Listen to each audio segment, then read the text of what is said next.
And we do expect it takes them a pretty good amount of time to roll that crane away.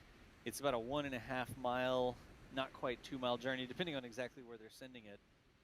And probably coming up on 11 o'clock here, local time. So we've got the local time up there. The weather continues to hold. The wind's down at 5 knots. That's good. We don't want those to be 20, 30 knots with wind shears or gusts. And the sky is looking nice and clear as well. So hopefully these fantastically beautiful weather conditions hold for the flight window. Again, I'm going to keep repeating it. People will be like, oh, he just keeps repeating the same thing. SN9 is the run on the right. The Starship on the right with the bottom flaps extended, that is Starship SN9.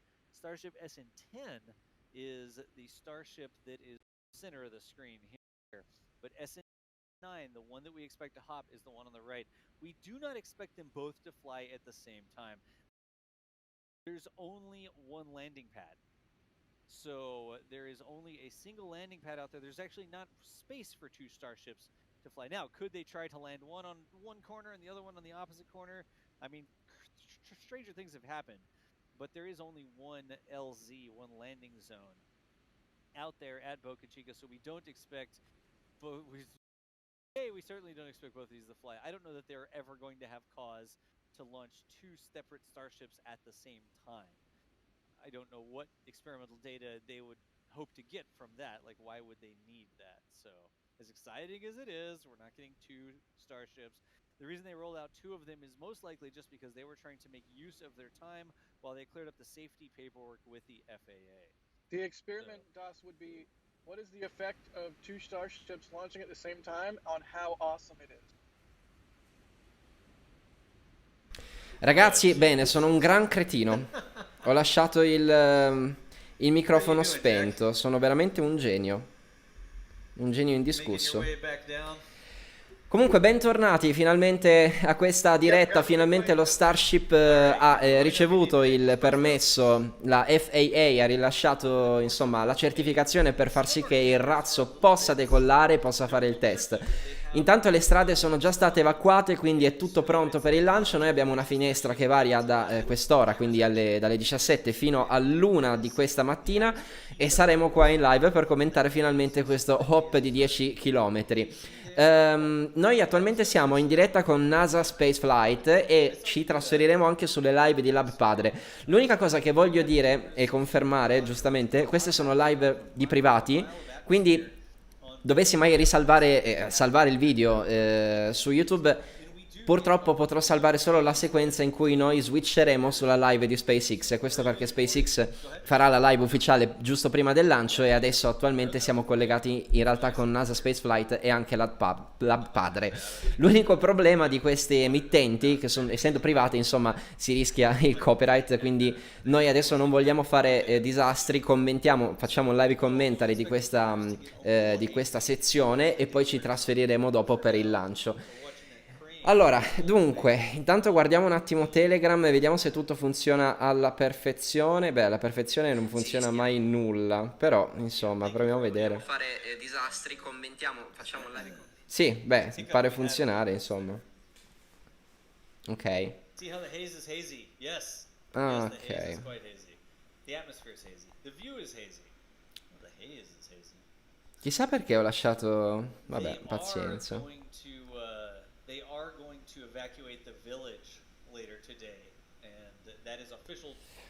Bene, il villaggio è già stato evacuato, almeno in queste ore, da un'oretta mi pare che le strade siano chiuse, il villaggio è stato evacuato, quindi attualmente stanno spostando le varie gru, il sito di lancio è ancora un po' occupato, possiamo dire così, ma stiamo attendendo appunto che il sito venga liberato per poi giustamente procedere con la soluzione di lancio. Attualmente ci stanno anche modificando, si stanno togliendo dei cavi a cui SN9 è attaccato, giusto proprio per liberarlo dalla gabbia che insomma è presente prima del lancio. Giustamente la sicurezza è molta, tutto quello che è attorno va rivisto, va rimosso, va aggiunto, insomma ci sono mille cose da fare che non stiamo neanche qua a definire tutte, ma insomma potete ben immaginare.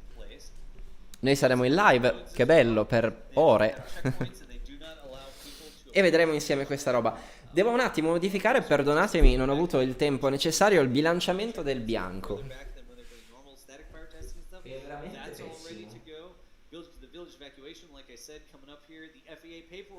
Perfetto. Chiedo scusa, ma non ho avuto tempo di modificare il bilanciamento del bianco, era rimasto un bilanciamento orrendo.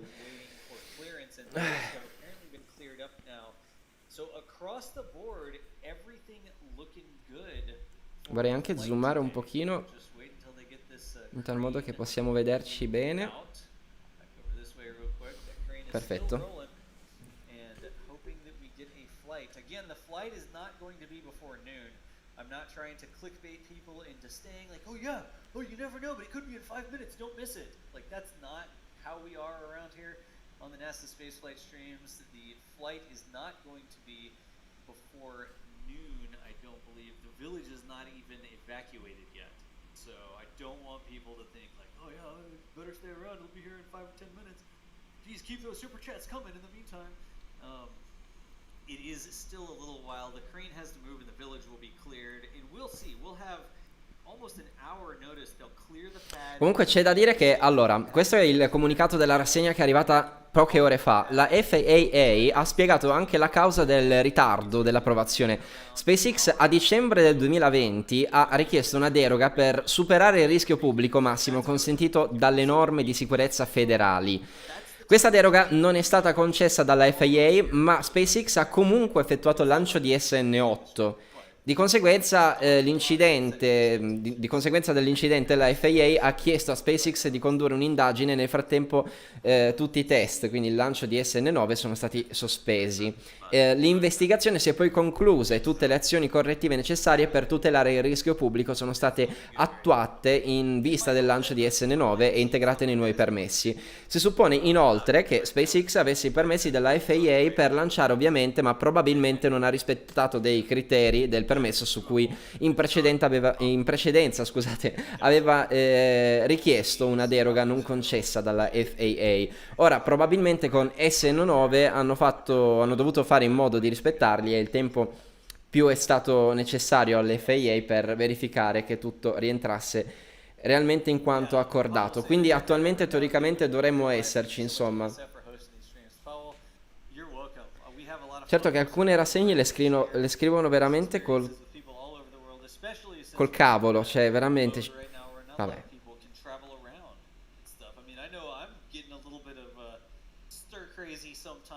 Comunque attualmente è in corso la rimozione dei cavi che tengono ferme le ali di SN9. E ovviamente la strada è già stata chiusa e intanto sono state aperte anche le ali inferiori di SN9. Insomma, tutto fa presagire a un lancio, quindi teniamo, insomma, la diretta accesa, vediamo cosa succede.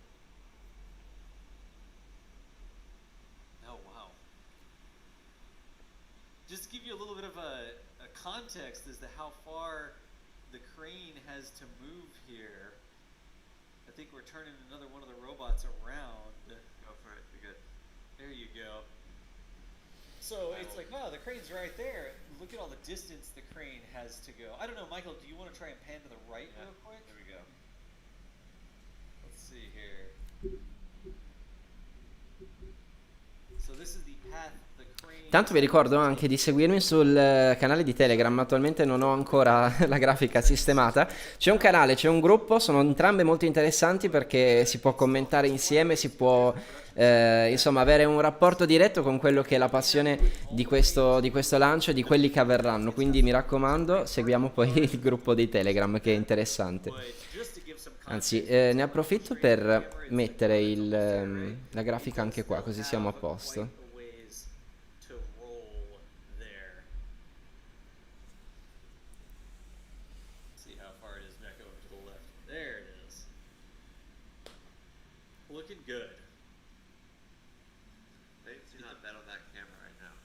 Attualmente stanno anche spostando le gru.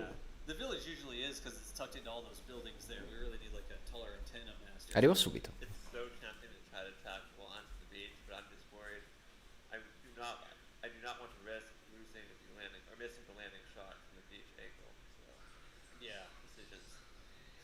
Is this full zoom on this camera right now, or did you just? It looks like you framed the crane. Nope, we're at 59% zoom. Zoom all the way in on the base of the crane. I'm just curious.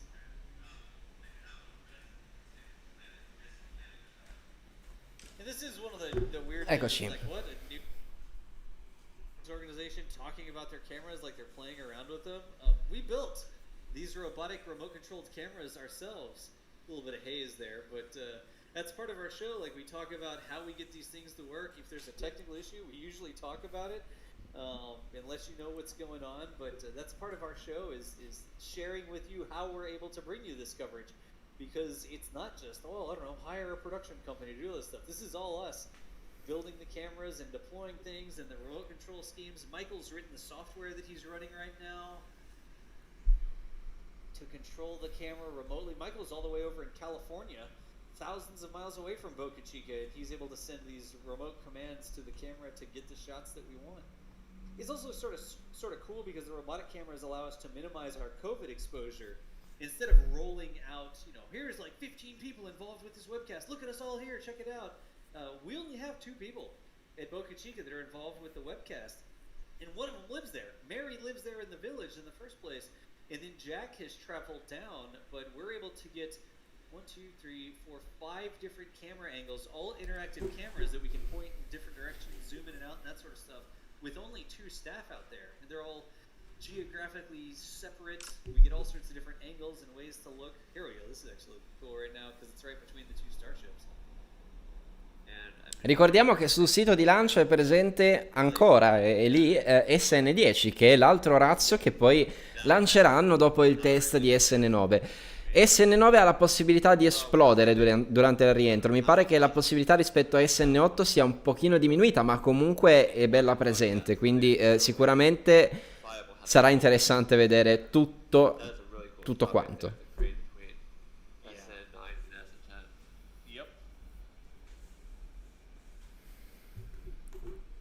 Almost looks like it's picking up 7.2. Not quite, because the block on the end of the cable there is almost the size of 7.2 from this range.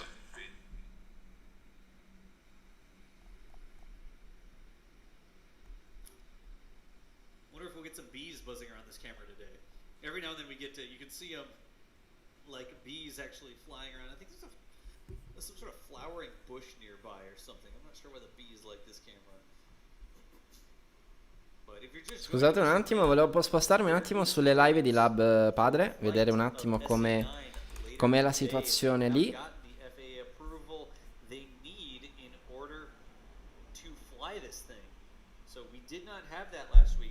Sì, stanno spostando le gru.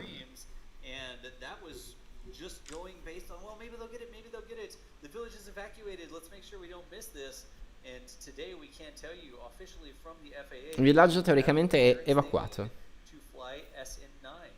SN9 is on the right in this shot here. So, oh wow, super chats for days. Sono enormi queste gru, sono incredibili. Yeah, thank you all for the support. We may not be able to read every chat, but if it wasn't for the support, we wouldn't be able to afford 5 cameras pushing expensive amounts of data. So we appreciate it. Yep. I'm going to try to read some of them here. I'm going to hop into the middle of the queue. So let's see. We've talked about this one before. Daz Roberts saying, will BN1 be flight ready as its similar tank design to Starship? So maybe not needing as much testing. Keep up the great work. We've talked about that. Starship has the nose cone. It's got the aerodynamic surfaces. It's got the skirt. Once we get up to the boosters are larger, but they should be simpler than Starship itself. So there's some plumbing that they're going to have to figure out, especially the plumbing where the booster connects to Starship, right?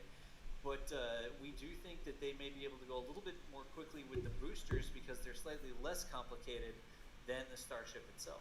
That's a good point. That is something we've talked about before.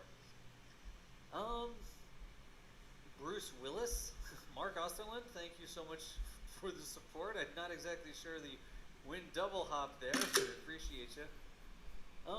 We had talked about this. Philip McGinnis asking about adding check marks or something like that, like a different color. We were talking about rebuilding some of our graphics and overlays.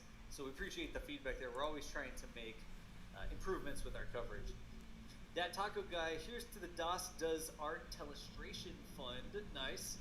I do have the telestration abilities sort of standing by. I'm not using them right now, but coming up we should be able to do some drawing on the screen and stuff like that. Thank you, that Taco Guy, for the support. Andrew Gibson asking, will BN1 have any aero surfaces to facilitate the hopper landing? Grid fins, flaps, wing boost. Thanks for the amazing coverage, everyone. So the boosters will have grid fins. We don't know that the first one that rolls out there is going to have grid fins on it, but we do think that the boosters will have, or we know, so the plan is for the boosters to have grid fins, because Elon has talked about catching them using the grid fins, which makes no sense, but will be awesome if it works. So thank you, Andrew, for the support there. And another good question, all sorts of stuff. One reason I answer all these questions is because it gives us an excuse to talk about things. Like, we don't have like a big presentation, and now we're going to go to the part of the presentation where we roll a video from our, partners or whatever. That's not how it is. Y'all are our partners, so when we're reading super chats, it's giving us a reason to answer some of the questions that y'all may have about what's going on. It's why we do it live. It's why we have commentary. So let's see here. Win modem, nice. Rap skull. Win modem. Oh, always modem. There's always lots of modems. Game Riot asks how much do these cameras cost? We use a lot of different types of cameras. Interestingly, the cameras that we're on right now are not prohibitively expensive. So the cameras are actually quite affordable. A couple $100 for these, and we're upgrading those to fancier cameras, I guess, higher resolution cameras, more resolution, longer lenses and that sort of stuff. But the initial cameras that we got going with, literally both of these cameras are only a couple $100 a piece, way cheaper than a standard DSLR. And the rest of the equipment is the tricky part. The Chiedono quanto costano le telecamere con cui stanno filmando. Sicuramente sono delle telecamere con dei teleobiettivi giganteschi, perché penso che non si trovino nei pressi del sito di lancio se non a chilometri di distanza, quindi insomma saranno telecamere probabilmente televisive. Luke asking how many people they evacuate each time. It's the entire village, but the number of private residents they evacuate is actually quite small. Most of their residents have sold out and moved elsewhere. And it is only a couple of families that still live there. Mary is one of them. The majority of the people. E dicono che c'è pochissima gente che vive nel pressi del sito di lancio perché tutte le persone si sono spostate in villaggi più grandi. Giustamente.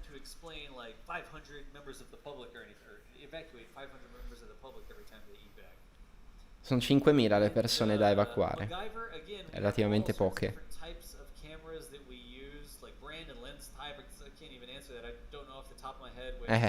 Jack's using, I know Mary's got a Nikon D7500. Jack had I don't remember what Jack had. I'd have to ask Jack that. He'll get parked and he's got to get some set up over at SPI, but we can circle back to that on that. I don't know off the top of my head. Bello, stanno parlando del loro lavoro e di come è interessante. R5. That's right. Because is that the one we temporarily got for the live stream? Yes, I think we are renting an R5, and with all the super chat money, we might need to invest in a purchase of that expensive camera, because renting an R5 for 3 weeks due to Starship delays quickly becomes almost as much money as an R5. So yeah, thank you all for the support. We almost would have just paid to buy the thing if we had known. Originally, Jack rolled out there over 3 weeks ago, and vediamo se abbiamo altre notizie. Dunque, per fare un check della situazione, cerchiamo di capire cosa c'è e cosa non c'è. Dunque, la FAA ha approvato il lancio, quindi fino a qua finalmente ci siamo. La TFR è attiva, poi la spiaggia adiacente al sito di lancio è stata evacuata, così come le strade e il villaggio. E attualmente le ali sono già state sistemate con i cavi tolti, mancano chiaramente il carico del combustibile e il pad clear, quindi insomma l'evacuazione anche tutta del sito di lancio riguardante proprio i chilometri lì attorno. I I need to go through and redo the monthly data spend spreadsheet because it's increasing. Yeah, no Lamborghinis in NASA spaceflight. A lot of reinvestment from all your contributions, so we really appreciate it. Well, if we ever were to use Super Chats to buy a Lamborghini, it would have the most live stream cameras on it that you've ever seen. So, and we'd park it near the pad. Anyway, again, y'all, Quando inizieremo a vedere del venting, vuol dire che staranno facendo una simulazione, perché la fanno ogni volta prima del caricamento del carburante vero e proprio. Appunto una simulazione del caricamento del carburante. Sarà interessante vederla perché significherà che insomma siamo vicini al lancio, ma per adesso non penso che sia ancora il momento. Wearing my WinHop hat. Nice. You already got I don't even have a WinHop hat. I don't even have a WinHop shirt. How did you get a WinHop hat before I have one? Jeez. Sloth on meth. Appreciate the support. Oh, Profit Business Gurus. Here's another Profit Business Gurus. What kind of cameras are you guys using to record this? Maybe ND filter too. So the cameras we have don't operate. These robotic cameras, you can't fit an ND filter on them. That's not a thing. And the cameras that Jack and Mary have are much. Ricordiamo che quando c'è il venting sullo Starship, quindi vediamo quel vapore che esce durante il caricamento del carburante, la simulazione di cui stavamo parlando prima è chiamata VDR e di conseguenza è quella che si fa prima, probabilmente si fa più di una volta prima del caricamento del carburante completo per poi procedere alle procedure di lancio.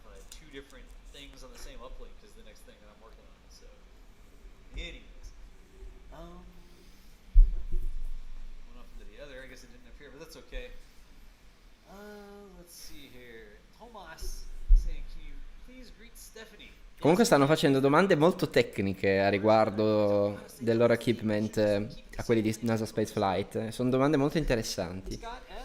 Perché per filmare in esterna su lunghe distanze occorrono comunque insomma degli strumenti davvero particolari. Non è che vai lì con una reflex o una fotocamera con l'obiettivo, con un teleobiettivo lungo e sei a posto. E poi penso ci sia anche tutta la parte inerente all'audio che sicuramente sarebbe interessante capire un po' come lavorano loro, perché è incredibile. Cioè è incredibile che i privati vadano lì e riescano a catturare quello che insomma non è facile da catturare, ecco, insomma. Cioè, un conto, noi siamo abituati a vedere le live di SpaceX, ma tra l'altro già solo 10 anni fa non era così, cioè c'erano le televisioni che trasmettevano in diretta negli Stati Uniti i lanci di Space Shuttle e poi venivano registrati i video e ricondivisi solo dopo, però attualmente avere la possibilità di avere tutto sotto mano è una cosa veramente molto interessante, cioè l'ideale sarebbe chiaramente quella di andare lì, ma non immagino i costi di produzione di queste dirette, infatti... Purtroppo possiamo solo commentarle e non poi rilasciare il video su YouTube.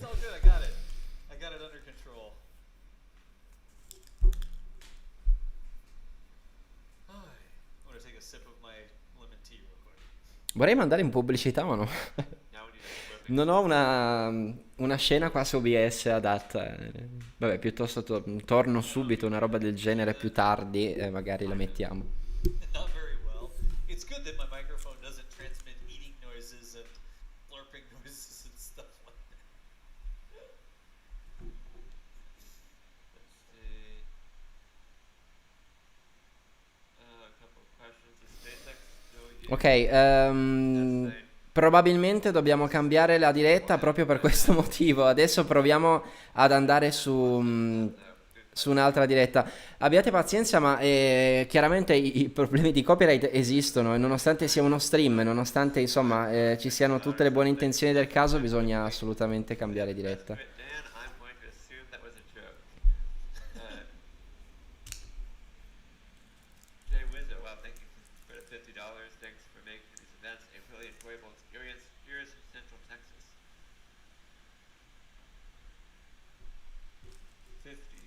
50 pounds from Mark. Wow, hope to be cheered up today. Sending you what I also donated to Captain Sir Tom Moore for his UK NHS fundraising. He passed away today, age 100. don't expect you to read this out. Well, I just did. So thank you for your kind words, Mark.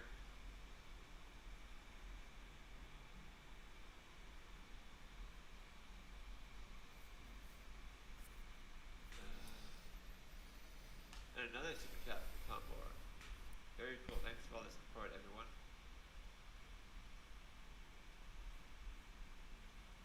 The FAA ever released a statement? Yes, the FAA sent me and many other reporters a statement confirming the test flight has been approved for launch.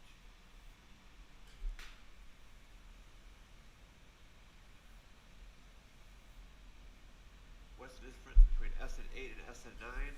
SN8 had a header tank pressurization problem which caused SN8 to have a hard landing, and SpaceX has improved the pressurization system with helium COPVs to hopefully avoid that problem with SN9. So all in all, a very similar vehicle, but some minor lessons learned from SN8's flight are being applied into SN9, which should hopefully give SN9 a higher probability of success. It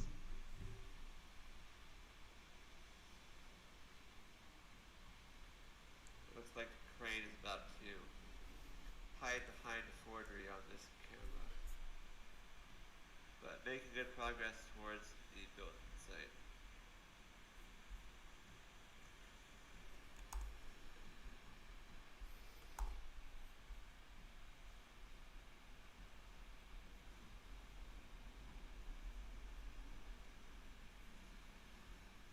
So once that crane gets to the lot, we should expect teams to enter pad clear operations. As a reminder, the village is supposed to clear next. So that's the next step we're looking for on our timeline is that village clearing, which should happen around 11 a.m. So at the top of the hour is when we expect to check off the next step on our timeline.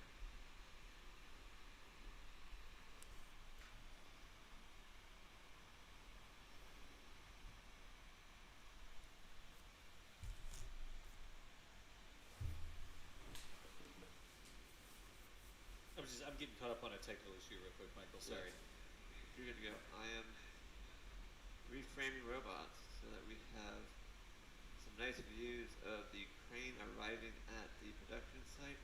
Looks like it's now coming into, whoops, it's farther out than I want to go. Come on. Wrangling robots from 2,000 miles away is always fun, but we now have the crane in sight of the production facility on the other angle.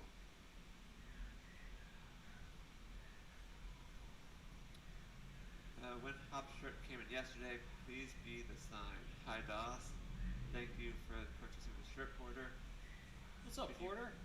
Could you please post the FAA full statement somewhere?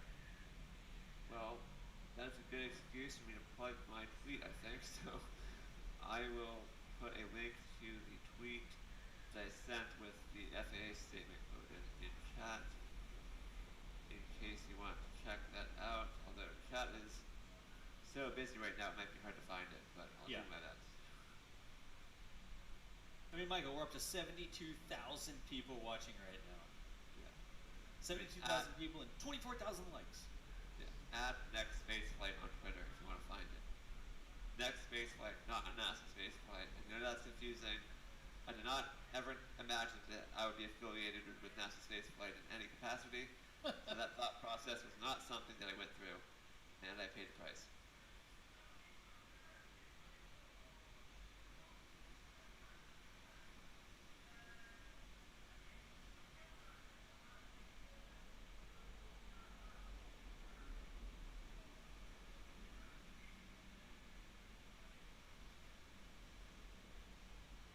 And I think, Michael, we're doing an update article with all the information and status and stuff like that later today, aren't we? I think it already went up, so there should be, on the nasaspaceflight.com website, there should be an article with the latest status of the flight test. We'll see if we can get a link. Well, I don't dare paste a link into chat because I don't want the site to crash again, you know? But we do news articles as well, y'all. So if you're more of a reading sort of information, don't know, what's the right way to say that?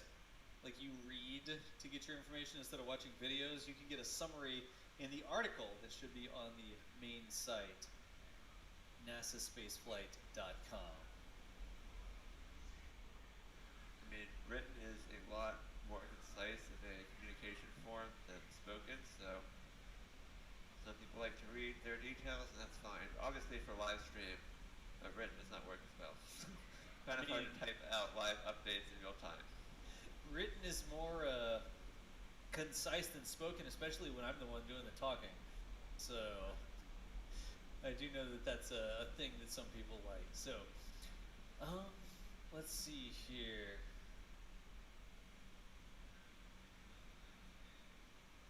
All right, I'm gonna get a couple more of these. I'm literally just jumping in the middle of the crew here. Maxim, are you gonna send a stream rig to Mars? I would love to.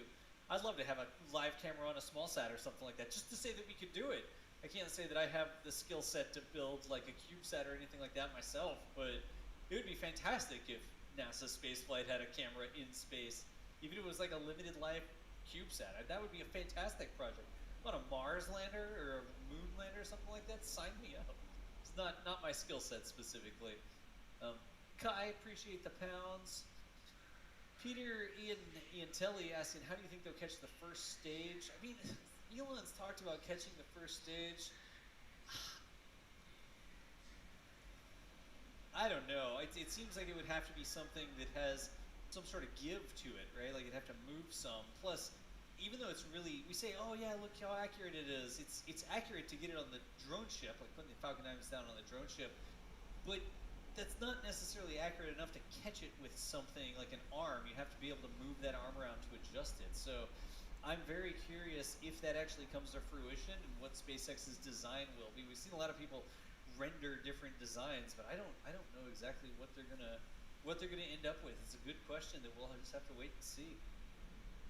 Nathan Westervelt, thank you so much for the $10. Joe Ho says, keep up the great work. We appreciate you, Joe. Johan KL says, when do you think Elon will go to space? Since he said he wanted to go someday, he made a mention of that with the fundraiser flight that they're doing, and he said he's not going on this one, but he wants to go on one at some point. He didn't exactly say when, but it is something that he said he wants to do. Ride a dragon or a falcon or whatever he's going to end up riding. Maybe a Starship. I don't know. Probably not Starship. Let's see here. Do they fuel Starship all the way up for these tests?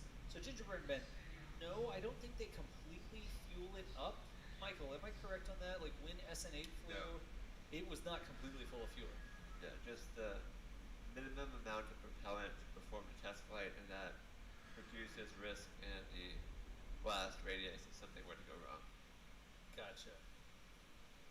All right. So minimizing the amount of fuel they put into these. Let's see. This is a good question. So this is from Arkadiusz Makowski, asking, does the FAA take into consideration ground obstacles when approving a test, or do they just care about air clearance and safety? I do believe that the ground safety zones are one of the things that the FAA is concerned about, or maybe it's the controllability of the vehicle and how that may impact the area around it.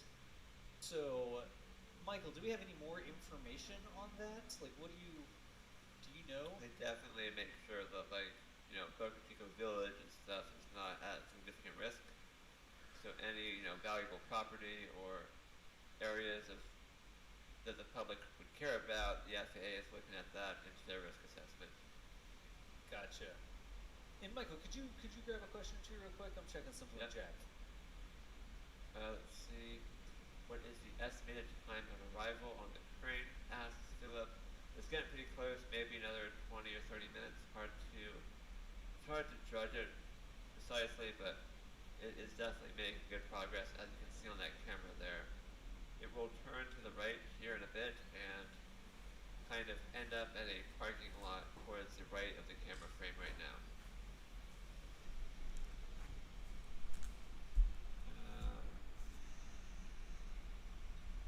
Starship Sea Dragon Edition when? Asked Zach. I'm not sure, but that would definitely be cool. can you explain the FAA statement regarding SN8 and why they delayed SN9? The SpaceX launched without FAA approval last time. The FAA statement essentially said that SpaceX had requested some modification to the license to authorize them to conduct a slightly riskier test flight than what is normally acceptable, but SpaceX was denied that modification and launched anyway. I'm not exactly sure how or why that happened. I don't know if it was like a misunderstanding or if there was a miscommunication. I don't know how that was allowed to happen. SpaceX did make multiple launch attempts. You would think at least the FAA would have communicated to SpaceX that they didn't have approval if they thought they did or whatever. So I'm not sure how that happened. I would like to have more information than a vague statement. It's hard to make definitive conclusions when you only have a statement that's a couple of sentences long, so I wish I knew more, but we don't. That's a really cool view from South Padre Island right there. Yeah. You can see the crane on the right approaching the build site. The haze is just amazing today. If it launches today, I will say this might be worth the wait because we have a crystal clear view from 6 miles away, and if this thing launches, that's going to be an amazing contact shot of how fast Starship falls. It looks absolutely fantastic right now. So this is, we just got this spooled up. We were having a tech issue with this, and then Jack traveled back to where this robot is installed. This is about 6 miles away up on a hotel at South Padre Island, just another one of our robotic deployable cameras. And it was not online earlier, but we've got it online now. So just checking in, you can see right there the crane approaching the trees there. That's actually the village. If you sort of see the trees in the distance, that's Boca Chica Village. That SpaceX solar farm is around there. Over to the side are the tracking dishes, and then you can see the high bay and the mid bay, and that's SN5 there sticking up, isn't it, Michael? Correct. I think, did they scrap 6 and they kept 5? Yeah, I'm hoping they're going to keep 5 intact for sentimental reasons. SN5 was the first full-scale Starship prototype, minus the nose cone, to launch successfully. I do not have enough granularity over the zoom at this range. When you go to full zoom on the long-range camera, that's the nose cone of SN11 sticking out of the windbreak, isn't it? Yep. So SN11 is coming along quickly, hot on the heels of SN10, and there's what is it, Jack? There's SN2 on the right also by that small tent. Jeez. The test tank. Hey, am I good to go? Are you happy with this? I'm gonna head out to my other. Yeah. Jack, that's exactly what we were just checking, and you're good to roll out. Okay, bye. Thank you. Jack will get into position for another camera angle, but in the meantime, I was going to say that you have booster number 1 and SN11 and SN15 all in production right now. I mean, there's more, just beyond that. They have SN16 and 17 in production, but SN15, 11, and booster number 1 are the 3 prototypes that are pretty far along. So SpaceX is not slowing down at all. Once SN9 launches, 10's already at the pad, and then you have those 3 prototypes I just mentioned already far along in production. So expect a lot of test flights from Boca Chica in the upcoming months.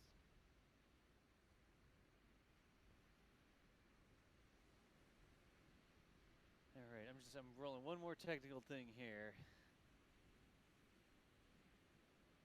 It looks like the crane is arriving towards the production site from our other angle. Of course, it's still actually a bit farther away, mostly just an optical illusion, but crane is definitely within about 15 or 20 minutes from the production site, I think, at this point.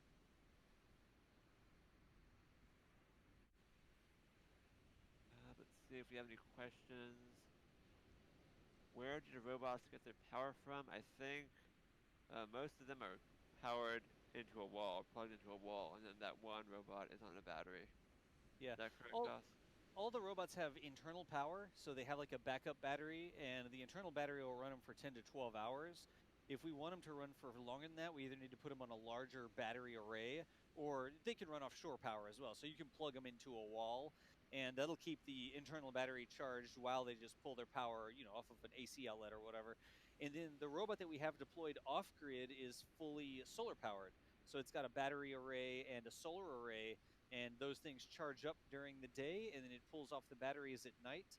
And it's a fantastic day like this, so hopefully the power levels on that robot look good. The trick with that one is that it's not set up so that I can see how much power it has yet. I've got some tricks up my sleeve, but the Mark 1 beta deployment, I have no clue exactly what the battery levels on that robot are. So the next improvement will be something that allows me to monitor the power draw and accumulation remotely so that we can actually see. We just have to do the math and assume there's enough power for that robot to last. But as long as it's a nice sunny day, power shouldn't be an issue because the solar array can drive a lot more watts than the robot needs. And if you go to the robot at the village, you can actually see the crane is now making the final turn towards the lot that it will park at. So we've got the DOS forgery shot. The what? The DOS forgery shot. Forgery? Other camera, other angle. Hang on. Oh. This angle, you mean? The Yep. crane looking up above the. Nice. Yeah. So it's gonna turn and it's gonna park in that lot right there, right? You can actually see it turning right now. Yep. So that's on the final approach to the lot, which is located just to the left of this camera. So the crane is going to pass directly in front of this camera, and that will be where it parks. Hopefully not directly in front of the camera, but just to the left-hand side of it. The last thing we want is a crane blocking our view of the launch, but hopefully they will move it far enough to the side that it does not obstruct our view. Yep. All right, so we're just about done with this, y'all. It looks like the crane is just about to be to its parking spot over here. It looks like it's going to, we call it the crane shed. I'm not sure that that's the official name for it, but it looks like it's just about done. And after that, we're expecting the village to be evacuated here. And the road's already closed on the way out the rest of the way to the beach, I guess. But village evacuation is up next. And hopefully we see them clear out the pad. Ok, allora eccoci un attimo, 2 aggiornamenti a riguardo di questa diretta. Dunque, intanto sul sito di lancio è in costruzione, continuano i lavori di SN15 nel mid bay sulla sinistra. Ed è stata aggiunta la sezione superiore, come potete vedere, che prima non c'era, mentre sulla destra del light bay la sezione del BN1, che è quella roba lì a destra che non so se riuscite a vedere, dove c'è la macchina adesso, ovvero la sezione del serbatoio dell'ossigeno. Bene, novità a riguardo dell'evoluzione del lancio, per adesso non ce ne sono, stanno ancora evacuando il villaggio, quindi insomma le cose si stanno prendendo con calma, ma attualmente il meteo sembra buono, sembra tutto corretto, insomma le autorizzazioni ci sono, quindi non facciamo altro che aspettare, ecco, insomma.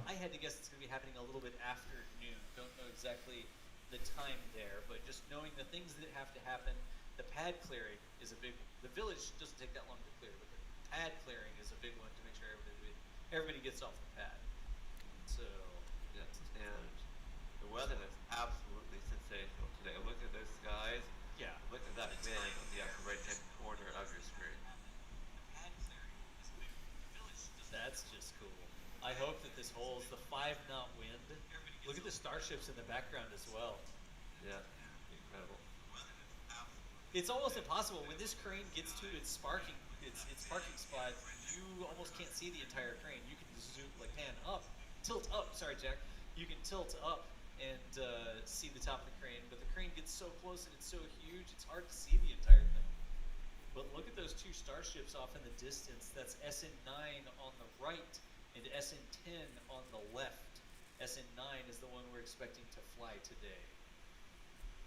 Can't believe we have 74,000 people watching a crane move. Io non ho capito, questa è una mia disinformazione, dovrei guardare qualche rassegna. Se SN15, insomma, se lasciano i 2 Starship lì. che casomai SN9 dovesse sbagliare la traiettoria, però il sito d'atterraggio è da un'altra parte. Però, insomma, se ci fossero problemi, si potrebbero schiantare.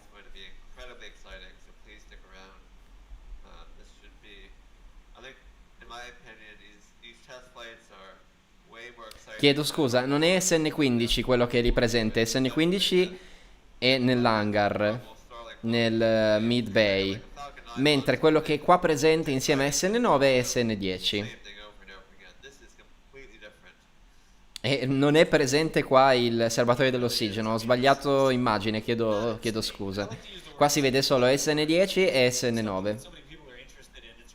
Mentre BN1 che stanno assemblando è vicino al mid bay, quindi da un'altra parte. Chiedo scusa.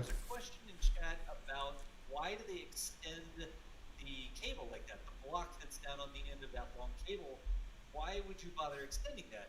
And apparently when you're moving a big crane like this, if you extend that cable so that the block is near the ground, you don't have as long of a lever arm for that block to try and lean the crane over.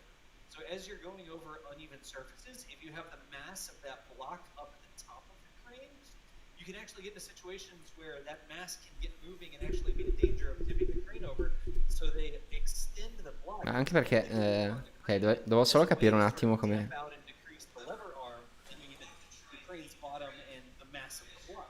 As it moves back and forth a little bit, sure, it exerts a force on the crane, but not as much as if that massive weight was up at the top of the room.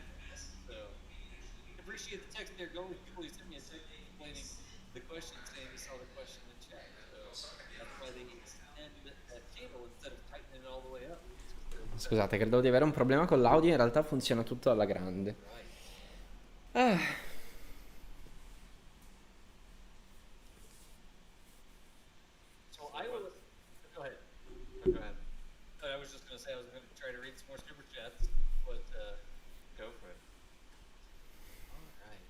Just scrolling around the middle.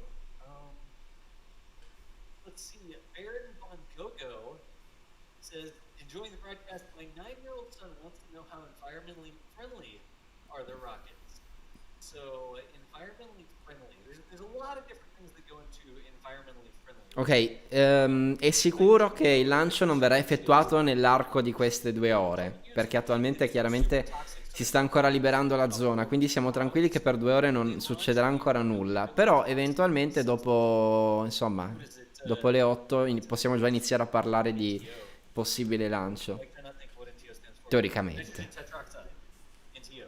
Ricordiamo che noi non sappiamo nulla se non quello che vediamo, perché chiaramente SpaceX attualmente non ha un canale di vero e proprio aggiornamento ufficiale, cioè i test si stanno facendo e le televisioni e le camere private sono andate lì per documentare, però attualmente ci basiamo tutto, ma come anche per i passati lanci di Starship, su quello che si sta vedendo. Parlando invece di autorizzazioni, insomma, di documentistica varia, abbiamo comunque delle fonti attendibili che sono i profili Twitter di chi lavora realmente nel sito di lancio e anche di alcuni abitanti che sono lì.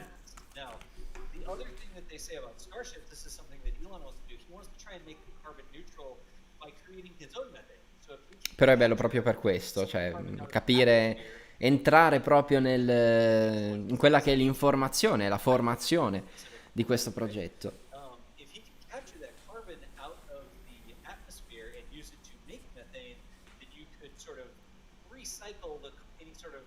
Byproducts that you put in the atmosphere in the first place. So that's the thinking there. It's not simplistic. That's a summary, I guess, of how it goes. But there are all other sorts of environmental considerations. We know that they go through environmental assessments and how is this affecting the sea life in the area and that sort of stuff. So all sorts of different. Le macchine stanno andando velocissimo. But using methane, there is going to be a little bit of a byproduct, and we've seen some of the equipment where Elon is trying to capture some of the. Ricordiamo un attimo i gruppi di Telegram che insomma uno in gruppo, l'altro nel canale, per chiunque voglia avere gli aggiornamenti può seguirci tranquillamente su Telegram.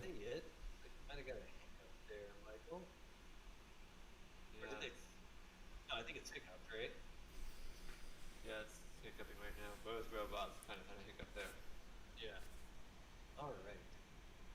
So again, if you're just joining us, they're getting this crane out of the way, and we do have clearance for flight later today for SN9. But for now, they're still moving this big crane out of the site, and up next we should expect them to evacuate the village and clear the pad. Hopefully coming up in less than or about an hour. It just crossed over 11 o'clock a.m. local time. Ricordiamo che sul sito lì a Boca Chica sono le 11 del mattino. By noon. But once we see the tank farms fill up, we'll start to see venting from the tank farm. That is going to be our best bet to begin giving you an estimated T0, but still probably about an hour before those things are cleared out. Let's see here. Swampy New, greetings from the UK. Thanks for all your coverage. We appreciate you, Swampy. And James Thompson as well. Thank you for the pound. Starlink for the robots win. I know, right? Unfortunately, Starlink is not available in the lower latitudes yet. It's not even, doesn't even really work reliably down there. They need to launch more satellites, basically. So I will certainly try to hook up a Starlink as one of our connections. That's for sure. Whenever that's available, it's just not quite there yet. And the crane has cleared the robots. That is great news. Oh yeah, look at this real quick. I think we're still getting hiccups from that camera, but it's recording locally. There you go. You can see the crane hiccup there. So, I wonder if the crane is blocking the signal in here. Back over.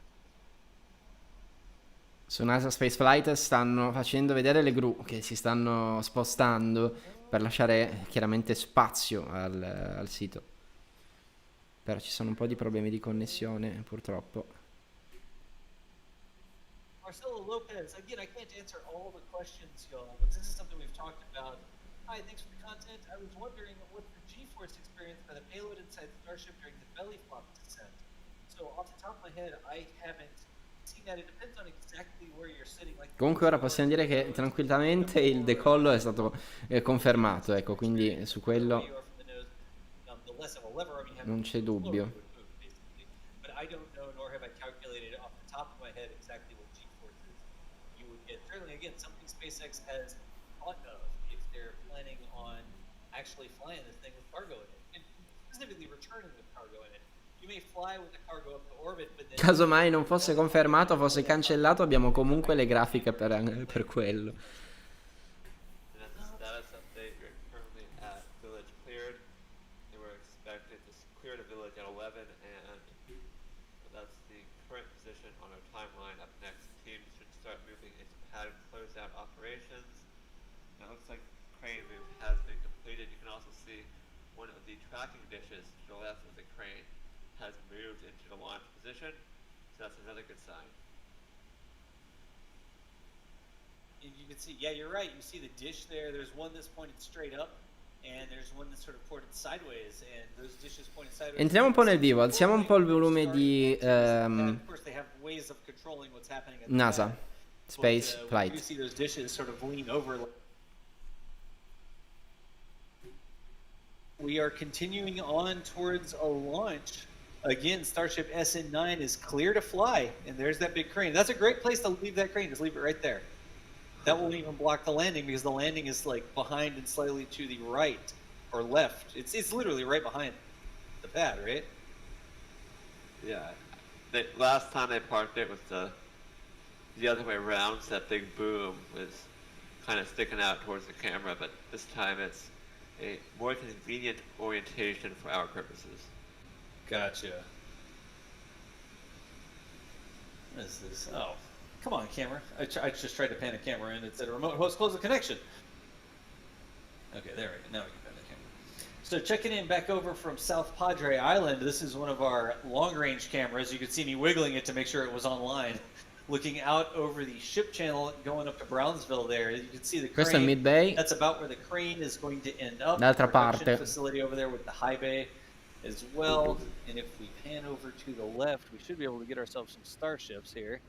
Let's see what we get. There's some starships. I still can't get over how clear the visibility is. There were days the past week where we could not see the pad from South Padre Island because the haze was so bad, but beautiful day today. Yeah.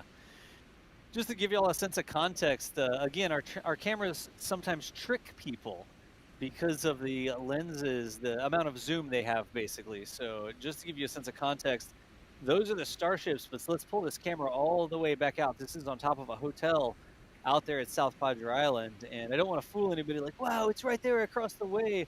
If you were standing on the hotel balcony, Guardate come le telecamere sono posizionate lontanissimo dal sito di lancio, cioè sono dei teleobiettivi veramente estremi per riuscire a chiaramente raggiungere lo Starship e riprenderlo. È incredibile. It's not an operation without the ground plane, but I could boost the signal to it if I put a ground plane on it.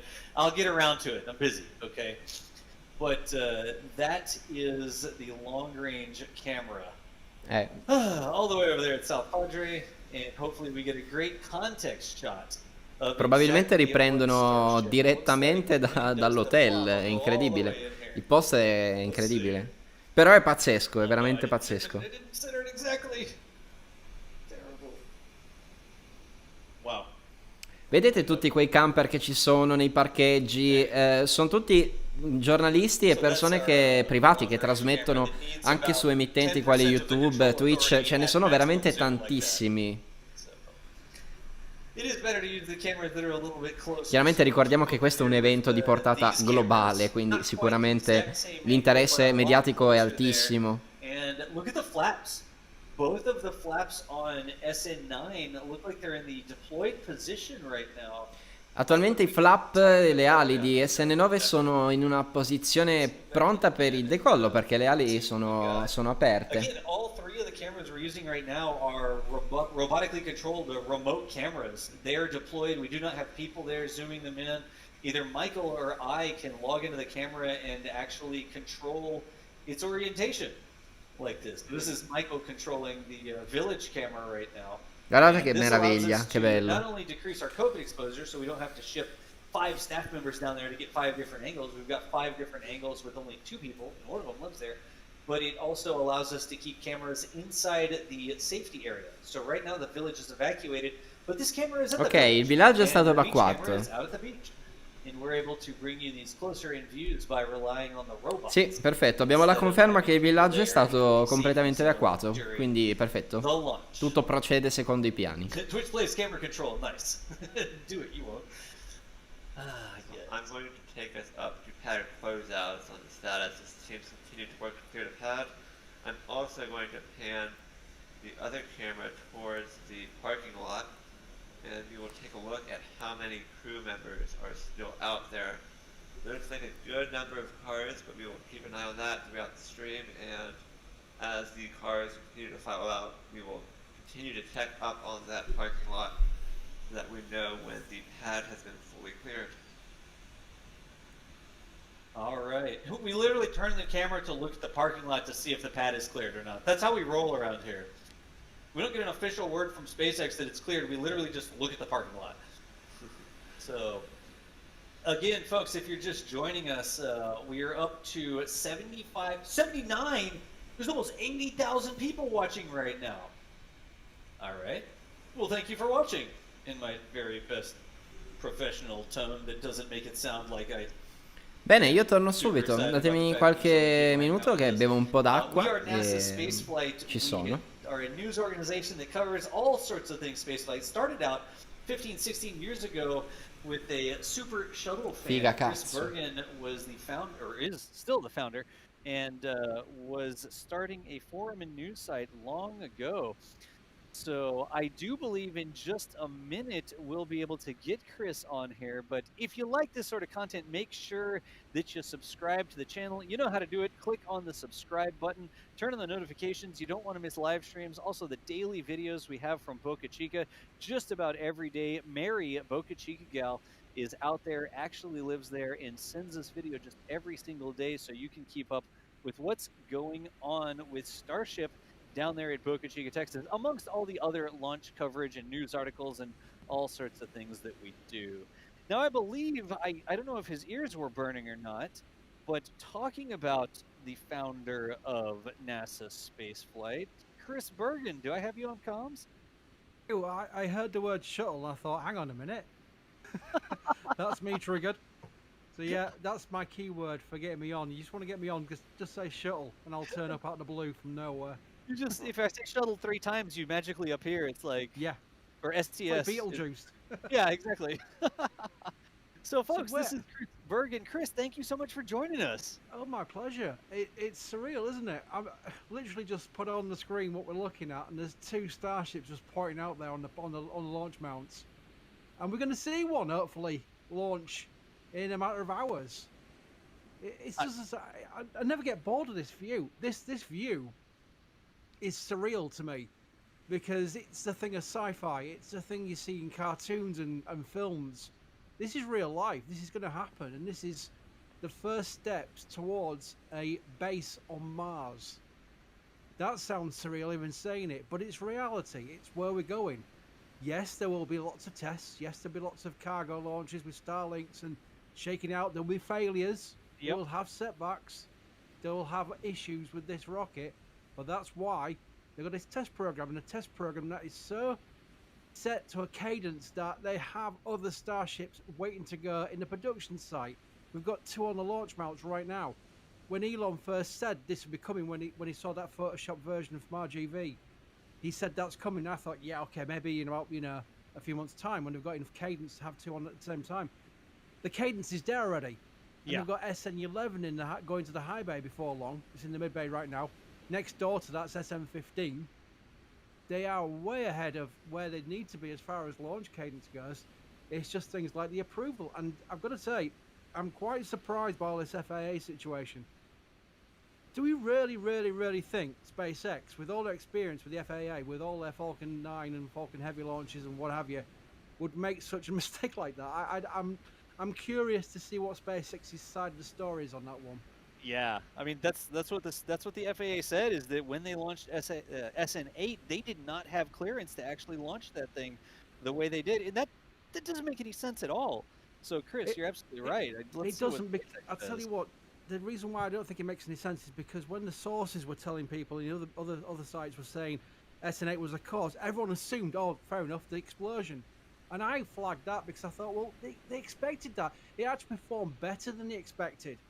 They expected SN8 to be anything within that exclusion zone of a failure, and it landed on the pad. So that explosion on the pad was probably the best end of the results of a failure. So that was never going to be what FAA panicked about because that was expected.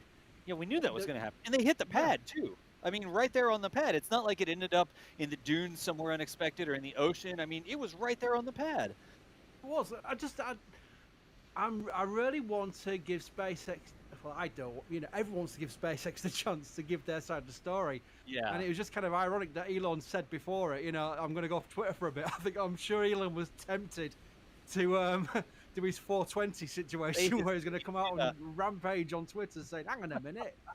But I won't blame him, because if I was Elon and I'd read that from the FAA, it makes us look stupid. I wouldn't want that.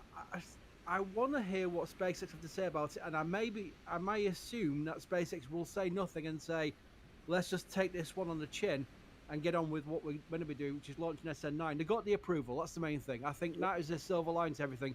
It is now approved, and they now go for launch, so they can get on with it and just take it on the chin. I'm sure they have before. They've had it.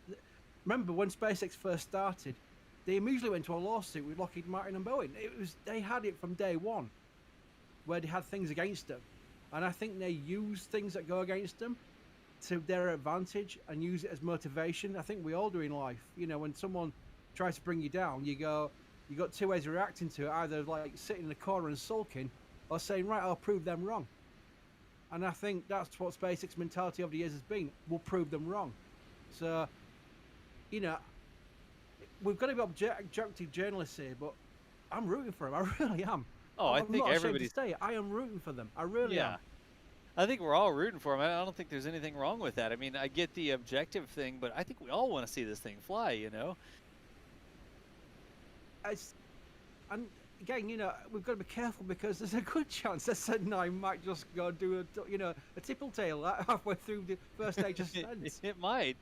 Yeah, that's the thing about a test program is, when you have such a good success, I'm calling it a success for SN8, even though it exploded on the pad. It was such a lot of achievements won by that vehicle. That SN9 has got a big thing on her shoulders that she's got to, you know, probably try and one up SN8 by landing on the pad. The probable outcome is she'll land on the pad and then tipple over. But that'll be an advancement because that'll be landing on the pad. If they get this landing burn sorted with this header tank solution with the pressurization with helium, then that is a big win. That's a step forward. So we're going to be careful about, you know, comparing things apples to apples, but they also have the issue of media will look at the explosion and focus on that, as it did with SN8. Some of the media, I should say. Let's be very careful about that. A lot of the media is fine. It's just a few of the big sites who have sub-editors who may not know the first thing about rockets. Say, get given this copy. This is how it works in the business. You get given a copy, and they'll format it out and put some pictures in. And someone who's a sub-editor who knows nothing about rockets, so I get my words out, will find a picture on Google of explosion and put it on there and say, rocket explodes. Or even better, Elon Musk, electric car maker, rocket explodes. Because they'll go for keywords. That's how it works in the media. Yeah. It's just unfortunate how it works. But we all know the 83,000 people, oh my God, 83,000 people watching this live stream. I guarantee you the majority of them are all rocket fans, and they all know. They all understand the expectations. They all understand what a test program is. And they all understand the greater good, the goal here. And that goal is getting humans on Mars. And I'm saying it straight away, as much as I love SLS as a rocket, not as a cadence or a cost or a lot of the other things involved with it, that's not going to beat Starship to Mars. I guarantee you. They'll have to have some major issues with Starship and Super Heavy not to beat SLS and Orion to Mars. So we're looking for the bigger picture here. We all want to see humans explore. We want to see a Mars base. Who doesn't? You know, and this is the vehicle that will facilitate it.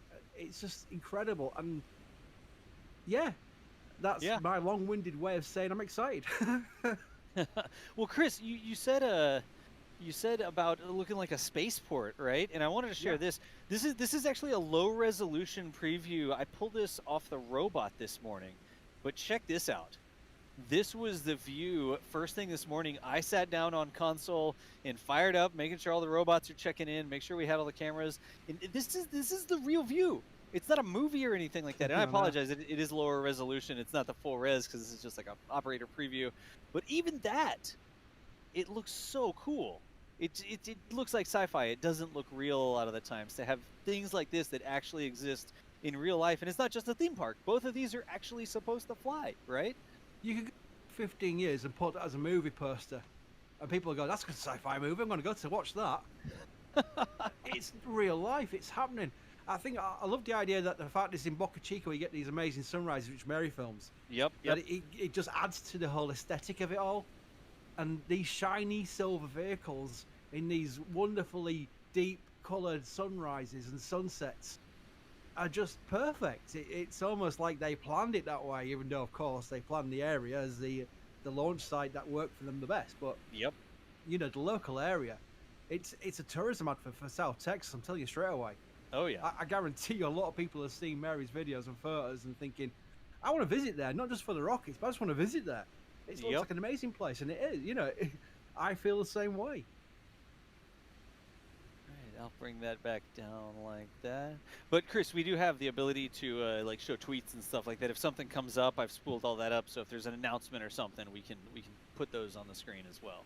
So if you've got any of your patented cheeky tweets that come out, let me know because I can bring them up. Yeah, I'm chief meme maker now. Memes. See, that's how old I am. I say meme. I don't say memes. I say meme. Like, I don't even know what you're saying. Like my brain doesn't even process that word when you say it that way. Yeah, no, it's one of those things. I'm like, this is my first Discord. You know, the NSF Discord is my first Discord. How sad's that? But there you go. I'm still on MySpace, by the way, if you want to join. Wait, what? No, I'm not. Still exist? I'm not, but I wouldn't be surprised if I was. But I tell you what, a lot of people are asking when's the launch, as they always do. When hole? We don't know. We just know it's soon because they are in that process of clearing the area. They're in pad closeouts, as Michael's ticker shows on the left-hand side. It can happen quite fast once these things get going. As soon as we get into that situation where we start seeing tank farm activity, we can start talking within the hour.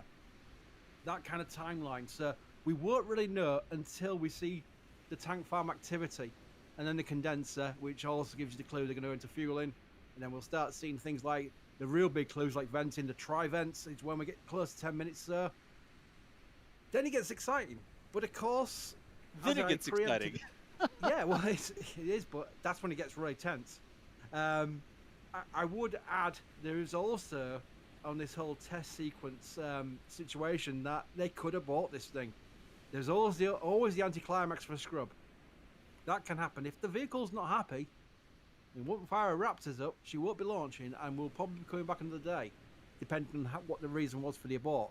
So we have to always flag these things as there's a launch expected, but it doesn't mean a launch will happen.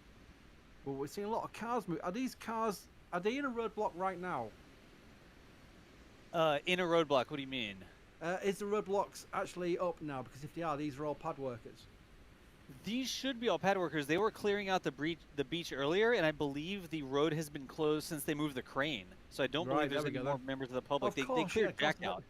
Yeah. So yeah. Why would it not? Yeah. Of course they closed the road because the crane moved. That's yeah, right. The crane moved. But yeah, it's getting there. It's moving across. I think a lot of points want to be proven today. Going back to the original point about the approval for launch, I would. The English people in here of a certain age will understand what I say about this Kevin Keegan message of saying, I would love it. I would absolutely love it if SN9 lands. There'll be about 5% of people in this chat will get that. I'll show you the video later, by the way, so you get the reference yourself, just for a bit of okay. Yeah, I'm talking with Mark about our back end stuff here real quick while you're talking. So trying to make sure we have a plan. Can I just make a personal note here? Sure. As well, everyone in the UK will understand what I'm talking about here, but I think we don't want to say our respects to Captain Sir Tom Moore, who died at 100 years old today. An absolute hero over here, and of all the things to get him, it shouldn't have been what it was, without mentioning too many words on here, would cause chat to go crazy. But yeah, so Captain Tom Moore died today, and it's big news over here, and it's horrendous news, and it's terrible, and you know, it's unfair. I will say that much. Yeah. I think a lot of people who know what he's done will be extremely upset by it, and I know I was. And all the best to his friends and family. So on that note, back to the positivity of the future. That's another thing you see. A lot of bad things are going on right now in the world, and these are the hopeful things. These are the things we can enjoy. These are the things we can feel positive about. This is what's going to take us forward. It's going to be not just landing. It's not just Elon Musk and his company, you know, making money from contracts for launching things into space with contracts from NASA and what have you. It's not. It's way past that. It's way past that. This is for the world. This is humanity. This is what we're going to do to progress ourselves forward. This is where we stop thinking of ourselves as this, you know, stupid little planet where we're all like having a little bickering fights about things we shouldn't be bickering about. This will take us forward. And this is the whole Star Trek analogy of thinking wider, thinking part of a, you know, as a human race rather than sort of like this, that, and the other. Without using too many keywords, getting political or anything like that. It's just important that we take things forward. And honestly, space exploration is one of those key things that will refocus us slightly and give us a greater goal. And again, it's what else is there? There's Starship and there's SLS. We're going to get New Glenn, maybe a new Armstrong from Blue Origin in the future. But we're not seeing those being tested yet. We're watching Starship being tested. We're watching SLS being tested. Let's be fair. SLS is part of it. SLS has got a role to play here. The fact that we've got SLS means that the government, the US government, is funding NASA to the tune of billions for exploration. If SLS fails, that money wouldn't necessarily be redirected to SpaceX, but some of it will be redirected towards the goals that NASA has, which is the Moon and Mars. So Starship being there, saying, hello, I'm working. You've got an opportunity here. You've got an alternative here. And you get someone, a leader like Jim Bridenstine, who unfortunately has left, but hopefully the next person will take his mantle on of saying, I'm open to these other rockets. Not yet, but soon. Starship's there waiting, ready and waiting to take over. So I find it fascinating that we may be in a situation going forward in the future where SLS actually helps Starship, both by being a tag team, because SLS's launch cadence is 1 a year. You can't get much done with 1 a year. Whereas Starship is a workhorse, aimed to launch rapidly reusable launch vehicle, aimed to launch multiple times a week. Seriously, it sounds stupid. It's true. It's aimed to be reusable, rapidly reusable rocket where it can do refilling. So where SLS has got all the mean power, all the beastie power of the SRBs and the 4RS-25s, get up there and get some payload up there. Starship's got the power, but also the refilling. The refilling is key. When they refill in orbit, that gives them the whole capability back and gives them more capability. And it's a game changer. So you can imagine some kind of tag team, without saying too much of what we've heard for things in L2 and what have you, where there's been what's called design reference missions, DRMs, where NASA's kind of like begrudgingly almost, especially the Marshall Space Flight Center, which is all SLS, begrudgingly had like the cargo vehicles working alongside the crewed SLS, and the actual diagram is identical to a Starship without ever naming it. It's hilarious, it really is. You can see there's a tag team scenario working there.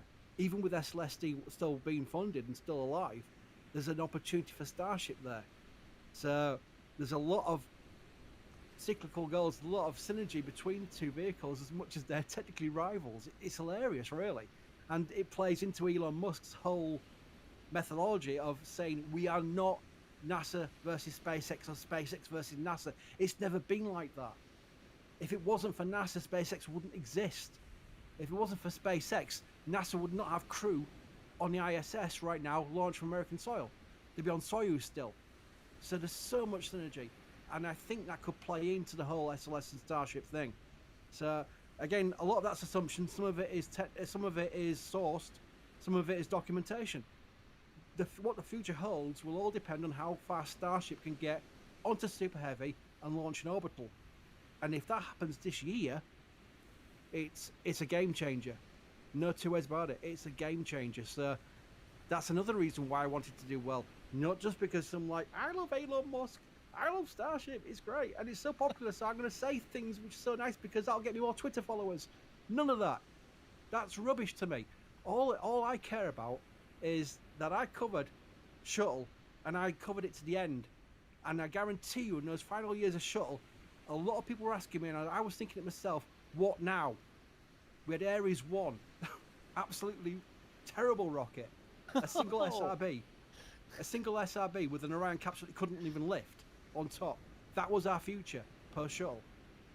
It was horrendous. It was depressing.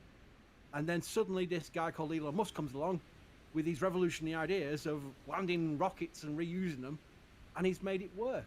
And that gives us hope, and that's why it takes us forward, and that's why we're fans of it. Well said, Chris. I'm just sitting here letting you go. Oh yeah, do it because I will. I'll go on for it. It'll get to about T-minus 10 minutes. You'll say, "Shut up, Chris." Oh, I can mute your mic if I need to. If you get too far off the rails, I got buttons I can press. But yeah, I can appreciate that. I appreciate the. I've been battening down some technical hatches back here.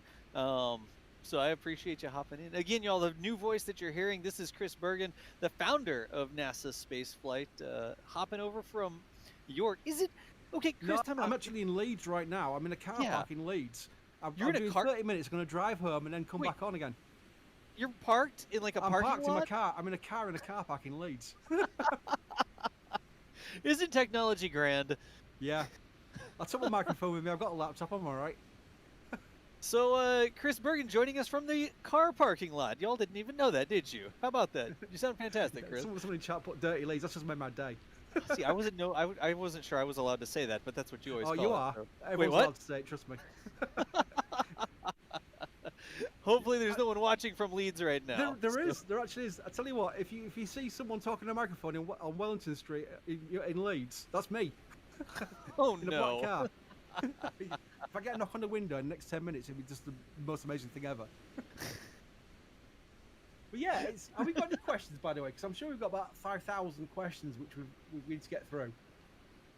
We could just pick out a few good ones, and then yeah, if you could grab some, go for it. Oh. Again, y'all, we're standing by for the launch. We know that we have FAA clearance to launch today. They're closing out the pad. Hopefully, we see the pad cleared, all the cars leaving the pad here shortly, and then we'll see some tank farm activity. We're aware. Okay, look, we know. We watched a couple Texas tanks in our days, and we see the slight venting coming from the tank farm. That's all normal stuff. That's nothing to write home about. That's just the tank farm being the tank farm. We'll let you know when we have true tank farm activity going, but we are watching all the different things going on at the pad as we continue to stand by for a cleared flight of SN9 coming up later. Again, we're thinking that these pads are going to be cleared out around noon, and the fastest we've ever seen them go from activating the tank farm and clearing the pad is less than an hour. So once we get up into the pad cleared state, that's the time you're going to want to stick around, because for sure SpaceX is going forward with trying to get SN9 launched today. Look at the winds, still down at 5 knots. The skies are fantastic. It's clear as a bell out there. A little bit of haze, that just happens. The camera's looking through more than 1 mile of atmosphere here, but it's looking like an absolutely fantastic day. Also, we give up. There's no way we can read all the super chats. I mean, No, but I tell you what, there's some very good questions to answer. So you know, we can take a few of those at least. Yeah. Again, I thank everybody on behalf of NSF, you know, for this support, because trust me, I know a lot of channels say this and they don't mean it, or they've got like non-for-profits and they actually make quite a lot of money, and it's things like that. We put everything back into this channel. It doesn't go into the site. The site servers are paid for by L2, which is our subscription service, which is completely separate. Everything that goes into this channel as far as revenue goes back into the channel, and that's why if you look back on the literally just 2 years this channel's been going, rather than the 15, 16 years of the site, you'll see the improvements as we push the money into it to improve what we do. Again, nothing would matter without people like Mary. Let's be careful. You can throw all the money in the world at things. You've got to have the right people. You've got to have the right people like Mary. You've got to have the right people like Daz. It's just so important to have the right team. But as long as you can support the technology and the cost of bandwidth, I think, which I didn't even realise. Oh, geez. I thought it was just over the Wi-Fi. I thought you just plugged into YouTube. Yeah, I literally did. When I thought we'd just plug it into Wi-Fi and it'll just go onto YouTube, and YouTube will be the servers. They'll pay for it. They'll pay for all the bandwidth. Look, I can tell this robot uplink to scan for Wi-Fi right now, and I guarantee you there is no Wi-Fi in range of this camera unless I turn it on. Yeah, it's a learning curve. I had no idea what was involved with this. Trust me. It's easy, right? Like, yeah, I feel sorry for people who think I could do this. Because I know if I thought that, I'd be a terrible mistake. But anyway, that's just a quick little thank you for the support. We do mean it. It's genuine. I mean, I'm Yorkshire, so I wouldn't even say if it wasn't genuine. It's a high mentality. But yeah, so, speaking of support, we've got some good questions here. Do you think, from Good for Evil 4, do you think they will sell tickets to Mars and the Moon to the public in the future, or will it be all governments and scientists? I think we can guarantee SpaceX will sell tickets to the Moon and Mars, as far as they've got some kind of base or some kind of like transportation mantra where they're going to utilize what they do with Crew Dragon, which is a commercial private launch. It's not NASA astronauts or anything like that. So I do think they'll use that model forward with Starship. I mean, Dear Moon for a start. That's literally a commercial mission if you think about it. So that's their path forward for flights. Dear Moon will go around the Moon, not land on the Moon. But once they've got their bases, especially Mars Base 1 or Mars Base Alpha, I keep forgetting what they keep calling it these days. That is amazing. I mean, that is an amazing place. And I think what it'll start off originally is you won't even be paying for it. They will take skill sets and say, okay, if you're an architect, or you're some kind of like specialized builder, or you're specialized in life support systems for indoor domes or whatever they're going to build on Mars, they'll say, okay, we'll take your skill set. You're going to work for us. We'll put you up in Mars. Just think about that. Sounds surreal for a start. We'll put you up at Mars. We'll give you an apartment or a room, probably a room more like. We'll feed you, and then we'll give you some remuneration so you can pay your lease at home or whatever. You pay your rent at home still, but you won't be paying for that. They'll be using your skill set, and then you'll be paying for it by what you do to work there. So I think that's the path forward originally, and then eventually once to get Mars Base Alpha built, they will start selling tickets to people saying a vacation on Mars, or maybe you want to move to Mars. You know, and I guarantee you, enough rich people will snap their hands off. You know, you can imagine the scenario we're in right now on the planet. It's not a brilliant place to be, is it? Imagine getting off to Mars for a year or so. I think a lot of rich people would absolutely jump at the chance. And that will be a major revenue stream going forward. So I do think that's happening. I think there's always going to be a role for SpaceX with NASA contracts, especially as they got with the ISS right now. That's going to be for years. With CRS-2, they've got commercial missions there, which are cargo missions.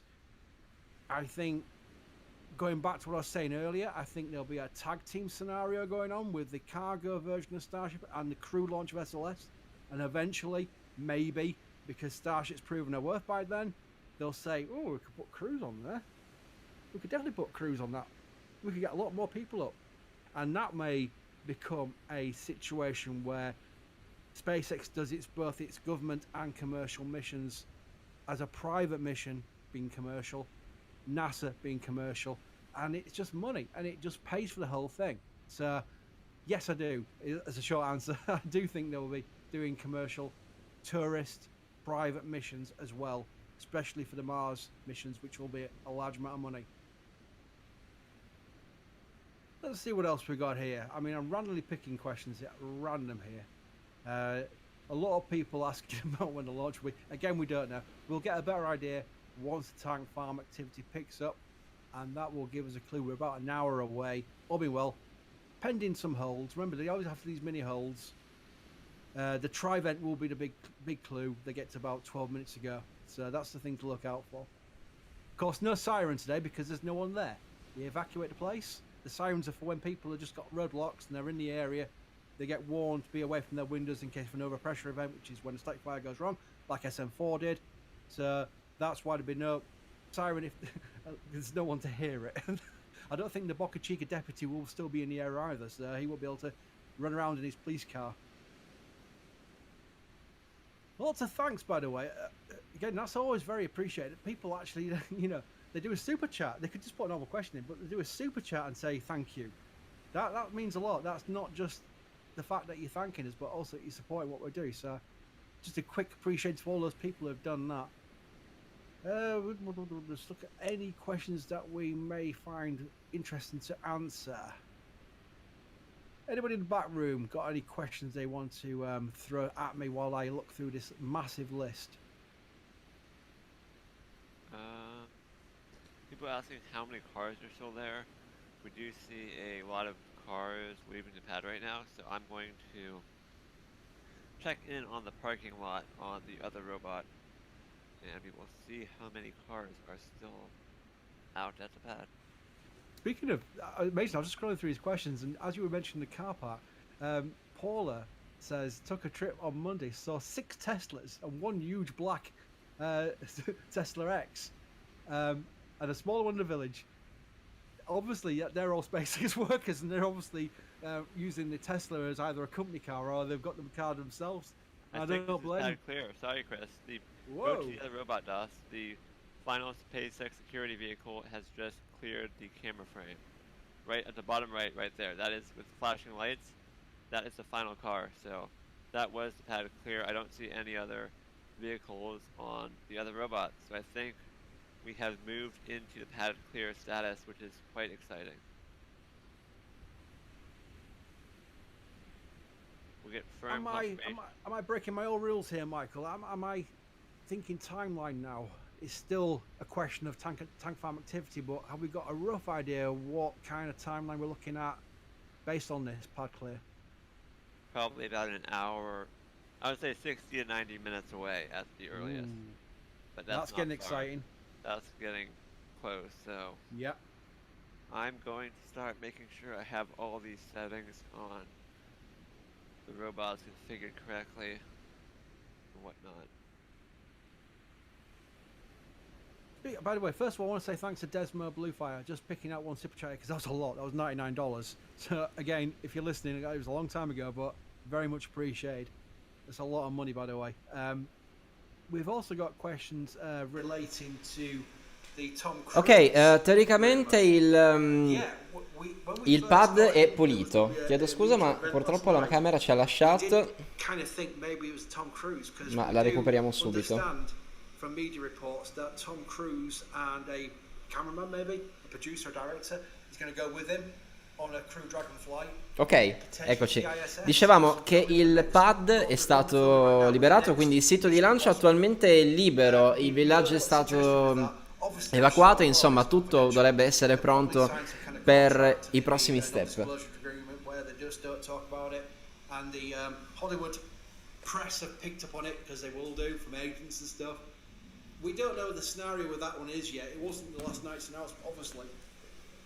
I do find that quite interesting. There was also that rumor of Mr. Beast. Casomai avessimo aggiornamenti, siamo comunque... Sì, è stato confermato che il pad è pulito, è stato pulito e liberato.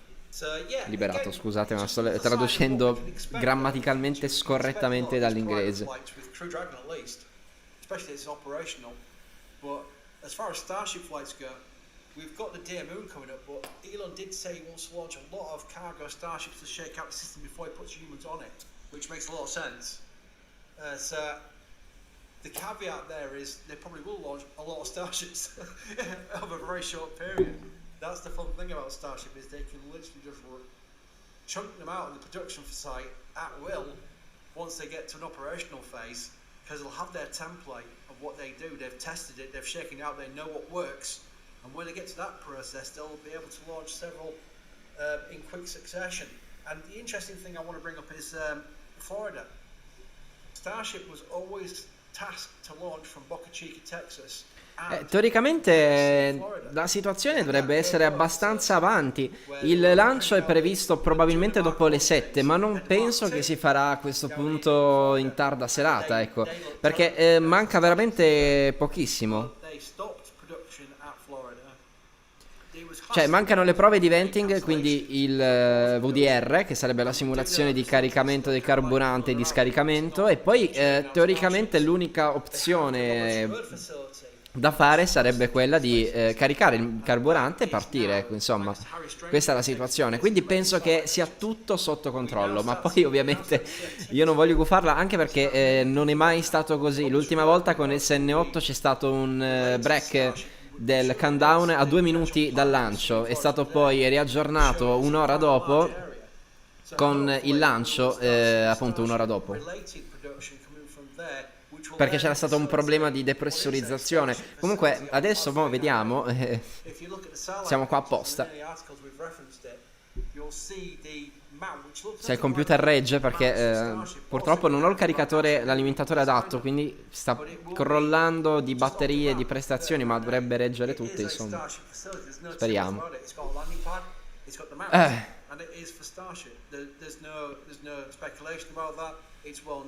Proviamo a trasferirci un attimo su NASA Space Flight. Ce l'abbiamo? Ce l'abbiamo, eccoci. If you look at the cadence in Boca Chica, can you imagine what the cadence is when they got Florida as well? They'll have a lot of production cadence, but also it's KSC. It's the prestige of it. I would personally love to see launch from KSC. The issue is they have got Deimos and Phobos now, which are the sea platforms, and that's why they're converting them for Super Heavy, because they know that Super Heavy with 28 Raptors would be too much of a casomai ci fossero dei problemi, il lancio sarà rimandato chiaramente, e abbiamo già la data. Intanto confermo anche dalla rassegna stampa Starship News di Link for Universe che il pad è stato liberato. Comunque dicevo che il prossimo step, casomai oggi non ci fosse il decollo, potrebbe essere... Oddio, scusate, ma purtroppo non ho l'informazione a mano. Comunque nei prossimi giorni, non mi ricordo se il 3 e il 4 di febbraio, forse il 4 e il 5 di febbraio. Ma speriamo che vada tutto bene, insomma. Un attimo che...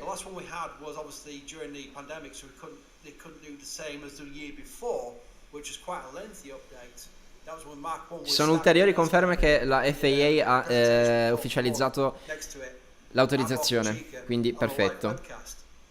when we get the next one of theirs, hopefully later this year, I think that'll be fascinating because he has so Comunque, much to learn. la live di Lab Padre è straordinaria. Queste immagini sono bellissime. Ripeto, quando ci sarà il lancio, ci sarà la live di SpaceX come l'altra volta, penso, a pochi minuti dal lancio. Noi ci trasferiamo lì perché poi, dovessi mai salvare il video, purtroppo questo materiale non potrà essere pubblicato perché, essendo Lab Padre e NASA Spaceflight delle aziende private che vanno realmente lì spendendo i loro soldi, investendo a trasmettere questi documenti che sono veramente importanti, purtroppo c'è il rischio del copyright, anzi ben venga. They've got the distiller, they're building that, so they've got a supply line of fuel and prop which will facilitate the amount of launches they want to get out there. Everything's coming together. All they've got to do is shake out these Starship vehicles on these test launches, have some successes, find their solutions to what they have problems with, like the SN9 landing bird and the header tank, get it right, get it working, launch, launch, launch, launch, launch, launch, launch, prove the system, launch Starlinks, launch, launch, launch, launch, launch, and then they've got an operational system where they can start selling it to other cargo, to other payload customers, and then eventually, Computer veramente so caldo. that's the path forward on that one. Yeah, we're overdue for that update. Also, hi Chris, it's Jack. Hi Jack. Magari se evitiamo di trasmettere in 4K We're overdue for potrebbe that, anche most andare recent meglio. update. I mean, someone asked Elon about it last year, I think in like October or November, Okay. and his response was like, you know, online, or we'll do the update online or something like that, or on our website. But that never came. I think his specific words were like next week or something, and it's been next week for a couple months. Allora, qua dovremmo provare a There's so many mettere... questions that I would love to have answered in terms of what are they going to do with the oil rigs, what are they going to do with you know, the propellant farm, all of the questions that you raised. I'm so curious. I cannot wait for our next big. Chiedo scusa, ma sto cercando di sistemare qua dentro il riquadro, così ce l'abbiamo. That's a big point, Jack. They've got the mock-up nose cone at a production site painted in white with the NASA logo, the right NASA logo, by the way, the NASA Okay. logo, which is the best one. They've got it painted there, out there on the production site. Want to go to the other robot or something to see? Oh, go on then. Sure. Other robot. I'm starting to run out of other robot. Transporter is moving. See? Of course, it's gonna stop. No, it's still going. That is the big transporter that we've not seen that used, if I'm not mistaken, other than a quick test run. So I'm not Purtroppo quite c'è sure la what messa a that's fuoco for. che... Not super heavy, but Ciao? they're moving some stuff around at the crane lot right now. No, niente, prende il microfono, cioè io non lo so. What a problem. Oh yeah, look at that. It's like two things connected together with those crane weights on it. Yeah. I would love to drive that. Wow. I've seen in various videos where Ops. a guy with a box Sto fregando il walking microfono. alongside with it and he's Yeah. steering at remote control. Yeah, it doesn't have a cab or anything. It's literally like a control box, and he just walks along behind it. But sometimes he sits on it. Sometimes it's like a lawn chair. Yeah. Sometimes Yeah, it's that's like right. a lawn chair. He's not on like a It's so Halloween informal. I love look. it. Yeah. I think he was on a cooler once. So, again, y'all, if you're just joining us, we're coming up on noon Central Standard Time. We expect that it looks like the pad is cleared off right now, and we are waiting for the first activity, the venting activity from the tank farm. There's some little maintenance activity right now, but not really what we're looking for. And as soon as we see it, we'll let you know. But when the tank farm starts to activate, that's when we can really start getting to T0s. We can start making some guesses based on what we've seen in the past in terms of how quickly these things are launched. But again, to recap, SpaceX is cleared to launch SN9 today. They have FAA clearance. That's where I was going, FN9. Anyways, they do have the FAA license to launch, and they are getting ready for that here this afternoon. Coming up shortly now, it looks like we're waiting for the tank farm activity, but the pad being cleared is a big deal. They've evacuated the village, and now they've moved all the workers away from the pad. And coming up here, we're expecting to see some of that tank farm activity spool up, and when that happens, we can let you know an expected T0 when we get to the right point in the tank farm activity. But thank you all so much for hanging out. We do this all the time, whether it's from Boca Chica or somewhere else. Remember, subscribe to the channel. I think we're perilously close to crossing 275? I just double checked myself on that number. And yeah, is it actually 275,000? I think it is. That's a lot of people. Anyways, there's 95,000 people watching right now, so we appreciate y'all hanging out. The end. Like and subscribe or whatever. Well, I'll tell you something, right? We've got so many people in here. There's actually plenty of Yorkshire people here because I'm just reading some super chats. Do you support the superiority? Ooh, can't get my words out. Of Yorkshire tea? Yes, I do. Thank you very much for the question.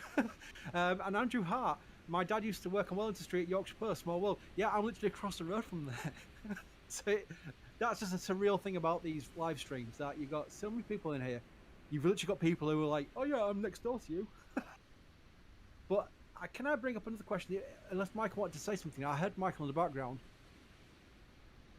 Look at the shiny glint. There's like a lens flare on the top of SN10. And look at the flaps as well. They're literally doing a dance off. Oh, if they could both have flaps at the same time. God. Again, y'all, SN9 is the one on the right with its flaps deployed. SN10, not launching today, is in the center here. It's on the left of the two Starships, but it's in the center. In the little tank you see between the two Starships, that's the 3mm 7.2 test tank. They're supposed to be testing that coming up. But today we're interested in the Starship on the right.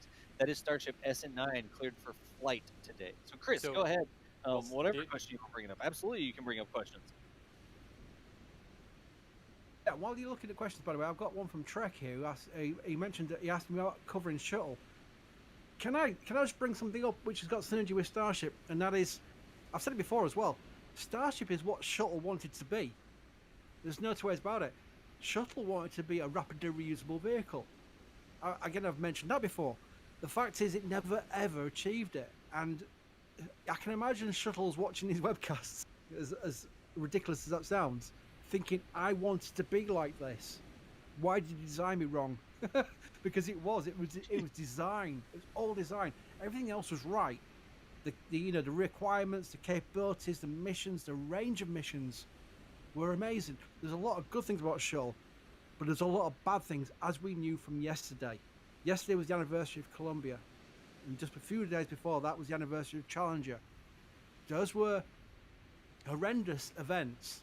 And Columbia especially, because I remember it so clearly, it was just something where Elon has learned from this. Again, I said it before, the fact that he was so nervous during the first crew missions with Crew Dragon, was a wonderful thing to see. That sounds strange to say, but it was a wonderful thing to see, because you've got to take this so seriously. It doesn't matter how much safer the vehicle is compared to Shuttle, and it was drastically safer compared to Shuttle. So much so. You could have bought during first stage for a start, and don't talk to me about RTLS, because that was not really a very good viable way of getting the crew back safe. You've got so many things that are so right with Crew Dragon, but you've always got that risk. There is no such thing as zero risk. And the fact that he was so nervous was how seriously he was taking it, and that translates down to your team who are working on these vehicles. And I guarantee you, everyone who was working in Hawthorne, in a Dragon hatchery, and places like that, are dedicated to making sure they do not miss a trick with that vehicle, because it just takes one thing. Look back to Apollo 13. It just takes one little thing that could really bite you during the mission. And if you're in space, you've got real problems. There is no parachute drop zone out of the spacecraft from space. You are stuck there. You are in a troubling situation. So I like the fact that the lessons of Shuttle are always going to be there. I think it'd be a very sad day when we start saying, you remember in the anniversary of Columbia again? Oh, it's been years since Challenger. No, always remember them. Not just the fact that we lost 14 crew members, but the fact that those lessons from Shuttle, I guarantee you, are playing into Starship and playing into Crew Dragon and playing into Starliner. Everything will be playing back to that. It will be embedded into them on purpose, and rightly so. I think up to and including, to me, one of the biggest lessons is never underestimate the simplest part of your vehicle. Because once you remove the human-making decision factors, it was a piece of rubber and a piece of foam. Yep. Not the millions of moving components. Those worked every time. Simplest And hi, things. Chris. And hi. Yes, hello. It's the other Chris. Yeah, off the streams. Oh no. But it's true, isn't it? It's the simplest things will catch you. Mhm. It just takes one worker to be lazy, have a bad day, do something not right, and it not to be checked. Remember, the thing is, I remember Shuttle, the joke of the United Space Lines engineers, who were Boeing and Lockheed Martin, who were the main contractors for Shuttle. Shuttle was mainly workers from USA, United Space Alliance, with NASA oversight. They would say they would replace a part on a shuttle. They'd have their supervisor behind them and a NASA supervisor watching them both.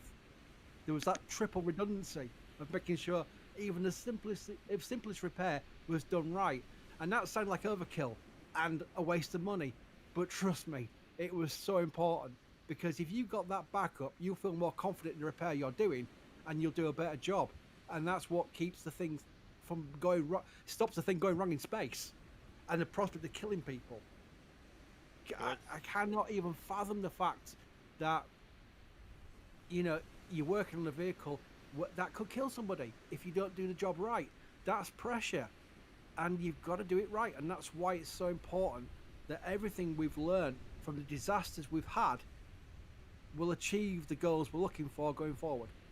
And there's very recent, just coming out news on this very topic right now related to SpaceX.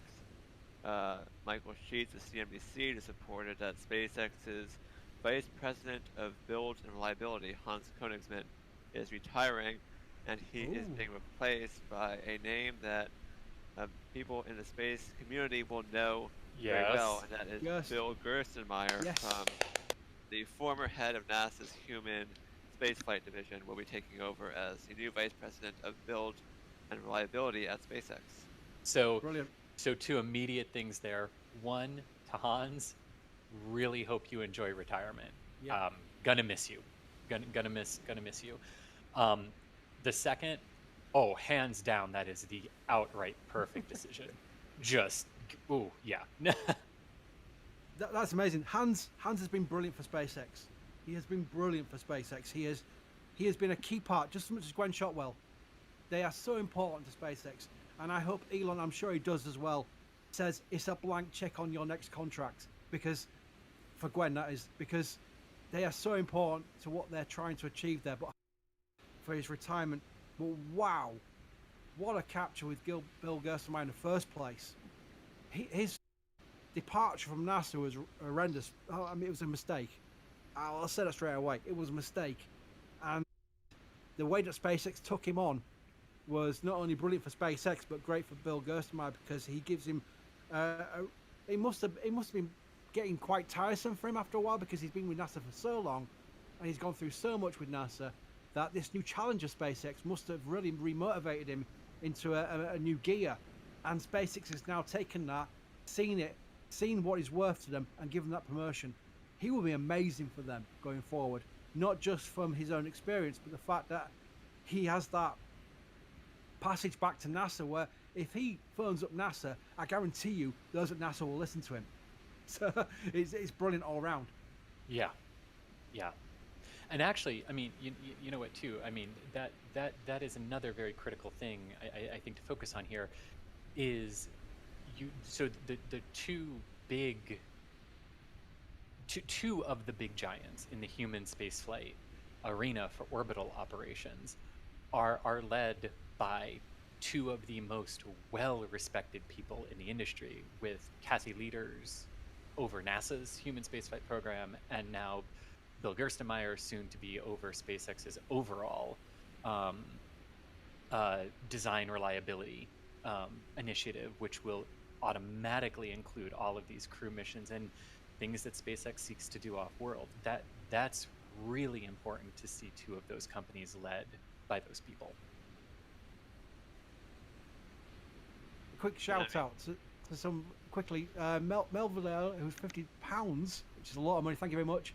Scott Chapman, $100, which is ridiculous, but very much appreciated. And Carlos Guild with 500 Brazilian dollars, which is again nuts as well. Again, we're seeing all this come through. We appreciate every single one. We can't read them all out. It's just so much going on. There's literally nearly 100,000 people watching this right now. So again, thank you to all of you. Sorry, Michael. I was going to say on the Gerst note, one thing that's interesting is that when NASA Allora, c'è stata una sirena, probabilmente, attorno al sito di lancio. Di solito la sirena annuncia qualcosa, però no, probabilmente è un'agenzia sbagliata. Vabbè, attendiamo, vediamo.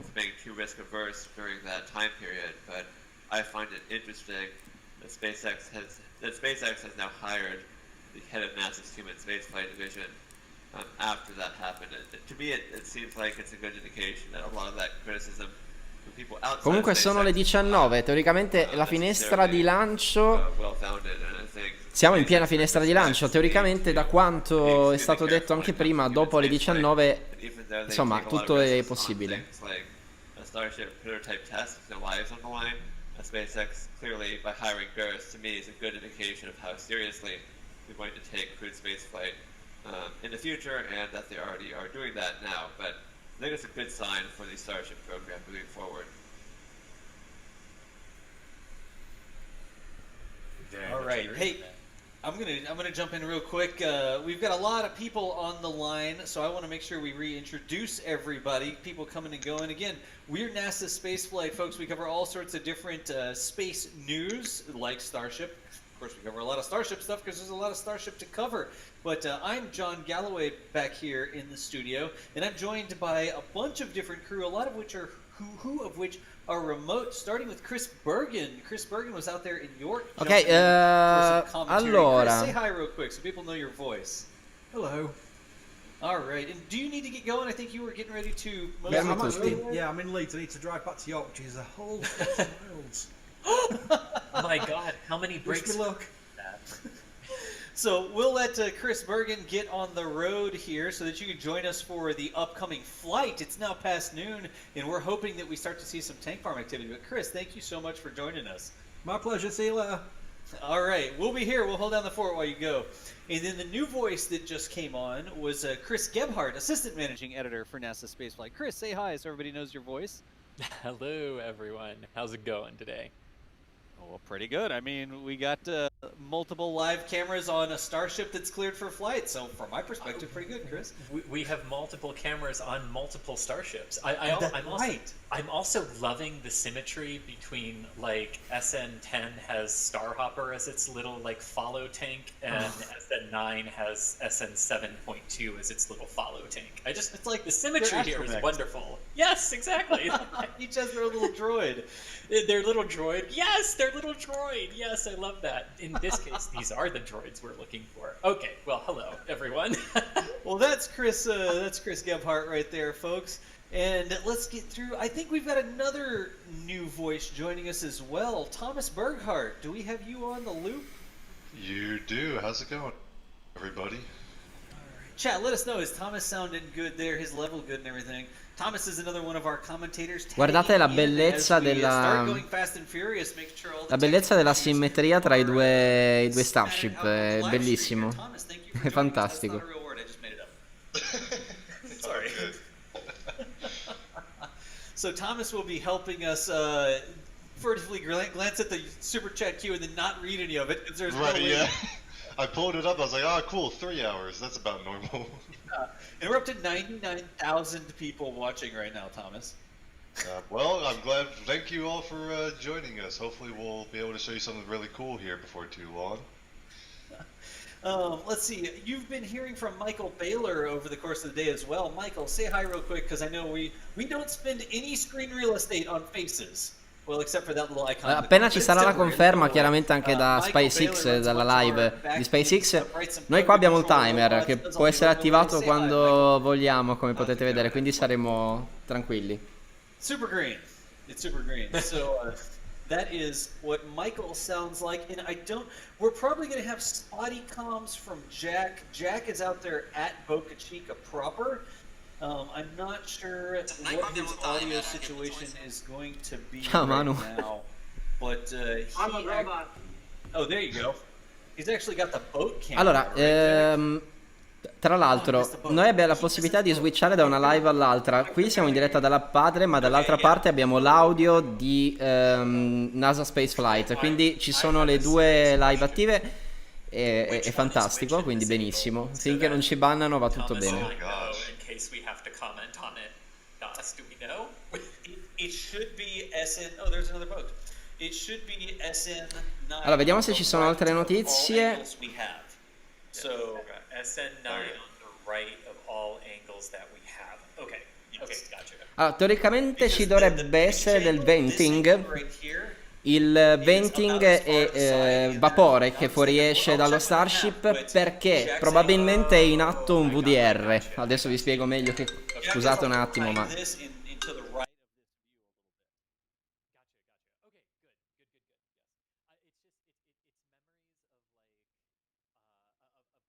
memories of like other programs here in Florida where both launch pads would be occupied, right? Someone would be aiming a camera at the wrong one, and I would go, no, it's going from A, and they go, I know what I'm doing, and I'd be like, okay. And 3, 2, 1 liftoff, and the thing he was pointing his camera at didn't move. The good news is when it launches, it's obvious which one is supposed to be launching. They're not Right. So, that's Jack. Jack is actually in the foreground of this shot. I think Jack should be off and to the right a little bit here. So he has like the same sort of angle as this long-range camera. This camera is way back out, about 6 miles away from the rockets. And then Jack is on the coast right there underneath the palm trees down that way. But hey, lastly, we've got one more member of the crew that is out there in Boca Chica, and she's actually out there every single day because she lives there. Mary, Boca Chica gal, is every single day bringing us these fantastic live photos, videos. We've got the daily video that goes up on the channel here if you want to see how they put these starships together. She's gone airborne. So both her and Jack took a couple aerial flyovers and got some overhead shots. Another fantastic thing we'll be adding to the coverage. So be looking for those in the daily videos and look on Twitter. Chiamate in live, perfetto. Comunque stavamo dicendo che è stato presente pochi minuti fa del venting. Il venting cosa preannuncia? Preannuncia un VDR. Il VDR sarebbe la simulazione di caricamento e di scaricamento del carburante. Teoricamente il venting succede quando il razzo è pronto a partire, ma prima che parta il razzo il venting è causato dal VDR, quindi che insomma la simulazione di caricamento e di scaricamento del carburante. Scusate solo un secondo, abbiate pazienza, ma sto switchando tra mille cose e non capisco più niente. Ok, abbassiamo anche un po' il volume perché sennò davvero qua è un disastro. E alziamolo dal desktop, perfetto. Ok, molto meglio. No, ho avuto un attimo di... No, non stavo sentendo assolutamente nulla. Ok. We are working, we should have her camera spooled up here shortly, not quite yet, but she is evacuated from the village where she lives over to a safe distance, and we'll bring her feed up here in just a minute as well. So, now, if you follow 2 Twitter accounts, you should also follow at NASA Spaceflight. That's the official sort of primary Twitter account. Chris Bergen, the first guy that we heard out here in Boca Chica at the Raptor Roost. But at NASA, thank you everybody for tuning in. With the accent, the Laboratorio Live YouTube channel. We have all kinds of views. Ok, sentiamo un attimo Spectacular day out here for la padre. Launch. Let's keep our fingers crossed, guys.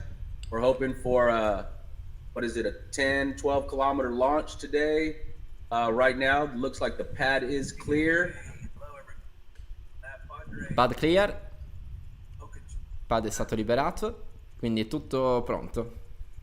Sono le 19, quindi... We got the Bluto crane moved out of the way off the landing pad. We have the pad cleared. We do have an evacuation notice for the Boca Chica residents.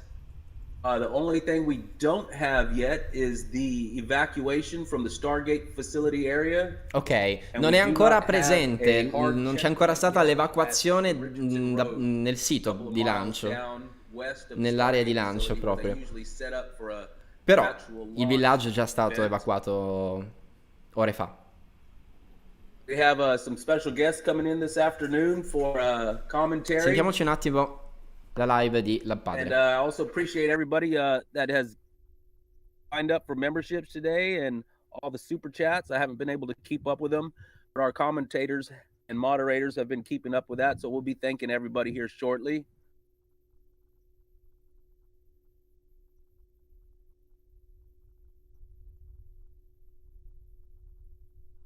It is a lovely view out here today. Nary a cloud in the sky. We do have some type of jet that's very high in the air that looks to be over the Gulf. It's probably flight level 500, maybe 450 perhaps. Pretty high up in the air. Not sure if that's one of the NASA jets or not. I'm sure we got some people keeping an eye on the NASA jets that are being tracked out here. I was told the other day before the scrub that we did have NASA planes out at the Brownsville airport. So they must be stationed over here ready to go for today. Again, we are keeping our fingers crossed. Elon is supposedly in town. It looks like today may be the day. Oggi può essere il giorno. See if I can scroll through some of the chats here. See if I can address anybody's questions. In the meantime, until we get our other commentators going here. They're right now in the green room discussing a few things before they get live.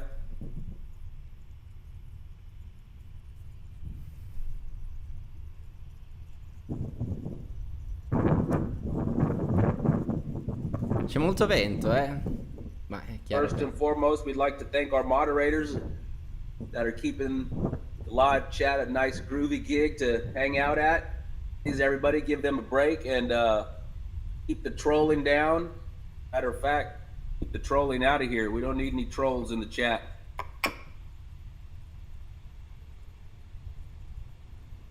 At open to the public. We don't like to resort to severe tactics to keep the trolls out. Right now, it looks like we're working with 84 chats per minute, which is pretty wild right now.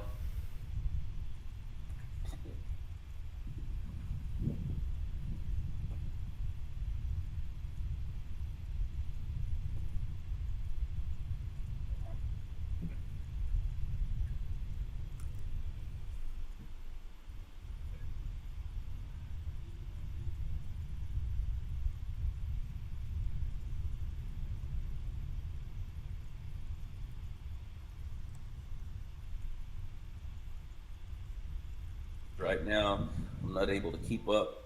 Got a little bit of a sun glare out here right now, so I apologize.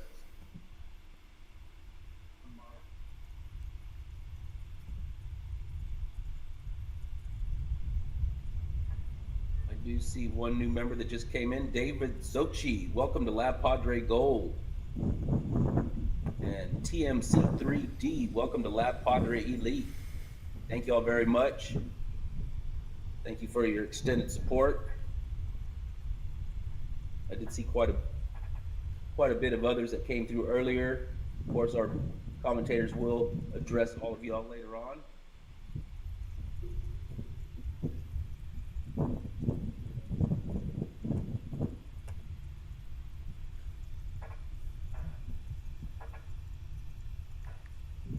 We're not anticipating any adverse weather.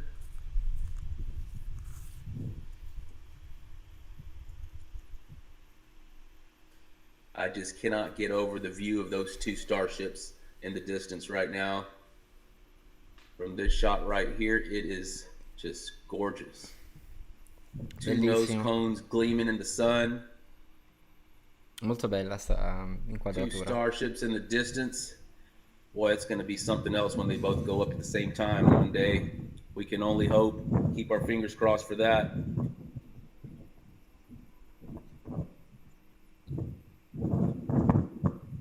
Ricordiamo che il 3 di febbraio alle 5:57 si lancia lo Starlink,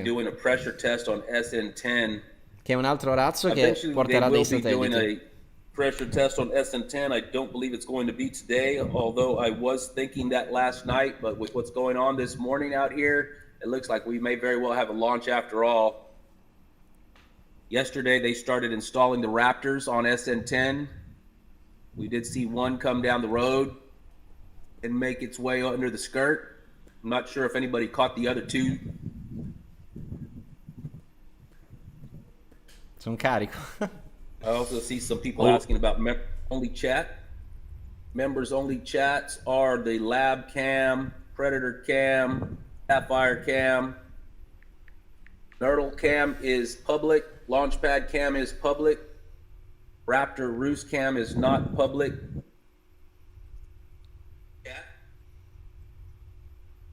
Hello and good afternoon, Lab. Howdy.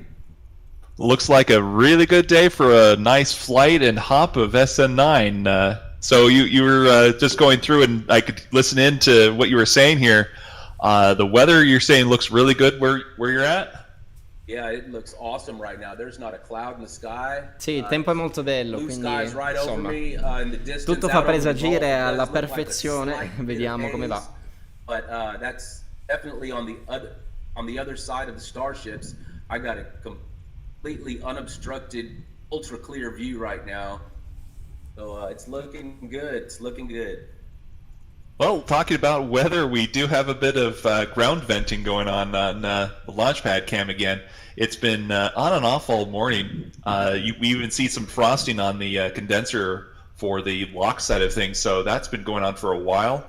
It looks like they could be doing the hop potentially here between now and 1. So maybe I'm looking around maybe 12:50 or 1 o'clock, somewhere in there. So we'll see more happening probably on the condenser side for the methane. But things are really picking up just on that side of things. So yeah, I'm hopeful for a hop here pretty soon. With me, I also have Connor. So, hey Connor. Howdy, Connor. Hello everybody. Allora, ricordiamo solamente due robe. Dunque, noi stiamo attendendo la live di SpaceX, perché queste sono live di privati che sono ufficialmente sul post e stanno acquisendo delle immagini spettacolari, ma purtroppo chiaramente ci sarà del copyright, quindi dovessi mai ricaricare il video dobbiamo comunque spostarci sulla live di SpaceX quando partirà, ma sicuramente quando ci sarà la conferma del lancio partirà il countdown e partirà anche la diretta di SpaceX, come è successo anche per SN8.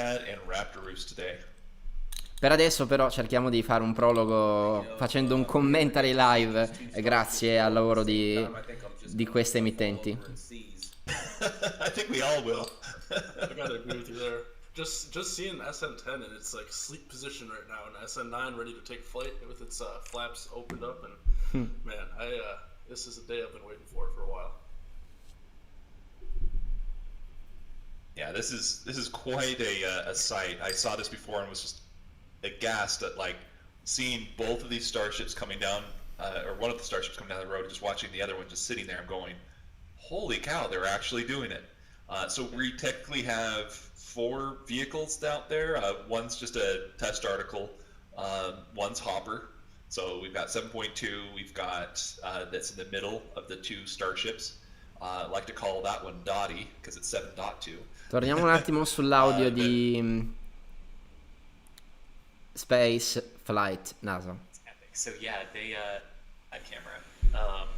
They'll release that after the fact, hopefully. Yes. Yes. From our camera views, the landing pad is to the right, I believe, on at least this view. It's not too far. It's pretty much right next to the launch facility. But the big old concrete landing pad to the right from this perspective, and of course we'll have a clear view of that when this flies as well from our views. Vi lascio un attimo l'audio. Exactly.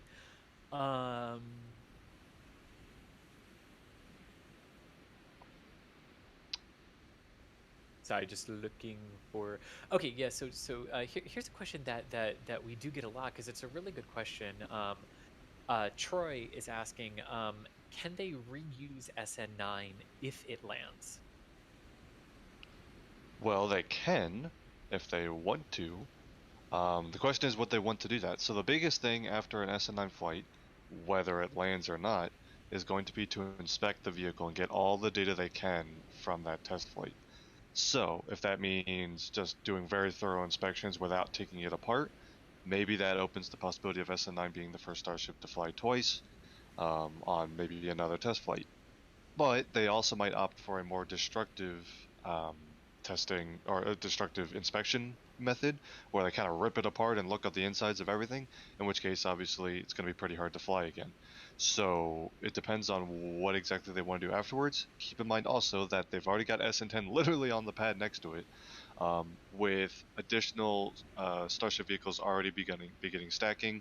They've got a super heavy booster they need to test soon. So with all of that combined, I think it's unlikely that SN9 flies again, just because they've got so many other vehicles which are testing new upgrades and things like that, that they'll want to test those instead. But that's my speculation. They could want to get some more data out of SN9 if it lands properly. So we'll wait and see. The big thing when you want to fly a vehicle again will be after it goes through re-entry, because that's the biggest thing for a reusable launch vehicle, is how does it fare after multiple full mission cycles, especially those heating cycles for re-entry. These high altitude flight tests are only to about 10 or 12 kilometers obviously, and those flights are not super stressful on the vehicle, at least not anywhere near the limits that these vehicles need to be designed to. So honestly, they might not really get the data they're looking for as far as its reusability. I think it makes more sense to start reflying those vehicles after they go through reentry. Excellent. And there are a couple of related questions here too. Paula is asking, what would happen if SN9 were to explode on landing like SN8 did? Would that affect SN10? And a very similar question, how does SpaceX ensure that SN10 doesn't get damaged during SN9's test flight? I think the biggest part of that, Thomas, is that there's very, very, very little propellant left in the vehicles when they touch down, and SN8, from at least what we saw, right, when it crumbled, basically, it didn't seem to send things shockingly far for the small amount of propellant that was in there. And honestly, it probably gave SpaceX a little bit of confidence that, hey, even if SN9 were to have a similar fate, you know, especially since it does pitch over to try to get out over the water, so if it has an engine failure during ascent, it falls into the Gulf and not back onto the launch stand. But yeah, basically SN8 probably gave SpaceX the confidence to say, look, it is a risk to have two of them out there together, but they're the same sort of type of prototype and build, and there's also SN11 after them, and then we change to a more upgraded version on SN15. So you just kind of weigh the risk probability of, if you do end up damaging it, you know, what could that damage be? But to be fair, they didn't put Raptors on it, so the big expensive equipment is still back safely at the production site. Actually, I don't know if you have anything or would like to add anything to that, Thomas. Yeah, I mean, I don't think the Raptor part of it is actually, I mean, if they thought there was any significant chance of either A, SN9 failing in an explosive fashion, or B, said explosion causing issues with SN10, they would have just waited to roll it out. It only takes one day to roll out a Starship. So I don't think that, I think the fact that they're both out there, like you said, I don't think there's a huge risk there. They got a lot of data from, you know, like Elon said, putting the crater in the right place on the SN8 flight. So That's a good way to put it, yeah. Right, yeah. So if they can do that again, you know, with literally zero progress, just do the exact same thing again, it sounds like that would not have too many adverse effects on SN10 next door. Yeah, hoping that they improve from that and get to a soft landing to this flight, hopefully. Obviously, that's even better. So yeah, I don't think there's a huge risk to SN10 being there. I think even if they had more time, like if they were waiting for FAA approval, clearly they would have installed, they had plans to install at least one Raptor. So it is also possible that putting Raptors on board doesn't significantly increase their risk in any way, that they're pretty confident they're safe in there. So yeah, I would just say that I don't think there's too much to worry about as far as that goes, unless something dramatically changes from the previous test flight. Yeah, and but now I do have to give a shout out and credit to DK, who heard those questions being asked and says to him or her, or to them, the question isn't that, it's what if SN9 can't land because of an error of something? How does that affect SN10? Because Allora, c'è un po' di venting su lì sotto vicino all'erba. Forse dalla camera non lo vedete perché è un po' sgranato, ma nella visuale 4K si vede benissimo. That's a really good question there. E potrebbe essere iniziato il VDR, potrebbe essere iniziato il caricamento del carburante. La simulazione del caricamento. Sort of accepts in that test fast, rapidly, but importantly in that is don't be afraid to iterate. Comunque è veramente bella questa visuale. Actually, to SpaceX, if they do launch SN9 and some type of error or mechanical thing is found that could be systemic between it and SN10, that's a win in a test program like this where you know you're going to end up sacrificing vehicles and losing vehicles to learn. Right, it's the opposite. Qua nel gruppo inglese di SpaceX Fan Chat dicono che probabilmente è l'erba ad avere del venting, ma non so quanto sia credibile. So it is a risk, but they also wouldn't necessarily be afraid to stop and do that work on SN10 to fix it, especially if the issue is something that is also going to affect SN15. Now, if SN9 reveals some type of systemic flaw with just its versions of Starship that become obsolete with SN15, they might just test fire SN10 a couple of times, roll it back and scrap it, and haul 15 out instead. So it would kind of depend on what the hardware issue was with it. That makes sense. I don't know if you have anything to add there, Thomas. No, I think that last point is the most important bit. It depends on what the issue was. If you had an SN8 issue, they said, oh, the methane header tank has a pressure issue. So they went into SN9 and fixed that. Depending on what the actual root cause is, the fix could be, oh, we could literally go out to the pad and fix this in an hour. Arriviamo subito. Or, like you said, it could be something more systemic that they need to actually design out.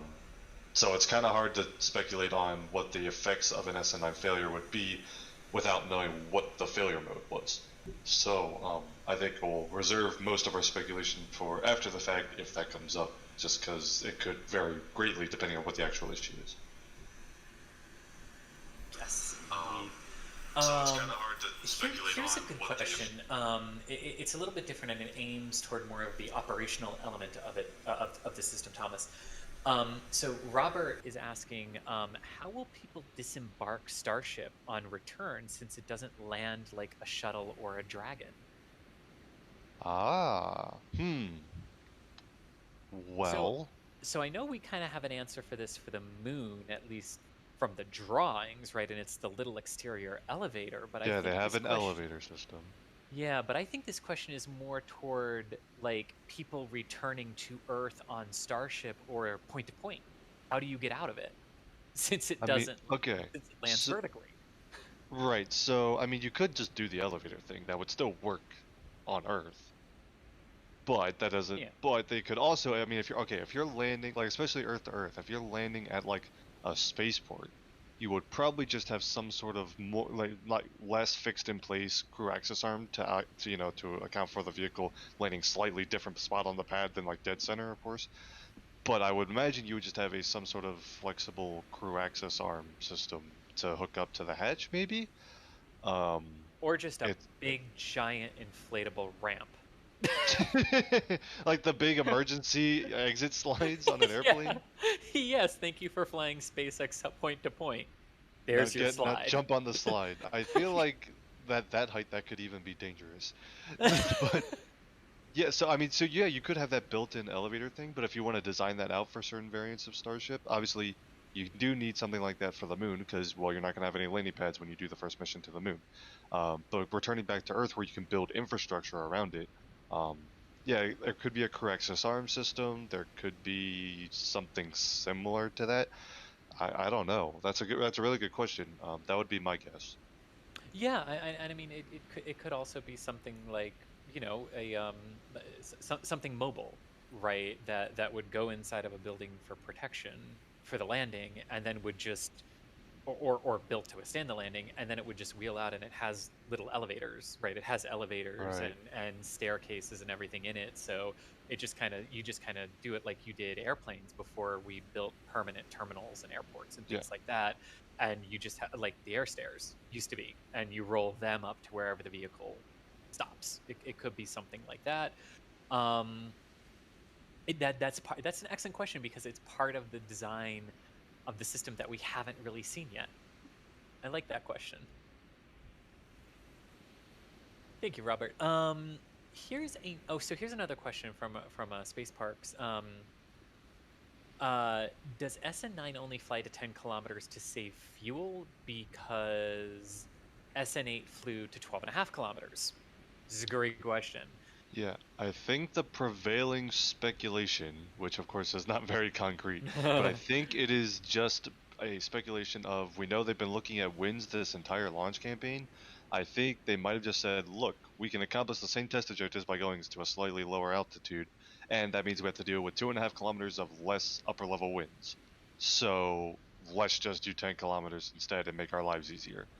I think that's the prevailing speculation. I don't think we have any official resources to say it's anything else. So that's what I'm gonna go with. Yeah, I'd agree.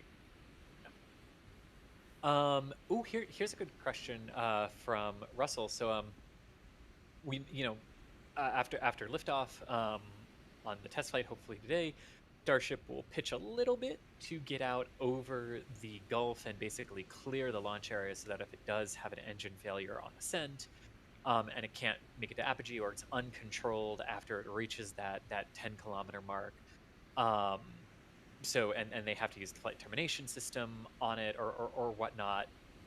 Basically, it's out over the ocean, so most of the debris should land out there, right? But Russell's asking, basically, what if it's a failure where, like, the ship would survive? Do they have a recovery ship out there just in case? And the answer to that is no. This isn't a test where like a just in case it can't make it back, but it can still land intact, over the ocean. They have something out there. That's not what this test is. If for some reason, like, the engine systems worked, but an aero flap didn't, and it couldn't get itself back over where it needed to be or control itself like that to translate, they would either blow it up for safety, or it would be ditched into the Gulf. If it was like largely intact after a splashdown, they would go out and recover the pieces that were like floating there. They wouldn't just leave it there.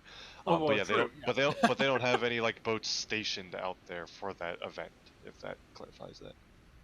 Yeah, and so Thomas, I know in the operational Falcon 9s, when they're performing return to launch site landings, where they turn around and fly themselves back to the launch site to land, just after they do the entry burn, but still like a good minute to minute and a half before touchdown, they turn the automated flight termination system off. They disable it. Right. At that point. Do we know, in a test flight campaign, have they ever said or do we remember hearing anything on the SN8 flight about them safing the flight termination system at a certain point in the descent?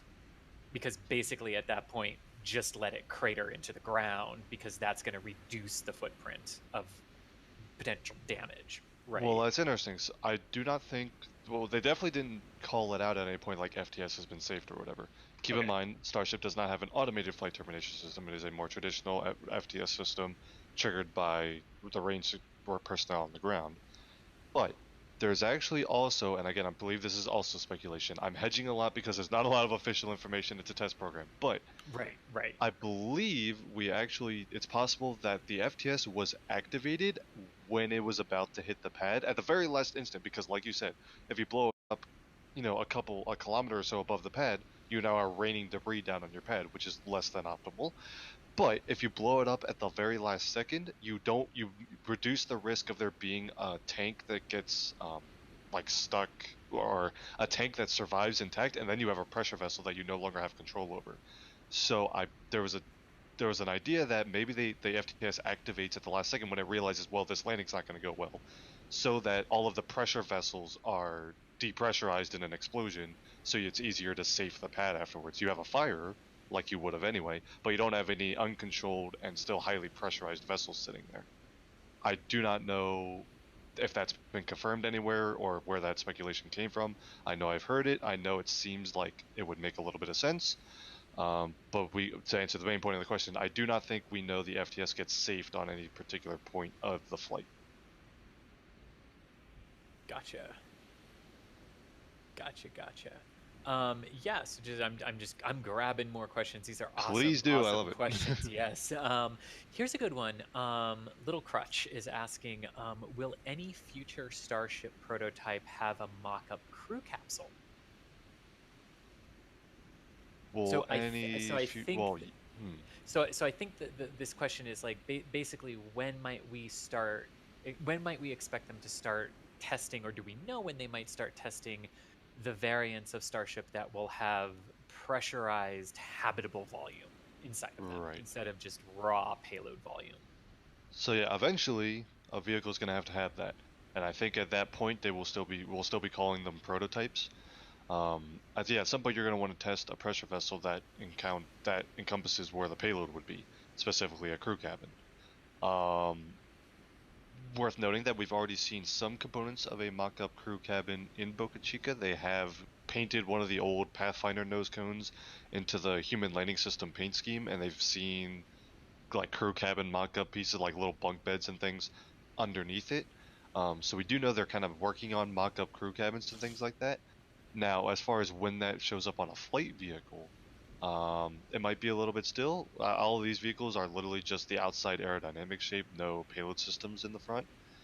But you're right, at some point they're going to have to test that. I think that will come a little bit later. In fact, it might not even happen until after they reach orbit. But we'll have to wait and see. At some point, yes, that's going to have to definitely happen. Although I could also see them debuting it not really as a mock-up, but rather, okay, we've built our first crew cabin on a Starship vehicle, and we're going to go do a test flight. You might not really call that a mock-up at that point, but yeah, at some point, obviously, we're going to have to be able to see that coming, so that they can work on that variant of Starship. Indeed. I just want to know, like, when these things are operational, it's not test, and it's not test campaigns, is that bar at the top of the high bay like in the exclusion zone, or like would it be possible to be in the bar watching a Starship launch? That's incredibly cool. Like, well, I mean, hey, they let people stand on the roof of the VAB for launches, and the whole VAB shakes when they do that. I don't know. Yes, that high bay bar would be a similar experience. Yeah. I mean, and it's really cool to stand on top of buildings and structures at the various launch sites and feel the building shaking underneath you, because you don't really necessarily get the sense of the ground shaking all that much, because you feel the rocket more when you're standing on the ground in your lungs and your chest than you do on the ground, up to a certain thrust level. Then you feel it all. But yeah, it is cool to be standing on buildings to feel all of that and how much they actually do shake the ground when they lift off. But speaking of the reverse of liftoff, when we come back down to the ground, Taylor is asking, do we know for certain that the landing legs work? What's the risk that they fail under the weight even if it sticks the landing? That's a good question. And the basic answer to it is yes, we know that the landing legs work. They're still using the same versions that they used for SN5 and SN6, the silo versions of these. And we do know that they can handle the weight of the Starship because they put a mass simulator on top of both of those to simulate the added mass of the nose cone section and all the aero surfaces and everything. So yes, they have tested the legs, and we do know that they can support the weight. A good follow-up question, which I know is coming, so I'm going to preemptively take it, because people in chat are going to go, but wait, Chris, the landing legs on SN8 didn't deploy. That is correct. The landing legs on SN8 didn't deploy. What we believe is that is that with most things rocketry, right, it's a velocity target that you're trying to hit for everything. So it's a velocity decision on the rocket of when to deploy those landing legs as you're decelerating through the landing burn, right? Like just like the Falcon 9 doesn't pop its landing legs out immediately, right? It deploys them very, very close to the ground because that does change your aerodynamic stability as you're coming in.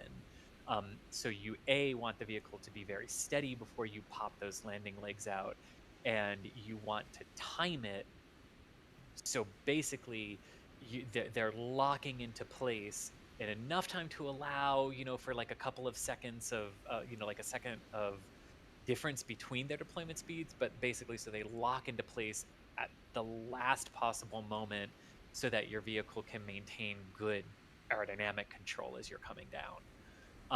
That sort of aerodynamic consideration is a little different on Starship because of how they deploy outward, but it's still messing with your your aerodynamics to a degree, and you don't want to pop them out too early. And this is why it's more of a velocity target than a height above the ground target, is because you don't want the air rushing over them to be so forceful that it rips them off or damages them. So you have to make sure you're going slow enough from a velocity standpoint before you pop them out. I think those are the two biggest considerations for landing leg deployment and velocity targets. Correct, Thomas? Yep, I think you covered it. Gotcha. Here is one from Dustin, and I think it's everyone's favorite question. What about the NASA plane? Do we have a flight plan for the NASA plane today? Thomas is going to go check that for us. I'm going to guess no, but especially because the internet usually finds it before I do, but I might as well check. I'm trying to remember what its call sign was. I think it was this one. Yes. That was a while ago. Yeah, I do not see any flight plans filed for today, so nothing so far. Keep in mind that that's a completely optional part of the test program. You do not need to have that for the flight to occur. Remember, SN8 flight happened without it. It was SN8 or the WB-57 aircraft that NASA was offering had a maintenance issue, but they still went with the flight because it's optional. And yeah, no signs that they're getting ready to do that today, which is okay. Although it would have been cool to see that because it would give us an idea when the flight might actually happen. But no NASA aerial photography right now, as it looks like. And to be fair, on a 10-kilometer hop, like what's happening here today, or what we hope happens here today, you don't, that high altitude reconnaissance aircraft is gonna come in is going to be far more useful when you start getting into higher altitudes where your ground-based cameras, right, continuing to look through the dense lower atmosphere up at this thing getting smaller and smaller and smaller, right, versus an aircraft at altitude. That's when that aircraft is going to start being more useful than on these lower altitude missions. So I would actually anticipate, right, that we'll see that aircraft more and more in the latter stages of the test campaign, and especially if SpaceX is one of the companies chosen to go forward with the lunar lander element of the human landing system. Gotcha. Which, I guess we should mention too, for all of you, for those of you who have been listening all day, if this is something that's been covered earlier, we're gonna talk about it again because, Thomas, we actually had some news, right, on the human lunar landing system selection process, because it had been scheduled for this month, but some things have changed, have they not? Right, so, and this is not entirely surprising. Originally, yeah, supposed to be selected later this month, as now pushed 2 months back to April before NASA will announce which human landing systems will proceed to test flights. And that's not entirely unexpected. The budget for that particular program was not quite at the level that NASA wanted it to be, and thus they're going to need to take some more time to figure out how that plays into which designs they select, as well as just more time to actually complete the evaluation. So yeah, that has been delayed, but that's okay. I think the one thing that we talk about when we note that the NASA administration is changing, that the one big thing that will likely change is that 2024 landing date for Artemis will not be nearly as committal as it has been in the past, and they're going to focus on making sure they do it right, making sure that they do it in a safe and productive way, but they're not going to worry about doing it super quickly. So I think the sense of urgency might go away a little bit. Hopefully they can keep a reasonable sense of urgency without pushing that hard deadline. Yeah. So 2 more months to evaluate the lunar lander designs. In the grand scheme of things, not a huge deal. Yeah, I think you're exactly right, Thomas. I think I would, I might modify it just a little bit to say that 2024 is still the goal, right? It's the aspirational goal that NASA is going to try to reach, but it is not a mandated political goal anymore. But it is very much 2024 is possible, unlikely, but possible. They'll still try for it. Yes, I wouldn't be surprised if we ended in 2025 though, basically. Right, or even further than that. But I think I agree with you. Depending on systems and rockets, yes. Yes. I actually looked at, the other day, I was trying to figure out sort of a full manifest of like all the different launches for Artemis, and we were talking about this in the members Discord the other day too.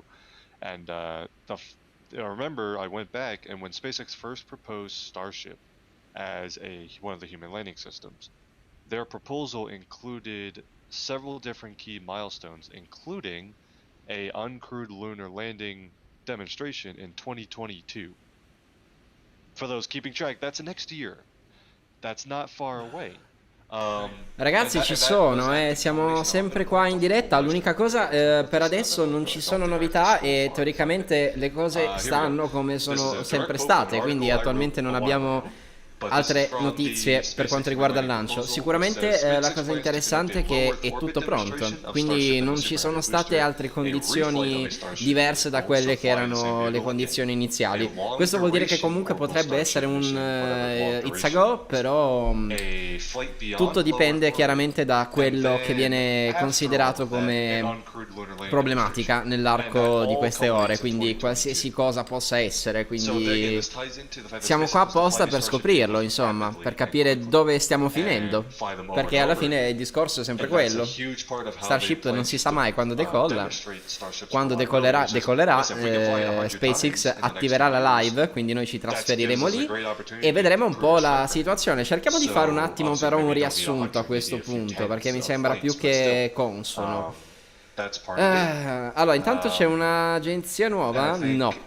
Allora, chiedo scusa, ma voglio ricercare un attimo tutte le, insomma, le condizioni di lancio, perché le abbiamo qua nella chat, però non le trovo più. Fantastico. Eccoci qua. Dunque, TFR e NOTAM è stato risolto, quindi autorizzazioni a manetta anche per la FAA, che sarebbe la Federazione dell'Aviazione. Le strade sono state chiuse.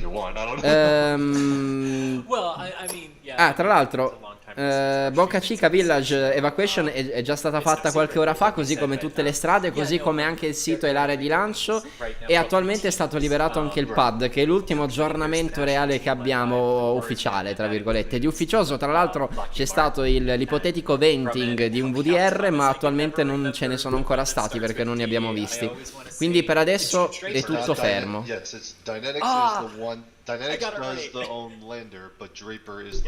Siamo qua.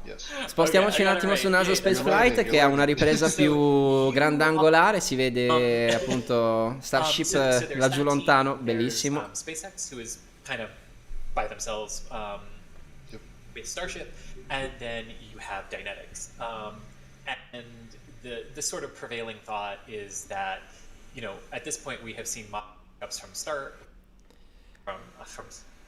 Allora, i sondaggi dicono che per il 17% lo Starship esploderà e questa volta per un 83%... Ah no, chiedo venia. No, giusto, per un 83% teoricamente potrebbe riatterrare. Mentre i sondaggi per il lancio sono del 90-10, quindi 90% decolliamo, 10% non decolliamo. Sono un po' ottimisti secondo me per il rientro, comunque. No, Dynetics also has a mock-up. I do not remember if it's at Johnson or somewhere else, but they definitely have a mock-up. I've seen it. Cioè, non dico che bisogna essere pessimisti, ma data l'ultima volta, insomma... Ma poi le condizioni devono essere quelle, non è che se lo Starship esplode l'esperimento è fallito, anzi, molto più probabilmente è meglio che esploda, però, insomma... cerchiamo di vedere se c'è stata un'evoluzione. Chiaramente non possiamo parlare di evoluzione perché si tratta di pochi giorni dal lancio di SN8, cioè nel senso questi prototipi poi sono stati costruiti e si stanno costruendo attualmente, quindi non è una condizione di aggiornamento. Certo, SN9 porta degli aggiornamenti rispetto a SN8, ma a livello di software chiaramente, cioè SN8 e 9 sono sempre la stessa cosa, non c'è nulla. A partire da SN10 forse ci sono poi delle diverse installazioni fisiche e hardware, però attualmente stiamo parlando solamente di roba matematica. L'ultima volta, tra l'altro, durante l'esplosione di SN8 c'è stato il problema della pressurizzazione del carburante, quindi quello che non si è riuscito a fare proprio per il fatto che il carburante non ha permesso un'erogazione corretta e quindi di conseguenza c'era poca potenza e l'atterraggio è stato fallito. Here's the thing, I wasn't. Down select. They haven't said if it's going to be they're just going to choose one or they're going to choose two. Però tutto fa presagire una buona soluzione, insomma. Penso ce ne sarà ancora un po', Manu.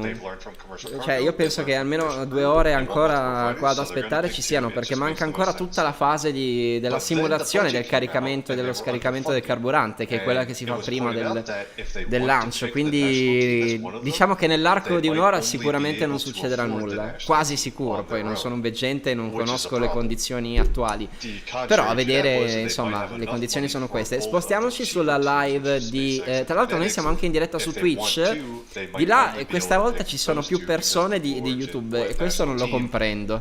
Beh, siamo poi una ventina, non è che siamo in 1000. Adds into the fact of why I would be shocked if SpaceX is not selected. I think if they want to pick two, I think they would probably like the two ends of the spectrum between how close they can get to that sustainable architecture they want versus how much they can minimize their schedule risk, which is probably more towards the national team. I think if they could pick any two, they would pick those two. I agree with you there. Allora, however, if they want vediamo to se ci sono altre rassegne recenti. Selecting the national team. Interesting. Per adesso non ci sono novità. L'ultima rassegna di Starship News di Link for Universe insomma è praticamente di un'ora fa ed è del pad che è stato liberato e come potete vedere è stato liberato. Quello che manca è il venting. Adesso ci deve essere il VDR per forza, se no la prolunghiamo troppo. This is just a thought experiment. This is not, we're not saying this is reality. Right. But let's say under those funding speculation banner. Where's the wild speculation button? Roberto Sinaglia che commenta: ma quando cavolo si parte, per non dire la parolaccia. Ma è finora che stiamo dicendo che la live è attiva dalle 17 fino all'1 perché c'è una finestra di lancio e le domande sono sempre quelle. Io non capisco dove state con la testa. Vabbè. Rispondo a Twitch, poi qua su YouTube dobbiamo essere seri anche se non ci caga nessuno. Not how SpaceX operates, and the Starship program is completely independent of the human lunar lander system. It just so happens that it can benefit it, right? And it's sì, Manu. In that regard, so hear me out. Yep, okay, I'll wait. Could part of the vi lascio l'audio di Lab, no, vi lascio le immagini di Lab Padre all'audio di NASA Space Flight. A fra poco. Develop the system anyway because they've been developing it anyway on their own, and maybe there are other things that we can partner with them on to still kind of get there. But then say, but if we don't fund the the national team, we don't get it, period. Do you think that could be a factor of saying no to SpaceX and giving it to the company that wouldn't give you a product if it wasn't funded? There is a historical precedent that NASA or that SpaceX will ditch a program if an external customer does not select it. We saw that happen with Dragon propulsive landing, and we saw that happen with Red Dragon, which I guess was connected to that. So that actually does happen with SpaceX sometimes. But I agree with you on the front of Starship, where Starship's getting developed regardless of if NASA selects it or not. But you've also mentioned NASA has said they cannot afford to not be involved in Starship from the beginning. So I think when NASA looks at the test flights that are happening today, I think they're saying we need to make sure they're part of Human Landing System program so that we can make sure that Starship meets the needs that we want it to reach and how it can support us. Because if they let SpaceX develop it on its own, NASA loses a lot of their say in how exactly the design actually works out. So I think there's a bit of both. I do not think that that reason alone is enough for SpaceX not to be selected for HLS. Gotcha. In terms of a status update on Starship SN9, we're still waiting for the tank farm activity to spool up, and that will be a sign that they have entered the final countdown for the launch today. Once that happens, it's going to be only about 40 minutes or so until launch. Perhaps a bit more. It depends on if there's going to be built-in holds and whatnot. But any moment now, we could enter that final countdown, and that's going to be the key indication that we're looking to see. Once we see venting from the tank farm at a significant rate, that will tell us if they are going for a launch attempt, which we expect them to do here shortly. Although, as usual, no official information from SpaceX on exactly when they're going to be attempting a launch today, but our understanding is that a launch attempt within the next hour or 90 minutes or so is looking good. So stay tuned, and hopefully we're going to see SN9 lift off the pad here shortly. Ci sono i classici check che arrivano da NASA Spaceflight e dagli inviati che stanno in loco, e attualmente sta andando tutto, insomma, sta andando tutto alla grande. Tra l'altro il tempo è meraviglioso, non c'è una nuvola, c'è solo un po' di vento, ma non dovrebbe essere un problema, non lo è mai stato almeno. That is the next milestone to look for. So yes, we're gonna hopefully see some activity very, very soon.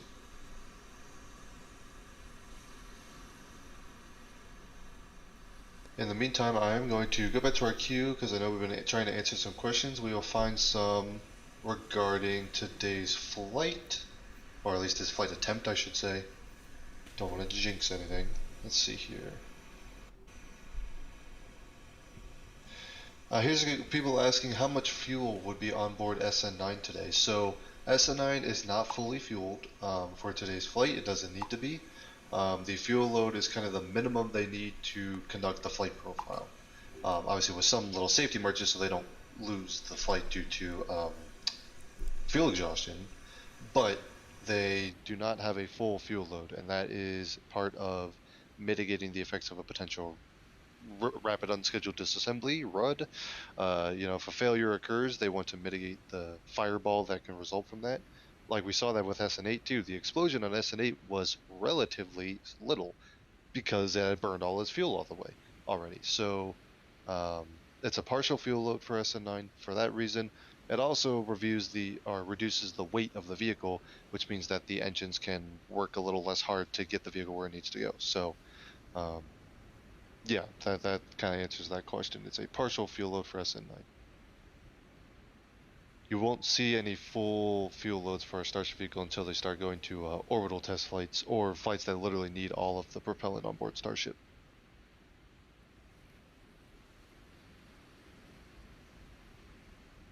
And Thomas, here's a super chat from Jonathan Trantham, who is asking, how will Starship dock to other starships or the ISS? That depends on which type of docking you look for. If you're going to on-orbit refueling for Starship, they actually kind of dock, the two engine sections dock to one another because that's where the fuel lines connect, and that's how you conduct on-orbit refueling. However, if you're docking for the purpose of crew transfer and that could be between starships or like a starship docking to Lunar Gateway or to Orion or something like that. They would put the docking port somewhere else. For the landing system, it's in the nose, like on the nose. You could also put it like on the side somewhere and kind of dock shuttle style if you would. But we haven't seen kind of other designs for that yet. So it depends on what purpose you are docking for.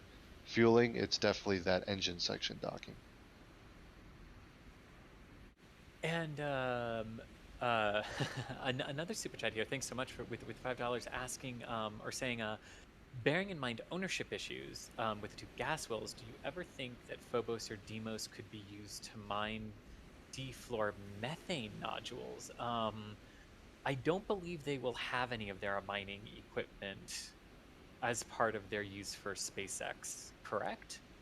I do not believe there are plans to use the oil rigs for anything other than Starship operations, which includes, launches and or landings. I do not believe they're going to be using those rigs for fuel production.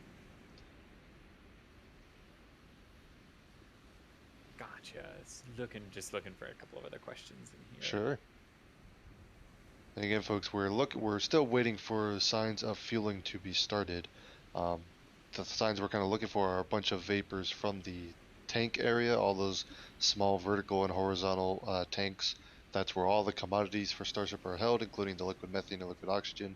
And when those systems spool up, you'll see a lot of vapors in the area, and that gives us a sign that fueling has started.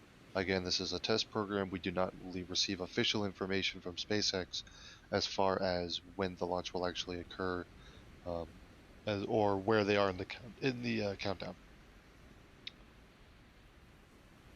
So we are standing by for some signs of more activity. Yeah, and Josiah is asking, has there been any sign of the clamshell door being manufactured? Will this be a major build or design challenge, and how soon might we see one? So that's asking about the payload door, like the payload bay door for Starship, the variant of Starship that will carry satellites and things like that. We have not seen any sign of that yet. Don't even know if that'll be something that gets built in Boca Chica, or if that's something they can like ship in from Hawthorne, because they do build some components out there. Yeah, I don't know how long we're gonna see that. I mean, the very first Starship to orbit might not even have a payload on board. It might be a launch and re-entry test rather than a try to deploy a payload. But either for the first orbital flight or for shortly thereafter, they're going to want to start using those orbital test flights to definitely deploy some Starlink satellites. That'll be a great way for them to prove out that system. So by then, we will have to see a sign of that payload bay door and that sort of payload section being developed and built. Gotcha. And Secret Russian Mars Base with a $25 super chat. Asking, would a crewed Starship go through the same landing maneuvers we're seeing in this type of a test? Yes, this is the same maneuver planned for crewed landings, including, SpaceX has shown actually some animations of this maneuver being conducted in the Martian atmosphere, which is interesting because Mars's atmosphere is so much thinner. The belly flop is actually less dramatic because it happens way earlier in the landing. Your terminal velocity is just higher when the air is less dense, and thus your landing burn lasts a little longer. But yeah, even the crew vehicles will do that sort of flip maneuver, and I think I would be interested to see the hard numbers on it. The landing maneuver itself, yes, it looks sort of dramatic, but you have to remember how big the vehicle is. The G-forces and the sort of discomfort. Allora, la cosa interessante da dire, questo è un inserto che ha fatto Elon Musk l'altro giorno. Questo Starship decollerà molto più velocemente rispetto a tutti gli altri razzi che siano mai decollati, perché avrà un rapporto sulla gravità di 1,5 rispetto a 1,2, 1,1, 1,0 degli altri razzi. Ciò vuol dire che vedremo un'accelerazione molto elevata dello Starship, ed è una cosa interessante perché essendo molto leggero e essendo caricato praticamente al 10% di carburante, appunto troveremo questa condizione di decollo molto particolare, quindi lo vedremo partire subito, tipo Formula 1, una roba molto veloce, ed è una cosa interessante capire se riuscirà poi ad atterrare. Perché cioè quello che stiamo perché siamo tutti qua a fare a streamare, a cercare di capire cosa succede, c'è il rischio che esploda di nuovo, quindi di conseguenza cosa succederà? Partirà lo Starship. Allora aspettate un attimo che abbasso il volume, se no non capisco nulla. Dicevo, partirà lo Starship, arriverà a un'altezza di 10 km e dopodiché si sposterà un pochettino verso il mare, perché è stato programmato per spostarsi verso il mare caso mai dovesse esplodere. Se questa procedura andrà a buon fine, ritornerà sulla Terra, cioè in direzione terraferma, e inizierà a piegarsi in questo modo tramite le ali e a planare praticamente in verticale in questo modo, per poi raddrizzarsi a pochi metri dal terreno tramite la riattivazione dei Raptor, dei motori Raptor. Non si saprà se i motori Raptor verranno utilizzati tutti e tre o comunque ci sarà solamente insomma, un rapporto parziale di questi motori. L'ultima volta è partito, hanno disattivato un motore, poi hanno disattivato l'altro, lo Starship è rimasto in aria con un motore solo e poi è caduto in questo modo e poi si sono riattivati tutti e tre i motori. Questa volta bisogna capire un attimo come funziona, ma sicuramente il meccanismo sarà molto simile. E l'ultima volta purtroppo è esploso perché ritornando in verticale purtroppo la pressurizzazione del carburante non era corretta e di conseguenza c'è stato insomma l'esplosione.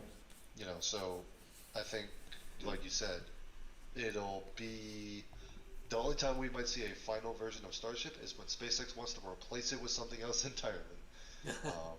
So when they build yeah. warp drive. Yeah, yeah. So that's a good point. SpaceX likes to continually. Vi lascio l'audio. As demonstrated. Scusate, era qualche secondo indietro. I was trying. I'm gonna get one of those boats one of these times. Like on one monitor, I got Jack on like a +1 second, and so oh hey.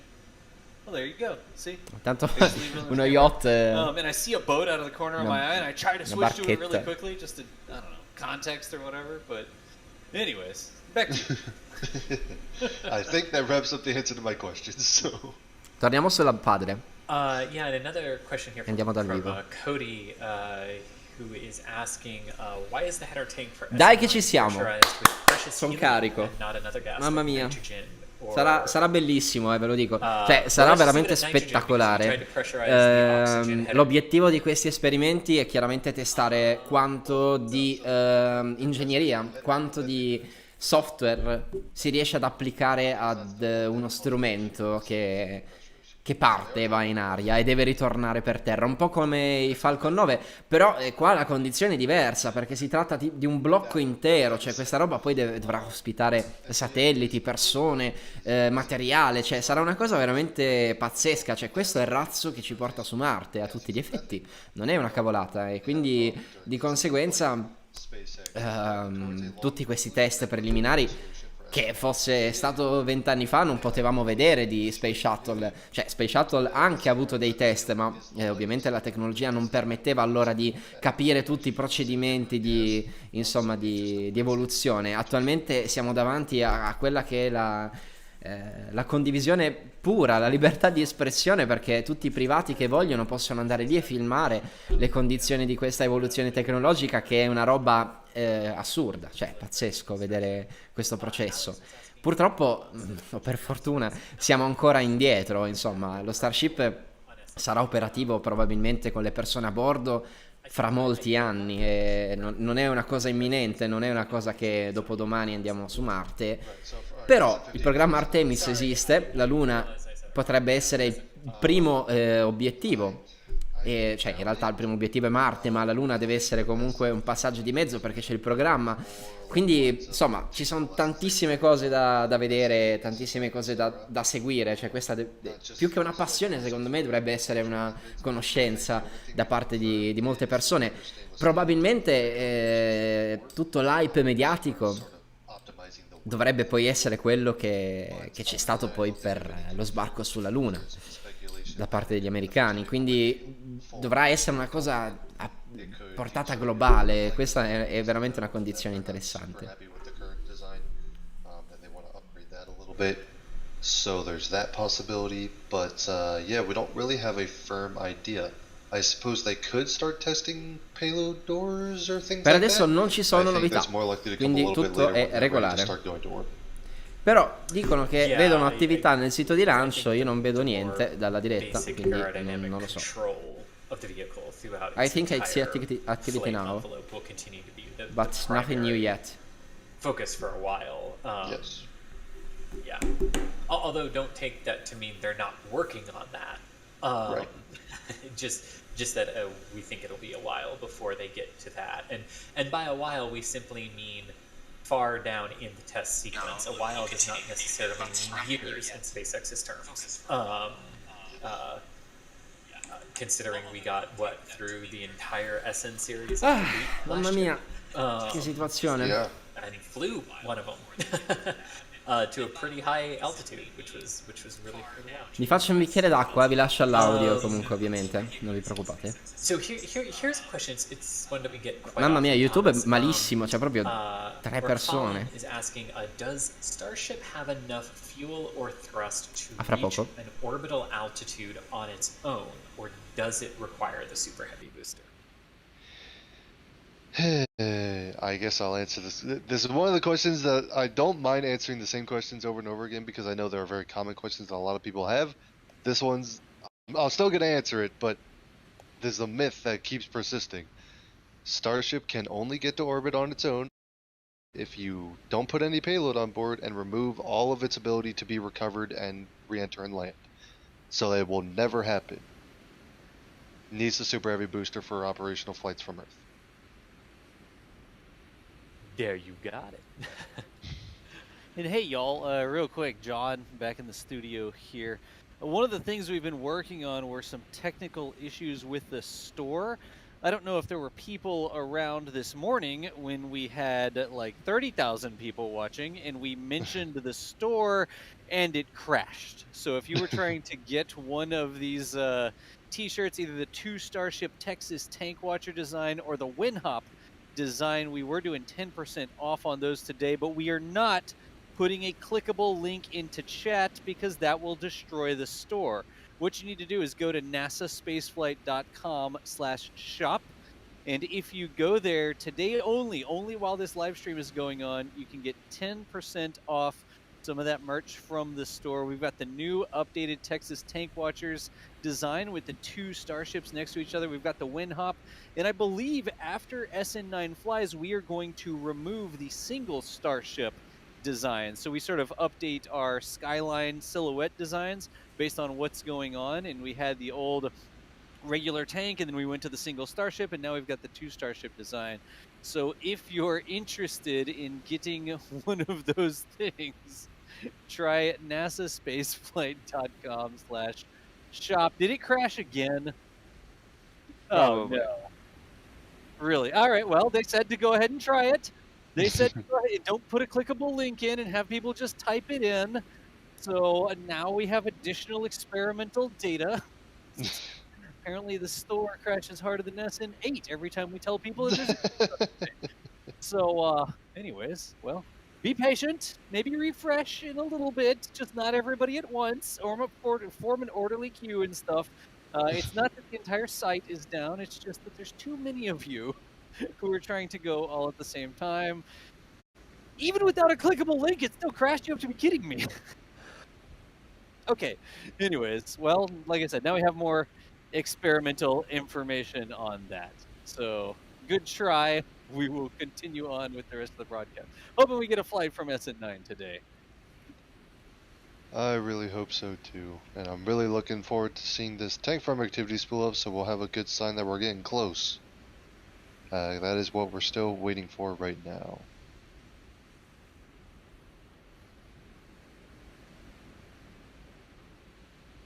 Indeed. Let me scroll through and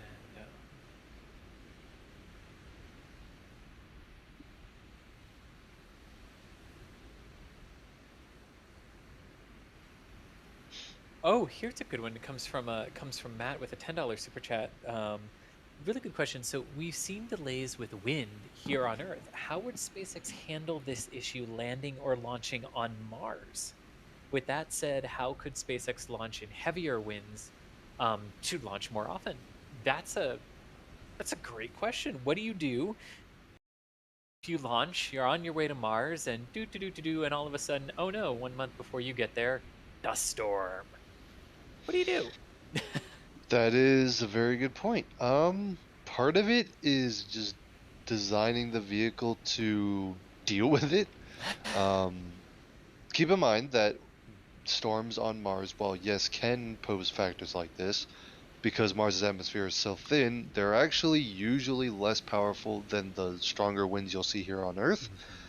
So usually, if you're capable of launching from Earth, you're pretty much safe to land on Mars or launch from Mars. But you know, that's something that you have to consider. So if you see, they'll look at what's the worst possible conditions that can come up at a Mars landing site, especially because once you're on that interplanetary trajectory, you can't really change when you're going to land. You can say, oh, we'll just land tomorrow instead, because you're on a interplanetary transfer trajectory that's going to hit Mars when it hits Mars. So there, you have to deal with that, but they can design that into the vehicle and just design it to be strong enough to handle, you know, wind shear, give it enough control authority to fight the winds, and have the propellant margin needed because of the just the different fuel requirements as far as landing in different conditions. Yes. Yeah, I think the other context that I'll add to that is the Mars exploration rovers Spirit and Opportunity,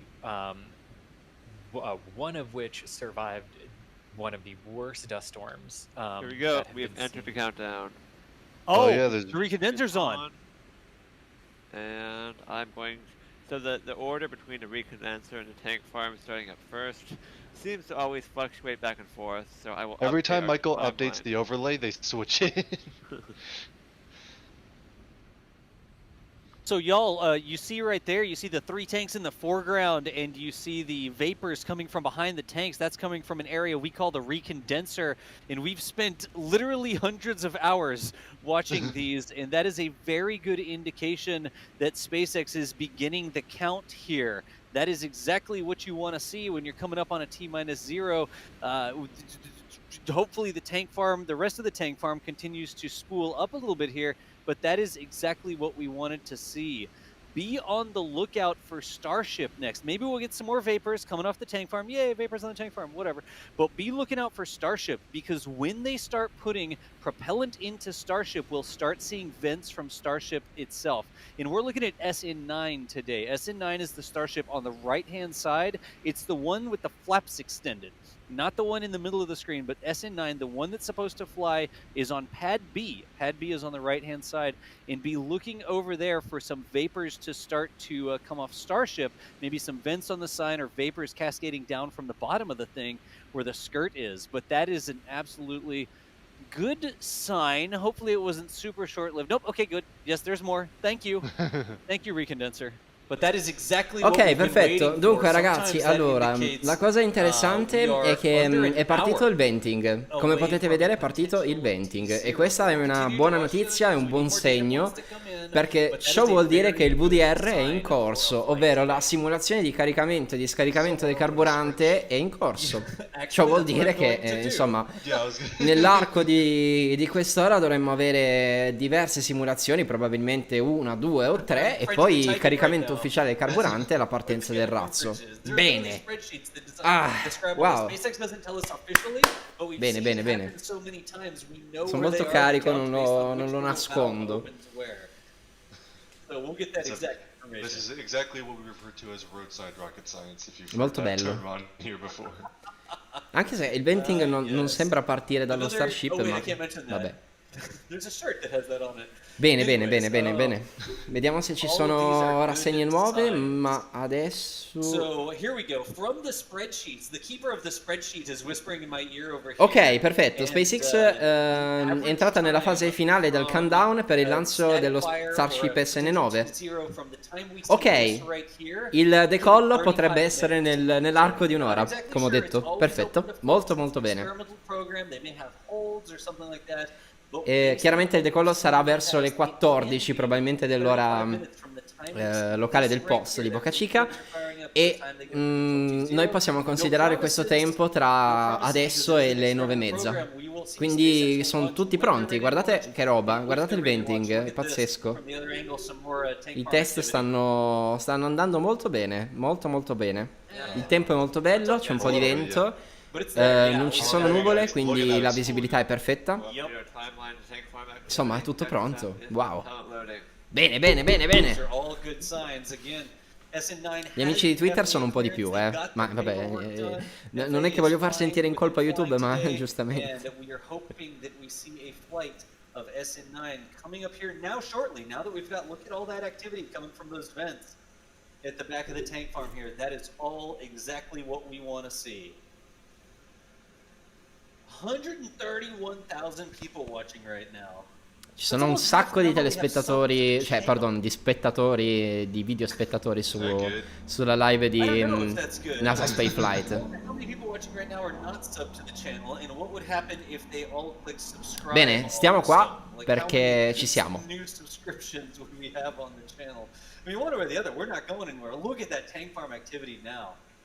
C'è molta attività sul sito di lancio da parte di Starship. Probabilmente stanno caricando il carburante. Buono, buono, buono. Buona notizia. Benissimo. Tutto alla grande. Where they actually are putting propellant into the vehicle. Look at everybody checking in. Subbed. Is everybody subbed? All right, if you're not subbed, say you're not subbed, and give me a one-paragraph essay why you're not subbed to NASA spaceflight. I'm kidding. Please don't put that in the chat. There's already too many people. And 2 p.m. Central Time is the approximate T0 diving hearing. That would align with the timeline that we've seen some ground equipment spooling up, so... And because this is a test program, they have the luxury of being able to sort of target nice round target times. La verità è che ogni tanto tolgo la camera perché sto bevendo una buonissima birra. Oh, you know, it's gonna be... Buona sapersi. Like 12:46 and 30 seconds or something like that, you know. They can go towards nice round top of the hour launch time. So hopefully 2 p.m. local is just under 40 minutes away.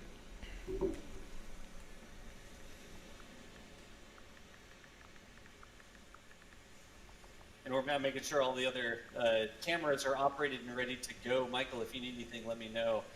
It looks like I have the wrong date on the countdown clock. Only 130,000 people watching that, so I apologize. What happened? T plus 191 days? Yeah, SN9 actually flew and landed back on the launch mount. You missed it. It was 191 hours ago.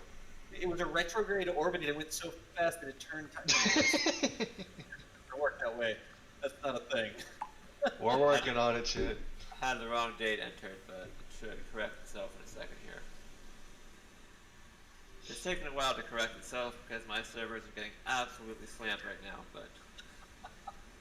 And y'all, the super chats, I mean, the super chats continue to roll in. Membership, Draga, Carol, thank you so much. There's no way that we can read all of these. It's just not even possible. We can spend the entire... Allora, gli orari sono fluidi, come sapete, su SpaceX, ma teoricamente è stato confermato in maniera ufficiosa, come tutta questa diretta, che il lancio potrebbe essere previsto per circa le 21 ore italiane. Quindi, bene, ci siamo.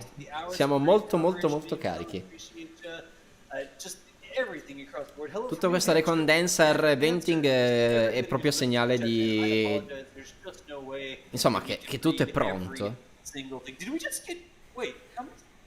E ce n'è parecchio, tra l'altro, quindi si sta andando da fare. Molto bene. Did we gain 5,000 subs because we mentioned we just hit 280,000 subs? Yeah, that sounds about right. That sounds about right. With the way things are going, Allora, that sounds about right. ok, è confermato che stanno caricando del carburante e il tank sta effettuando il venting e il recondenser è attivo. Bene. Cercando di interpretare anche dell'inglese, ma mi affido più alle fonti italiane. Scusate. C'è tutto, ragazzi, bene. Questa è la checklist e come vedete è tutto verde. Bene, bene, vuol dire che manca poco. 30-45 minuti al lancio. Io direi di mettere il countdown.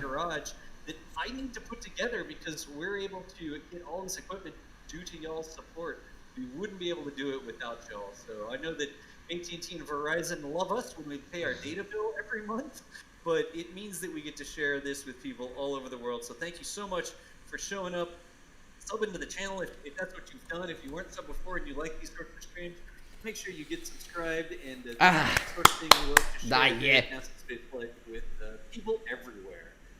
Whew. Someone's gonna like rename it. I know we say we're tank watchers, but someone's gonna say we're a bunch of server crashers or something. Texas server crashers? Something like that. Starship. It looks like Starship is venting, so we're going to go up propel loading. Is I'm it? going to There is. zoom in and give us a tighter shot. Can you get it from the other angle? Yeah, we can try both. Okay. You can see there on the aft skirt, it is venting. Yes. So Again, we're looking at the Starship on the right to avoid that confusion. The haze makes it a little bit difficult. It's tough here at Che carico, madonna. in the middle of the day. Scusate, ma But there are some vapors. ok, gli amici di Twitch sono diminuiti parecchio, siamo in 15 in totale, quindi è male. Però vabbè, pazienza, cioè io mi diverto troppo a fare queste dirette, quindi non me le toglie nessuno. Spostiamoci su NASA Space Flight. Eccoci. Da questo angolo non si vede molto venting, dall'altra parte ce n'è di più. Anche perché il venting non è del razzo attualmente, cioè in realtà il sistema di raffreddamento è quello adiacente e si stanno muovendo le cose attorno, parlando in maniera semplice. Ma Starship adesso è ancora tranquillo. Allora, cerchiamo un attimo di ricapitolare che cosa deve succedere. Dunque, torniamo dal vivo perché ci siamo persi qualche secondo. In pratica, lo Starship deve decollare e fare un test, ovvero il test del rientro, che è quello che farà sulla superficie di Marte fra un po' di anni quando questo, quando questo Starship sarà appunto nell'atmosfera di Marte. E gli astronauti atterreranno in questa maniera qua, che è una cosa straordinaria. Poi sulla superficie di Marte teoricamente le cose dovrebbero essere ancora più semplici. Comunque, fa l'hop di 10 km, quindi questo salto in verticale per 10 km. Poi una volta raggiunta la quota dovranno spegnersi dei motori perché il razzo dovrà tornare sulla terraferma e riatterrare nella stessa maniera in cui è decollato, senza insomma che esploda, cosa molto probabile ancora, però si spera di no. Quindi di conseguenza dopo i 10 km atterrerà un po' in verticale, poi si piegherà completamente in orizzontale, si apriranno le ali in tal modo che possa planare un po' sia in verticale che in orizzontale in una certa maniera simile a questa, per poi rimettersi in verticale, accendere tutti i booster dei motori Raptor e atterrare sulla piattaforma di atterraggio, appunto. E questo è il sogno. Poi vedremo cosa succederà.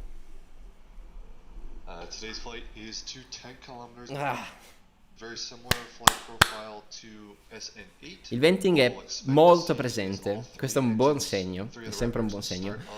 C'è da dire che l'ultima volta però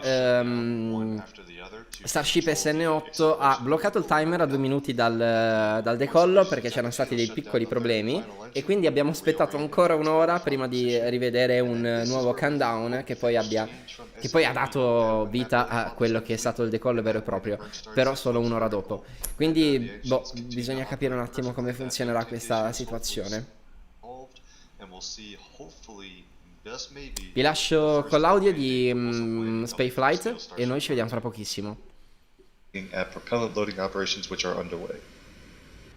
Yeah, obviously, you can see right there, like we said, you'd know whenever there were propellants on the Starship, and especially from this angle, it's really obvious. That's the first vent we usually see. We're going to be looking next for, it's labeled over in the list as engine chill. We call it tri-vent. So there are 3 vents that are equilaterally sort of spread around the base of the Starship, one for each engine, we think, because there's 3 Raptors up underneath the skirt. And the next thing we're going to be looking for is tri-vent. And when we get down to tri-vent, that's going to put us just over 10 minutes from launch. So if everything's going according to plan, again, experimental program, no exact published T0, we're just going by what we can see. We expect to see that tri-vent here coming up in less than 20 minutes. And this is when things really start happening. This is when things start to cascade. It does not take long for SpaceX to get going. They have been practicing this over and over and over to make sure that the teams are ready to go, the equipment was ready to go. So when it's time to go, it's going to happen quickly. Thank you all again so much for watching us here as we stand by for flight. We did get that T-0 up in the upper left-hand corner. Again, that's an estimated T0. It's not exact. But that is the estimated T0 based on what we're observing. Allora, dunque, ricordiamo solamente che il T0, ovvero il tempo del decollo, il tempo 0, scusate, partita la webcam. Let's set the stakes again really quick, because remember, this is still a test program. When we say we're hoping that SN9 will be the first vehicle to land successfully, that's not the same as we're expecting SN9 to be the first vehicle to land successfully. They're still learning a lot, and they've only got 1 flight under the belt, so it's possible that a problem. Dicevo, ricordiamo che il T0 è probabilmente fra mezz'ora, però è una probabilità, non è ancora ufficiale che sia davvero fra mezz'ora. Però vediamo. Bene. Allora io devo switchare un attimo la camera, cavoletti. Every flight they conduct is in the name of data collection and learning more about how this vehicle needs to be designed and getting it ready to become an operational vehicle. When we look at an operational rocket launch, then yes, you're expecting success, and if a failure occurs, that's a major setback. Here, that's not the case. A failure is not a setback. Obviously, the most progress they can make is a complete flight profile that's ok, eccoci, scusate. However, they still make purtroppo la Sony ci sta abbandonando. Heck, even by just fueling the vehicle, they get more data on this brand new vehicle, and that helps them advance their development program. But to set the stakes, it's okay if it goes wrong. It's better if it doesn't. So we're all going to be hopeful, but just keep that in mind and don't worry too much if things don't go quite to plan. It's all in the name of developing this brand new vehicle. Absolutely. Whoa. This is when it gets real. I mean, Starship SN9, the clock's under 30 minutes. Dai. Mezz'ora. Meno di mezz'ora. Venting, that's when the adrenaline starts kicking in, because you know the vehicle's coming to life. So yes. I will just point out this is a vent. Possiamo far partire la slide decollo confermato. Quindi ci siamo. Dai. I don't know for sure. What's different about this vent than the ones we've seen otherwise, Michael? There's usually a smaller vent more in the center, and then when the engine chills starts, we'll see 3 very high pressure vents, but a constant vent like this is not something we've seen before. Gotcha, well we'll definitely keep an eye on it.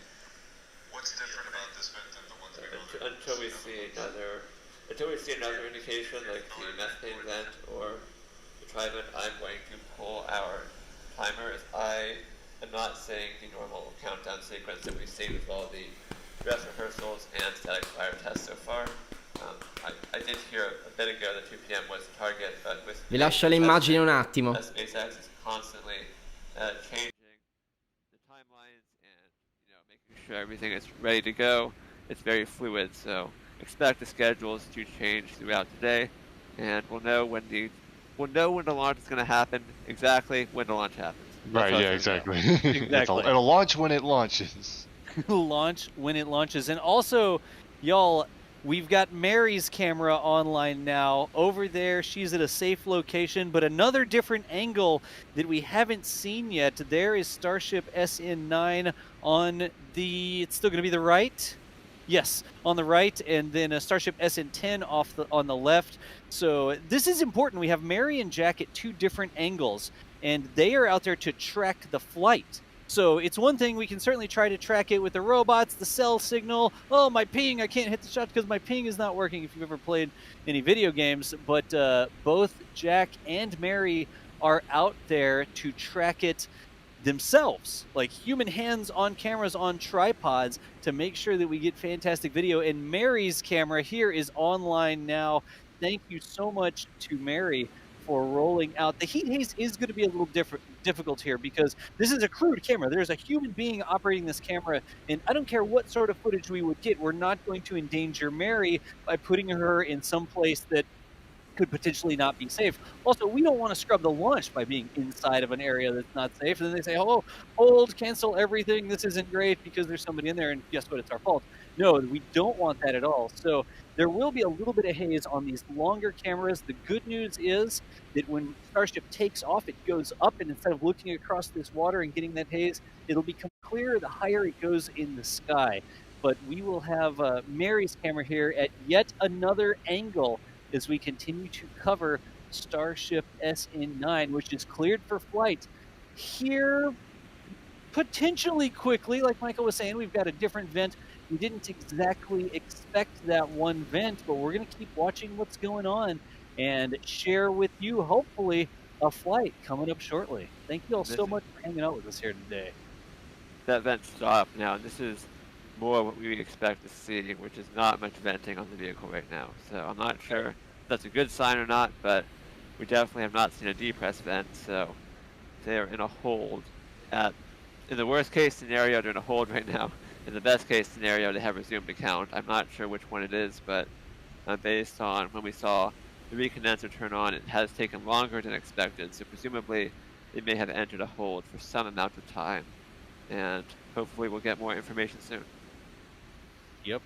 Sounds good. Again, y'all, there's no exact schedule to this. We can't tell you that it's happening at any specific exact time. SpaceX doesn't publish that. They just close down the roads and the airspace and get the appropriate paperwork and say that it's going to launch in this window, but we will continue watching what's going on.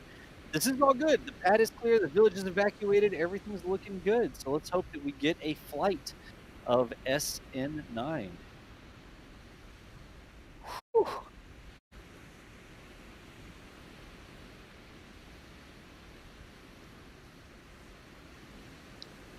Thomas, Michael, do you think they're going to go straight to the tri-vent?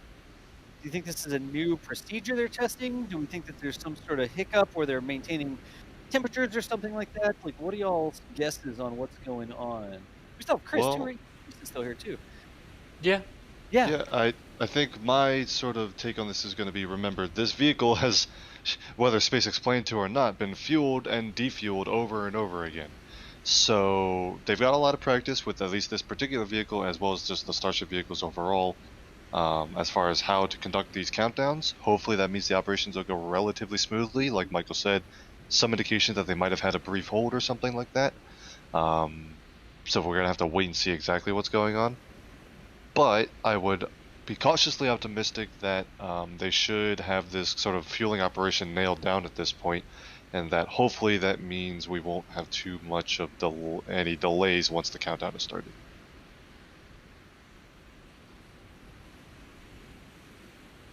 And I'm working with Mary here. I think there may be like a twig or something waving in front of her camera on occasion.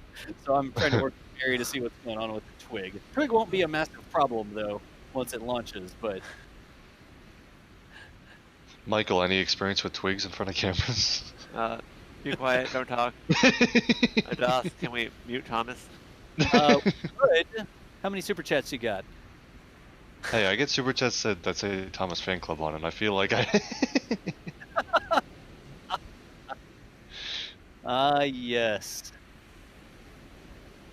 Again, y'all, we're watching what's going on. We saw the venting from SN9, and the venting stopped. We're going to need to observe some more information here. We need to see are they going to go for engine chill with the 3 different vents, or is the process changed up a little bit? No exact timeline published, and they may be holding here as they work on the vehicle, work on the range, something. But we're going to keep watching. This is definitely go time, because look at that tank farm go.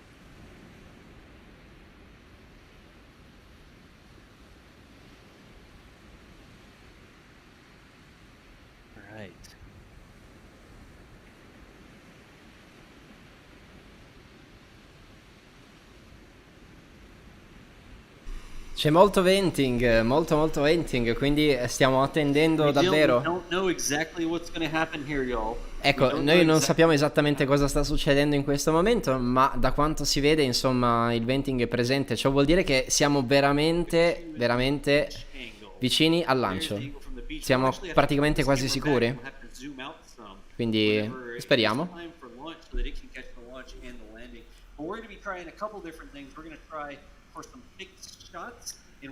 Torniamo sulla padre. Ecco, guardate qua, si vede molto meglio. Mary and Jack are going to go for the track, and both of them did a fantastic job last time for the flying Starship, doing those wacky non-rocket maneuvers, sort of odd maneuvers for a rocket. But we are trying a couple different things, and we'll back off some of these cameras and zoom in some of these cameras. Hope that they all stay alive. We like to think that the SN9 flight was Stanno sospirando tantissimo. Well, if that was practice, what do we win? Yeah. Fantastic footage. They did a fantastic. Yeah. So that was the first launch Mary had tracked. That's true. Yeah. You tracked a launch before. You're like, what's it going to do? How fast is it going to go? Like, you just don't know. And Mary kept SN8 in frame just about the entire time. Just an absolutely fantastic job tracking that. And then Jack over from South Padre did an absolutely fantastic job last time as well. So, if I had to guess, we seem to be holding right now. Yeah, there's definitely some sort of issue or item being worked. We would have expected to see more activity by this point, which is not necessarily a terrible sign. This is a test flight. They're going to be super conservative. And they have, if they were to have to abort this countdown sequence, they are capable of recycling. So even if we see a depress event, they could still, you know, Il mio computer sta morendo, sperando di arrivare alla fine. Serious issues being worked. Yep. They still have plenty of time in the window to launch today, so I would not be overly concerned with what you're seeing right now. Again, experimental program, there's all sorts of things they have to do, and it's actually really difficult to keep the fuels at the right temperature. The cryogenic liquids that they use, literally liquid oxygen and liquid methane, neither of those gases, well, gases because they like to be gas normally, and in order to get them down into the liquid state, you've got to compress them and get them super cold, well below zero, in order to get them liquid. And you do that so that you can pump them into the rocket engine more effectively and have more mass. When they're in liquid state, they're sort of condensed down, right? So you're looking for energy, and the energy is stored in those, no, methane is not an element, in those components, chemicals, I don't know. Anyways, molecules. And so you down, I was trying to, I don't know, I wanted to say it right. Molecules of methane, right? Yes, yeah, because things down, right? Yes, yeah. Allora, teoricamente potrebbe esserci un blocco del lancio. Questa è una... allora... Dicevo, teoricamente potrebbe esserci un blocco del lancio perché è stato definito un problema. Adesso non si sa bene e non si è ancora sicuri. Però stiamo continuando ad aspettare il countdown, che non è corretto tra l'altro quello in sovraimpressione, chiedo scusa. Ci dovrebbe essere stato un problema, vediamo cosa succede, solo SpaceX lo sa, quindi speriamo.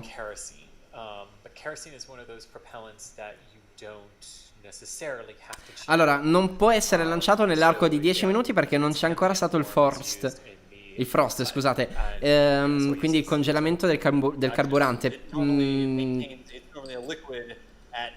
Cioè, pardon, non il congelamento del carburante, non c'è ancora stato il caricamento del carburante, però adesso stiamo vedendo che è cresciuto il venting su SN9, quindi, cioè, boh, vediamo.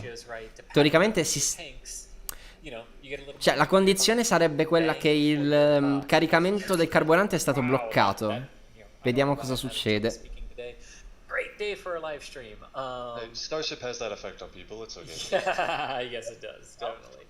It's like mass that you have to carry. Precisely. But no. Yeah, that's why you would do it. All right. again, folks, it looks like we're in a hold here. We don't have an exact T-0 for this, but we did see it venting from Starship SN9. SN9 is the one on the right. I'm going to keep repeating that SN9 is the one on the right. That's the Starship we're looking at, and it looks like they went into a bit of a hole. Yeah, it's the one with the flaps extended for flight. You can see SN10 still has those flaps folded away because it's not flying today. At least not intentionally. Something would have to go very dramatically wrong for SN10 to take flight. Yeah.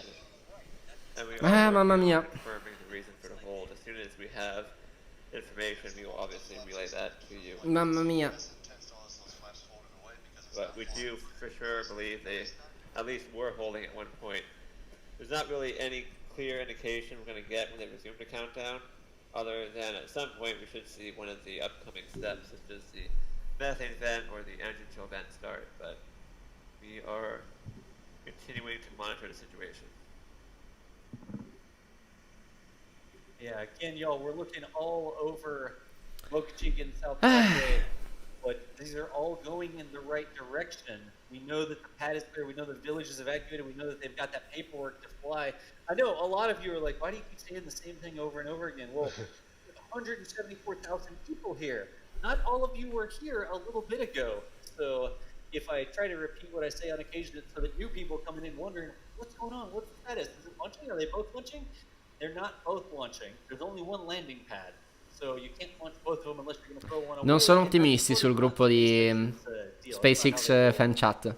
And we do have an update of some sort. Jack reports that there is a sheriff deputy near the jetty across the water from South Padre Island, so that is an indication that they may... Perché teoricamente quando il venting aumenta troppo, quindi il vapore che vedete aumenta troppo, significa che il carburante è stato, cioè il caricamento del carburante è stato bloccato.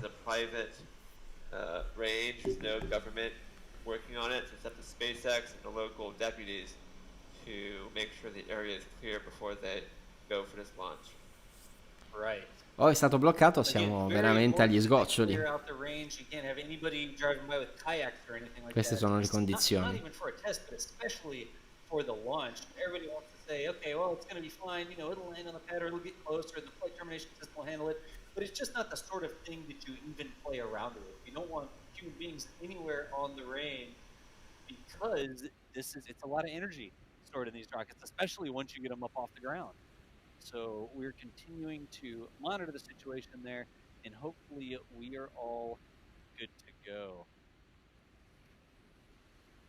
Yeah, and look at this. We've actually got from Mary's camera really quickly, that looks like that is Sheriff's deputy vehicle for Cameron County down there, and it is driving out across the flats. So I don't know if they are looking for someone or what the deal with that is, but Mary is tracking that. Allora, ultime notizie da parte dell'agenzia Link for Universe, che è il gruppo di Telegram. Sembra che SpaceX stia procedendo più lentamente del previsto nel countdown, quindi si attendono aggiornamenti per capire se il T0, quindi il landing, il decollo, sarà confermato o meno. Intanto sembra che anche il sito di costruzione sia stato evacuato, quindi attendiamo. Le cose sono un po' più complicate adesso rispetto a prima, che sembravamo tutti tranquilli. Vediamo.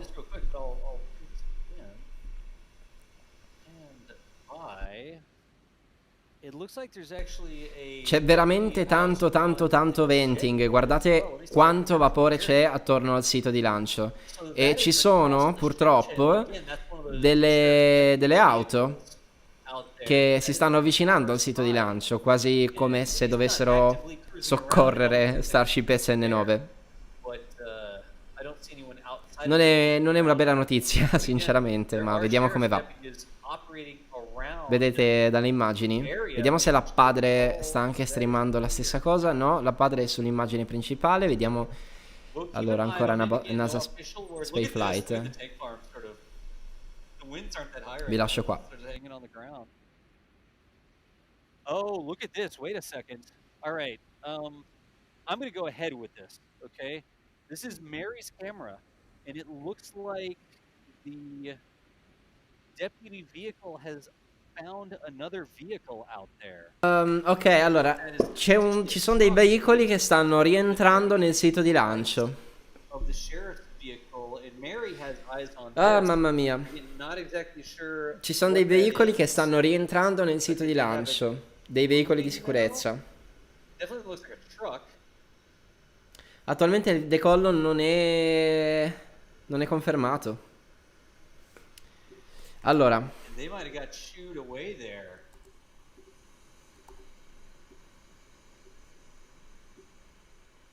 There was something that the sheriff got eyes on out there and went out to resolve it, looks like, y'all. So good job by the teams for finding that and clearing the range. Again, we've They- talked about this in the past. I mean, Thomas and Chris, we've talked about how Cape Canaveral and the Space Coast has all this experience launching rockets for 50 years, right? And the boats clearing out and the wildlife refuge that keeps people from getting into positions like this. And boats scusate, sto facendo un disastro con that the Cape does. le immagini, abbiate It's sort of like pazienza. a learning curve, isn't it? Right, absolutely.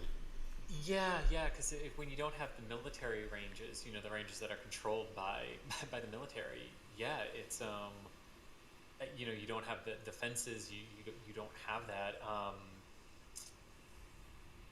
I think sadly too, we saw last year people knowingly not.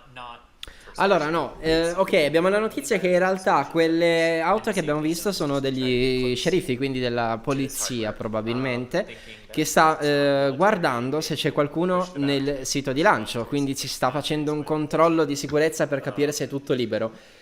Di conseguenza il countdown di Starship dovrebbe essere confermato come, insomma, un quarto d'ora, 10 minuti, vediamo cosa succede adesso, ma non ci dovrebbero essere problemi. Però attualmente la NSF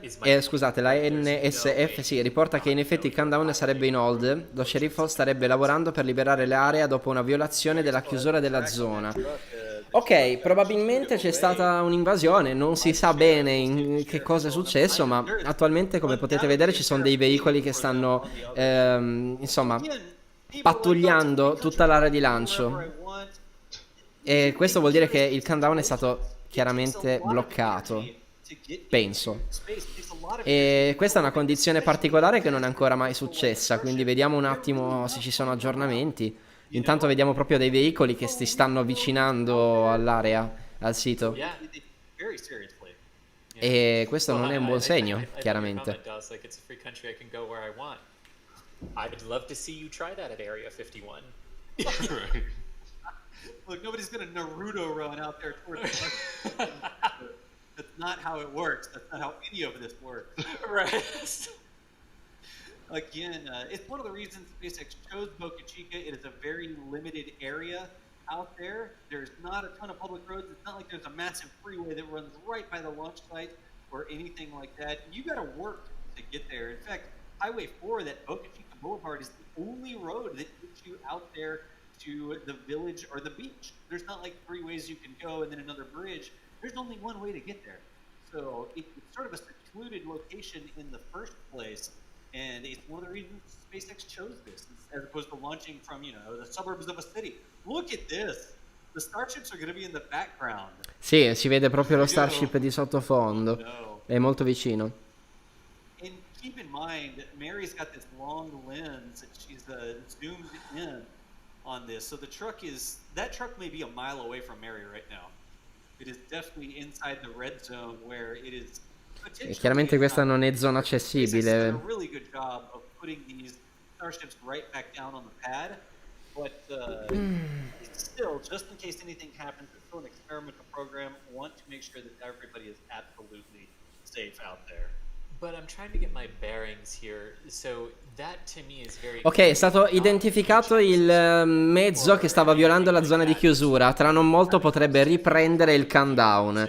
C'è stato proprio un mezzo, probabilmente un camion, che è stato identificato dallo sceriffo, dalla polizia locale. e attualmente tra non molto dovrebbe riprendere il countdown perché è stato fatto chiaramente allontanare, quindi vediamo le condizioni quali sono, ma teoricamente dovrebbero essere queste. Il problema del blocco, dell'hold del countdown è stato questo. But definitely not a major thoroughfare. So, and I can check in real quick. Sul gruppo di SpaceX fan chat dicono sto aspettando per un aereo che disegna una troll face nell'aria, giustamente. Però probabilmente è stato bloccato anche proprio il caricamento del propellente, quindi vediamo un po'. Oh, correction, 202,000 people watching. Actually, 201,000 people watching. If you're new to the channel, this is what we do. We're an independent news organization. Been around for 15, 16 years. Started off covering space shuttle back in the day, but we're not new to this. We've been live streaming stuff from Boca Chica ever since Mary volunteered to load up a live stream camera almost a year ago, and we cover all sorts of spaceflight related topics. We've got remote cameras at Cape Canaveral, up at Wallops, Mars. I guess I could say Mars, but that just means Mid-Atlantic Regional Spaceport. Oh mamma mia, che situazione. I had a hat that says Mars on it. It's like, wait, what? We've done stuff from the Spaceport America, out there where Virgin Galactic runs tests. Of course, Boca Chica, every single day we have videos coming from Boca Chica. Out at Vandenberg, if there's something cool going on, we cover it here on the NASA Spaceflight channel. Thank y'all so much for hanging out. I don't know how many of y'all are new to the channel or I don't know. Earlier when I mentioned, oh, if this is the sort of content Vi lascio all'audio. subscribe to the channel and 5,000 people subbed all of a sudden.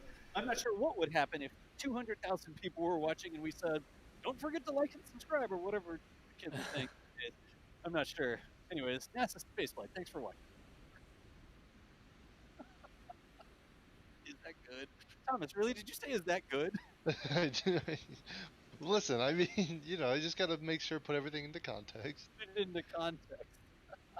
Well, the good news is that some of our cameras are still online right now, so we've got that going for us, which is nice. That's a bonus. It is. I was looking at this massive venting happening, but it doesn't seem to be coming from the Starship. That is coming from those vent stacks that are out next to the Starship, but that big plume is not from the Starship itself. So. No, but it looks very dramatic from that angle. Yeah. Oh, I like this angle for the venting, Chris. It's such a great angle to see the venting from. Look at this, y'all. From the long-range camera, this is back at South Padre Island. This is about 6 miles away, a robotic camera that's deployed out there. And you can see the venting all the way from South Padre Island. Look at that. That is a significant amount of venting. All normal. All norm, maybe less than 10 minutes now, y'all. I've got to rest my screaming voice. You got to rest your screaming voice. Well, yeah, I mean, I have to go, oh my god, it's doing it! I'm going to check the corridor here. Let's see. So the spreadsheet is predicting a T0 of just past 225. So a few seconds past 225. The actual prediction is 225. Ok, eccoci, bentornati nella diretta. Scusate per il problema tecnico, ma purtroppo ho avuto un problema legato al computer, alla carica della batteria, perché non ho un alimentatore corretto e di conseguenza le cose non sono andate come dovevano andare. Ad ogni modo siamo di nuovo qua e mancano esattamente 10 minuti teoricamente al lancio. Quindi direi che le condizioni per il decollo ci sono ed è tutto confermato, di conseguenza faccio partire il timer e nulla ragazzi, decollo.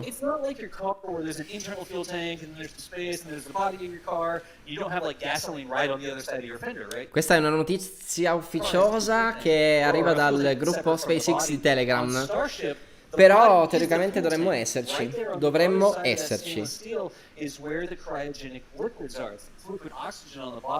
So that freezing oxygen liquid is touching that stainless steel, and the outside of that is super cold, and it's so cold it can freeze the humidity out of the atmosphere on the side of the tank, forming ice like that.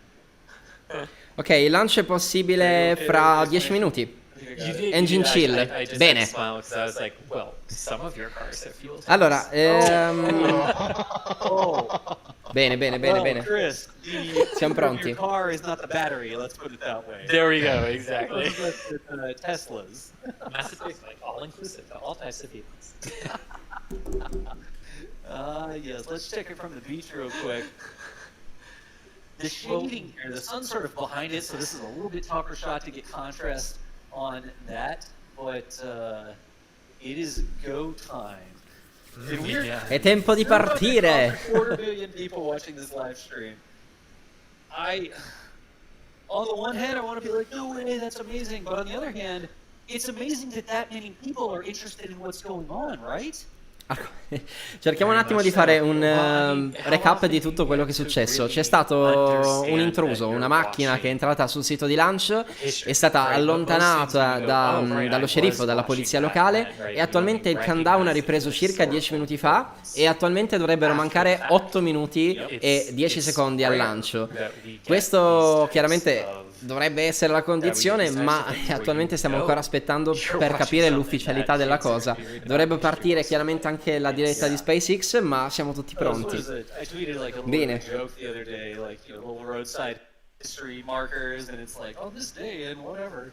And imagine, it's the year 2070, and the roadside marker says, on this spot in 2021, the first Starship, Like, it's just... Attualmente dovrebbe partire anche la live di SpaceX. Stiamo aspettando. And so many people tune in to broadcast like this because it's inspiring. It's a little bit crazy. Look at these things. It is, yeah. They're science fiction. But they're for real. It's not CGI. Yeah. It's not superimposed. And for your awareness, we're tracking good latency on robots and good... Attualmente la live di SpaceX non è ancora partita. Excellent. I was just recycling the long range feed so that we would get it back in time. We'll see how the long range feed holds. Jack, I'm having some trouble with Jack. Ma dovremmo esserci. Troubleshoot it. I think we just roll with it. Is it going to be stable? Because if it has a high risk of issues, I will track on the other camera. On the other camera, you mean track on the beach? Oh, dai. Probability of me tracking it properly is higher. Ovviamente il countdown che è presente in sovraimpressione è indicativo. Attualmente non si sa ancora qual è il vero e proprio countdown, ma questo è un countdown appunto relativo che indica quando teoricamente dovrebbe iniziare il countdown. Quindi siamo qua ad aspettare questo.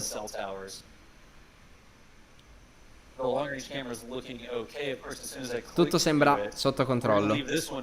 Ok, c'è la diretta di SpaceX. Ok, c'è la diretta di SpaceX, dovremmo esserci.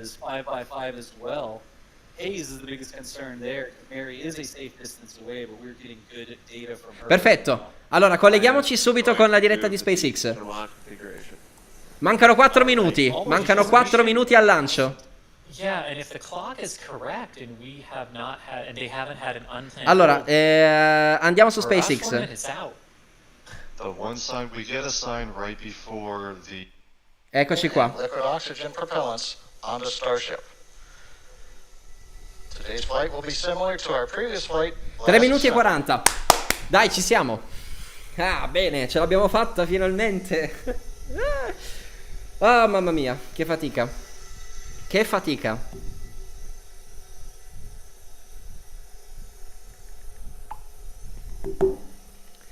Oh mamma mia. Bene, bene, bene, bene. Ci siamo, ci siamo, ci siamo.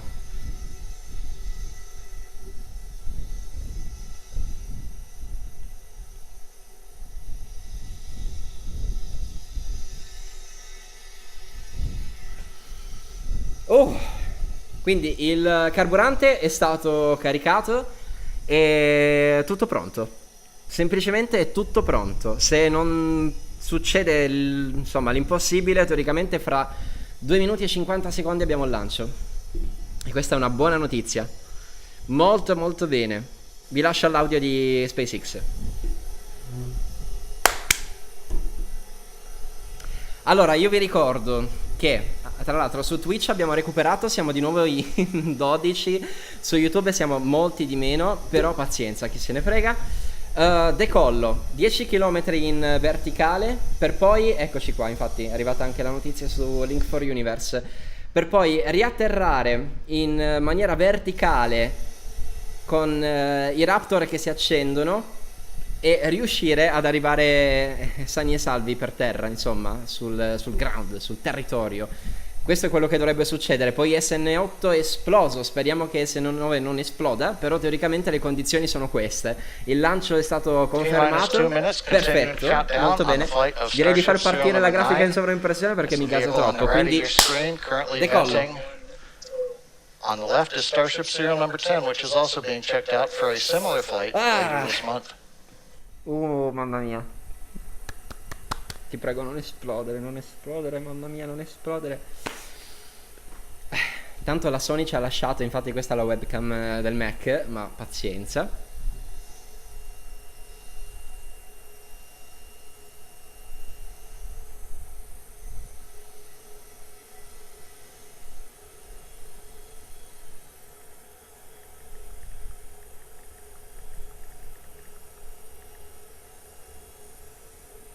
Un minuto.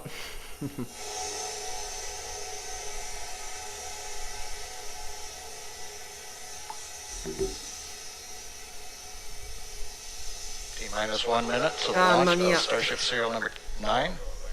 Propellant loading is complete. Next event is retract of the quick disconnect from the flight vehicle. Ragazzi, chiedo venia, ma devo spostare solo un pochino, ridurre e ritorniamo subito in diretta, eccoci. 40 secondi.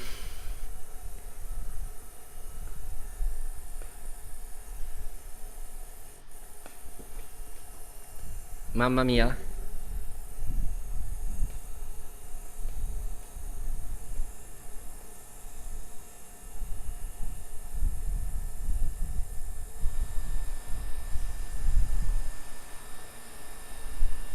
Quindici.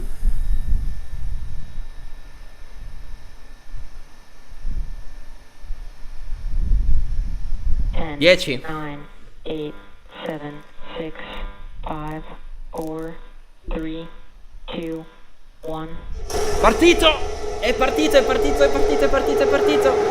Ok, ci siamo. Wow.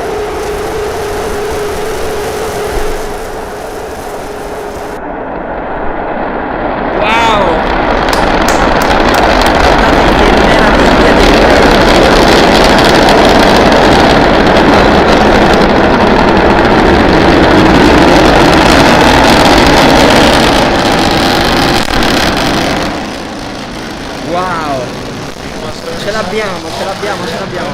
Allora, come potete vedere adesso i motori Raptor sono tutti e tre accesi.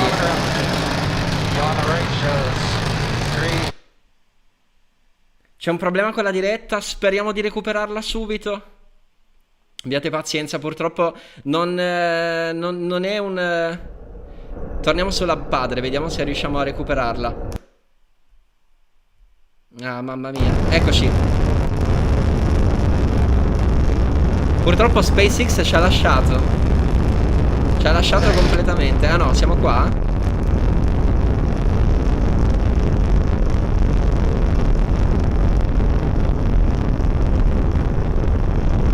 Abbiate pazienza, esatto. No, SpaceX è morta. Torniamo sulla padre.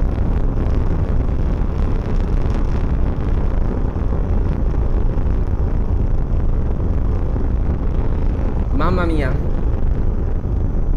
è decollato, perfetto. Adesso dovremmo esserci. Questa manovra dovrà durare circa 5-8 minuti e di conseguenza poi dovremmo vedere lo Starship ritornare. Però mi dispiace per la live di SpaceX, ma pare proprio che ci sia stato un problema, ma penso che la stiano recuperando, speriamo. Adesso stiamo provando a ricaricare l'immagine. No, purtroppo no. Torniamo sulla padre. Mamma mia. Peccato. Peccato. Eccoci qua. Siamo sulla live di... Allora.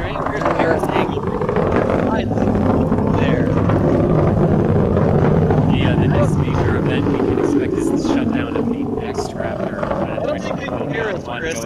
I don't think so either, but I'm going to keep trying just in case. Sì, la live di SpaceX, esatto, sì, la live di SpaceX è crashata malissimo. E questa è una conferma che è arrivata anche da Link4Universe. Quindi, ok, non è stata colpa mia, ma la live di SpaceX purtroppo è crashata. Proviamo un attimo a recuperare quella del nuovo link che è arrivato. Ah, che è quella di NASA Spaceflight, ok. Allora seguiamo questa, Again, the next thing we should see is the shutdown of that second engine as expected, leaving just one of them on to continue the Peccato per final push SpaceX, up to mamma the mia. 10-kilometer apogee, the highest point. There it is. Ok, su Twitch siamo 28. Bene, bene, bene. È già meglio di niente. Look at Mary's camera there. That's fantastic. Jack out of the world. Can't show them all. Yeah. This is amazing, y'all. Purtroppo, sì, purtroppo la live di SpaceX è crashata. Normal and on time and nominal engine shutdown. Right now, S9 is now making the final ascent up to that 10-kilometer apogee. Well, when that final engine shuts down, it will reorient for the descent. Which should be coming up momentarily. Proprio no, non è attiva. Guardate adesso come... Michael is basically looking straight up the back end of SN9. Allora, proviamo a recuperarla un attimo, abbiate pazienza, ma purtroppo questo è un imprevisto abbastanza inaspettato. Ma dovremmo averla.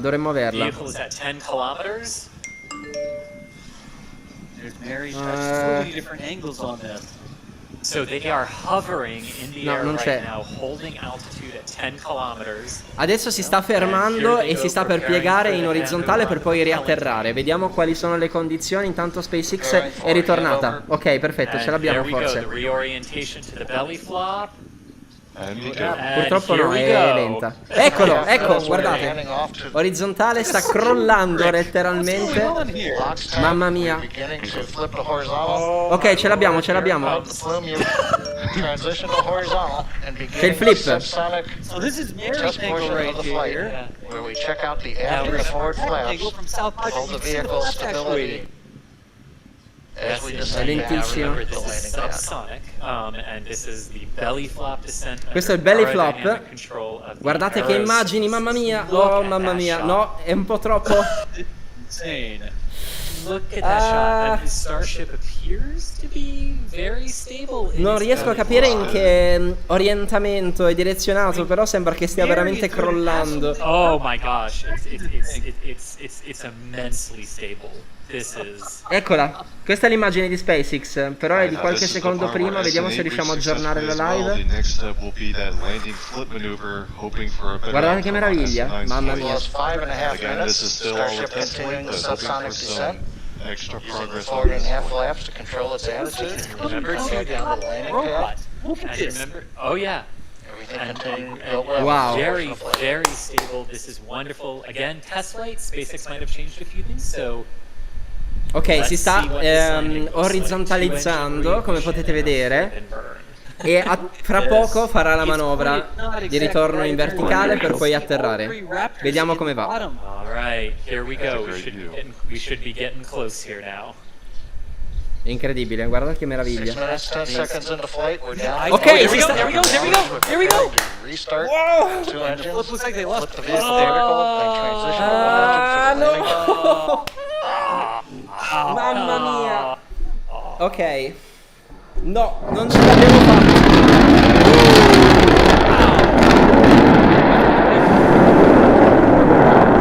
No, non ce l'abbiamo fatta. Ah, mamma mia. Wow. Wow. Beh, diciamo che Starship non è atterrata come dovrebbe. Wow. Beh, ci sono stati dei gravi errori comunque, gravi problemi.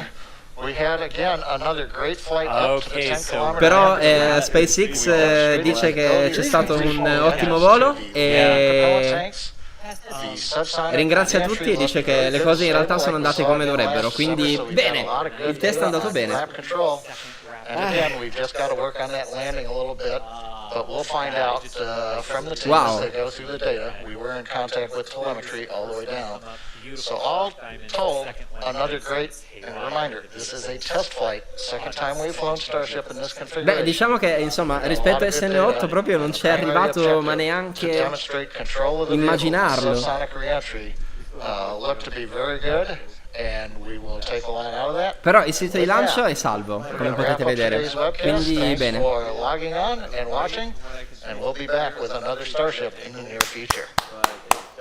Loro si complimentano e dicono che le cose dovevano andare così, quindi significa che insomma è stato comunque un test fondamentale per lo sviluppo dei prossimi SN, quindi direi ottimo.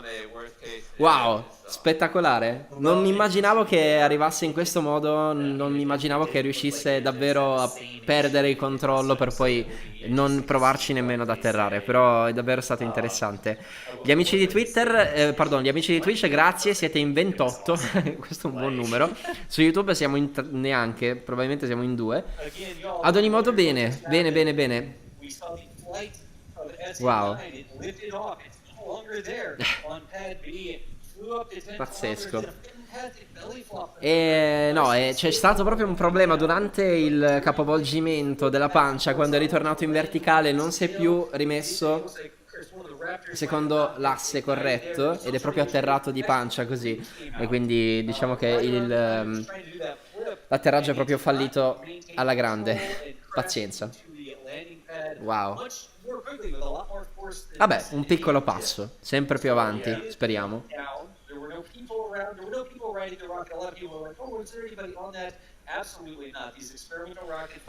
Bene, basta. Direi che puoi andare bene così. E noi ci rivediamo alla prossima.